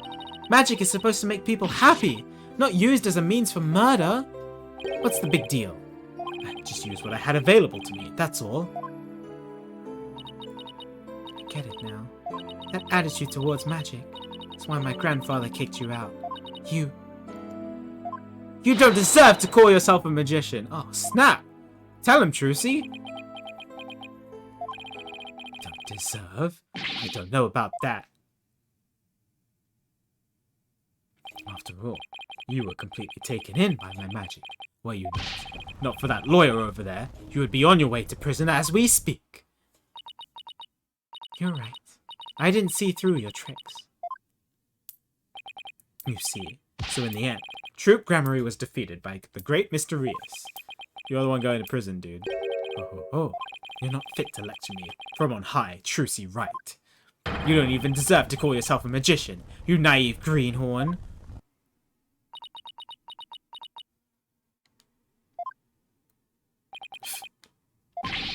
Oh. Take that, Gramarye! You lose! If anyone needs to learn to let it go and move on, it's this guy. Yeah, 12 years. This court of my prison can both burn in the flames of my creation. The judge is just like, no. Bailiff, take Mr. Ratings away and bring a fire extinguisher, just to be safe.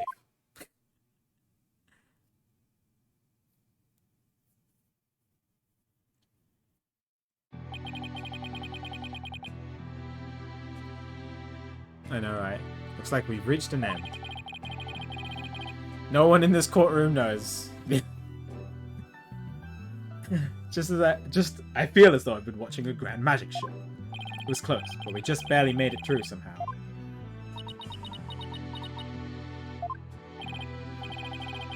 Why does Trucy look so down? She's upset that Gramarye's had such an effect on someone. Cause someone to die, I'm guessing. I'm about to announce my verdict. Did I see that wonderful smile of yours? That smile of a true entertainer, as I do? Yes, Your Honor. Now then, this court finds the defendant, Trucy right. Let's go! This is the same crowd that was cheering for her to, like, die like the scum she is. But sure, okay, we'll take it.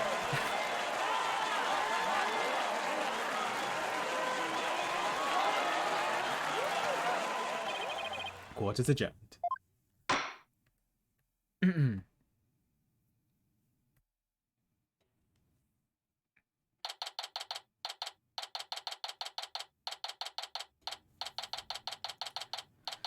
Whew. Thank you for everything, Polly. Oh, Trucy, grazie a Dio. Now you can open your show tomorrow, just as planned. Yep, and it's all thanks to you two. Oh, but now that Mr. Reyes is gone, I'll need to find somebody to replace him. Why are you looking at me like that? Don't like the way she's looking at me. Trucy, I'm so sorry about everything. Hey, what are you apologizing for?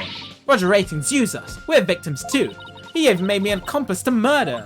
But Betty, we have to take some of the blame for this too, you know. Even if we didn't know he was planning to kill Mr. Mystery, we did cooperate with him. It's all my fault, isn't it? Neither one of you is to blame. No, that's what the court said, not me. I love Trucy. Bean, please.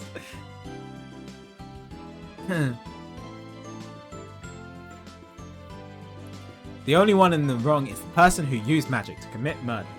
Roger Ratings. Should have put chat on the left side, actually. Don't you think I know that? Say what you want, but don't think for a second that I don't still hate you. I will. I probably will after I do Ace Attorney 6. I'll go back and finish Ace Attorney 5 DLC. Guess she really does hate me.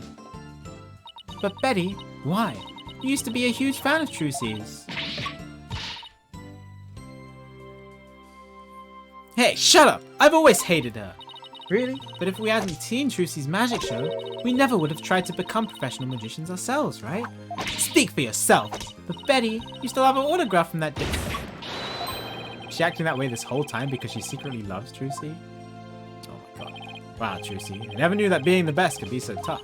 Come on, Bonnie. We're leaving. We have to get ready for tomorrow's show.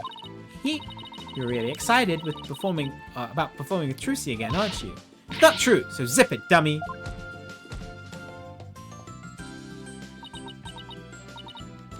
Polly, do you really think I am a naive greenhorn? Huh? No way. Just don't listen to him, man. No. Ignore him. Ignore him. He doesn't know what he's talking about.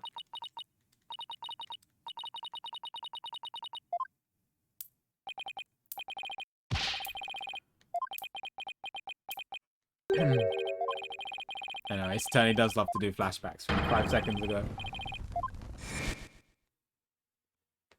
Trucy, don't tell me you're taking what Rayton said to heart. Well, maybe a little. I didn't see through his tricks, and I let myself be taken in by his magic. I can't trust myself anymore.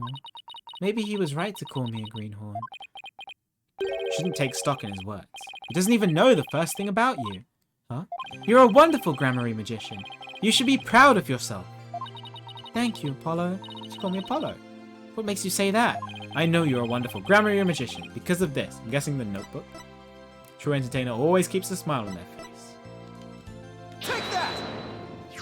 My grandfather's notebook. The Grammary Creed. A true entertainer always keeps a smile on their face.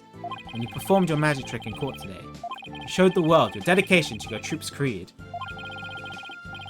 Even through all the jeering, you kept a smile on your face and won the crowd over. You were everything Magnifi could have hoped for in an air. You're a great magician, Trucy. Great magician? Me? You really are. That's why. You don't have to worry about what Rating said. Oh, Polly. Thank you. Still, I couldn't have done it without you. Would have lost my nerve if I'd been up there alone. But I was able to keep on smiling because of you. Me? Remember what you said to me in the detention center. Yeah.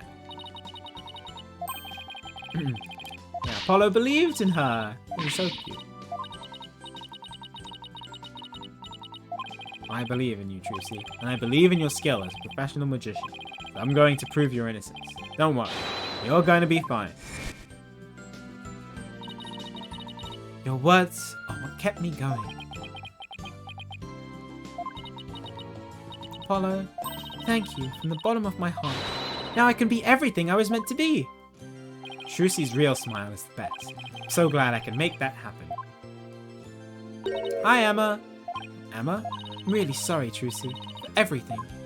It's not your fault. Why? You just did your job. You're fine. Well, I wasn't able to convince Prosecutor Sadmali what a good person you were. I had to testify against you, too. You have nothing to apologize for. You're just doing your job. Exactly. You're too kind. I don't know about it. Huh? Something wrong, Emma? Oh! Oh, hello. Prosecutor Sadmati, what are you doing here? Detective Sky. Yes? I require your forensic expertise in order to close the case. Come, let us go. Alright, bye. Wait! Prosecutor Sadmati! Oh, hello, he's back. Trial is over, Mr. Justice. You and I are strangers once more, with no further need to interact. I would be happy with that. Strangers? Have you really forgotten all about me? So they do know each other. Okay, I was wondering if Apollo was going to bring it up. But you see, Apollo is a professional and didn't let it interfere with the court case, unlike other people who let their personal feelings interfere with court cases. What?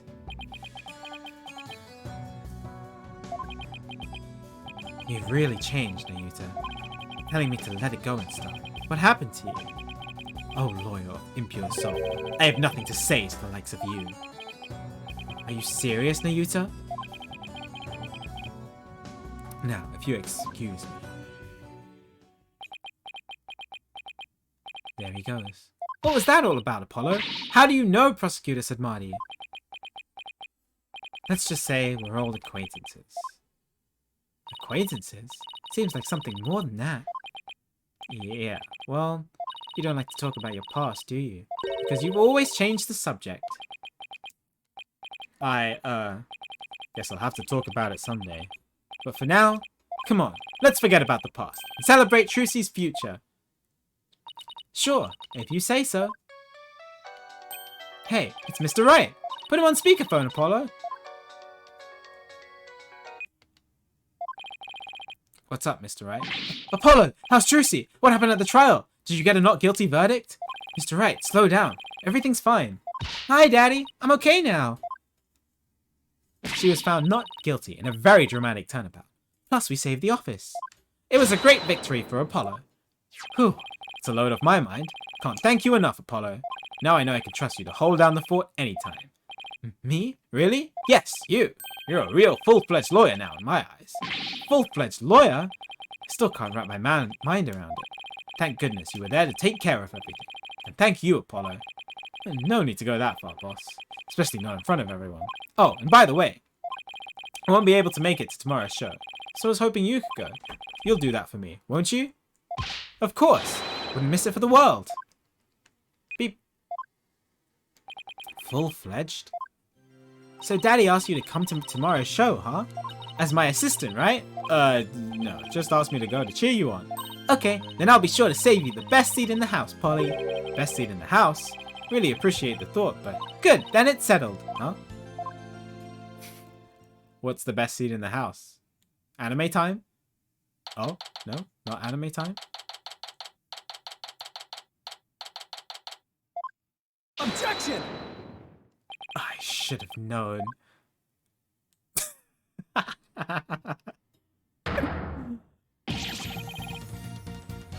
After we just finished a case where the idea was somebody got stabbed in a coffin, Trucy, don't you think it's in a little bad taste?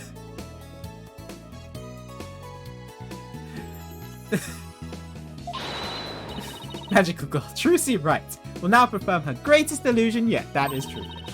There are no tricks or gimmicks here. Ladies and gentlemen, this is real magic. Wait a minute, you're kidding, right? There is a trick or gimmick, right? I'm too young to die. Now then, Mr. Hat, you know what to do with that sword. No, wait, stop. Oh, poor Apollo.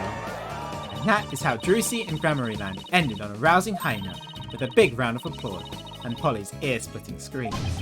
What kind of an ending is that? And we never heard from Apollo again. It was good. That was a very good case. The trial especially. The investigation was a little bit, like, slow. But to be fair, I did miss something very obvious. Which was the, well, it wasn't even obvious. It was just a poster. But the trial was fantastic. And the way the whole case was written was very, very good. Very, very fun. Very, very fun. Yeah, very good case. Probably my favorite case too. I'd have to go through all the case twos from the investigation games as well, but very, very good. All right. Do we watch The Rite of Turnabout introduction? Yes. The answer is yes.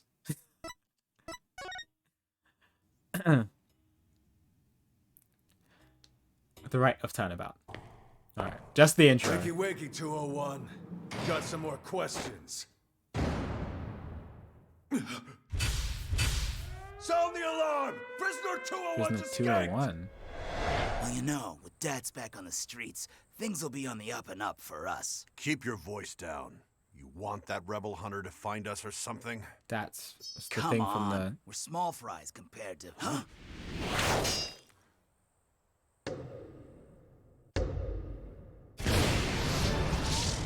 Oh!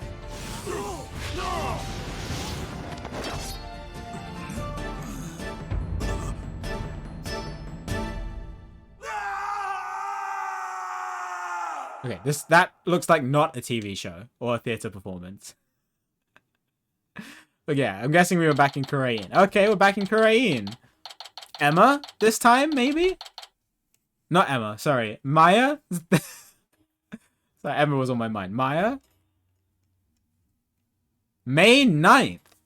Yeah, okay, 2 weeks. It was supposed to be 2 weeks after that Maya was done with her training. Okay, so I think are we gonna see the return of Maya? Oh my god, it's been so long. Well, we'll have to wait and see.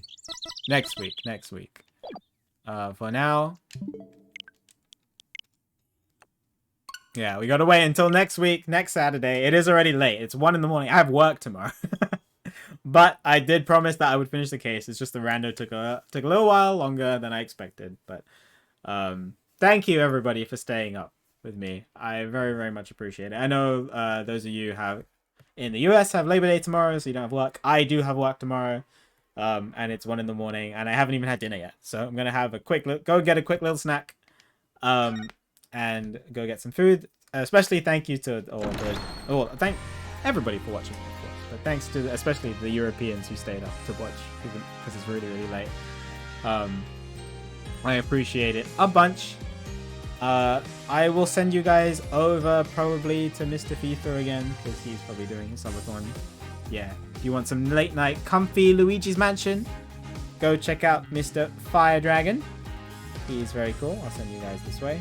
He is doing a subathon for September, so he will have streams for the rest of the week, content for the rest of the week.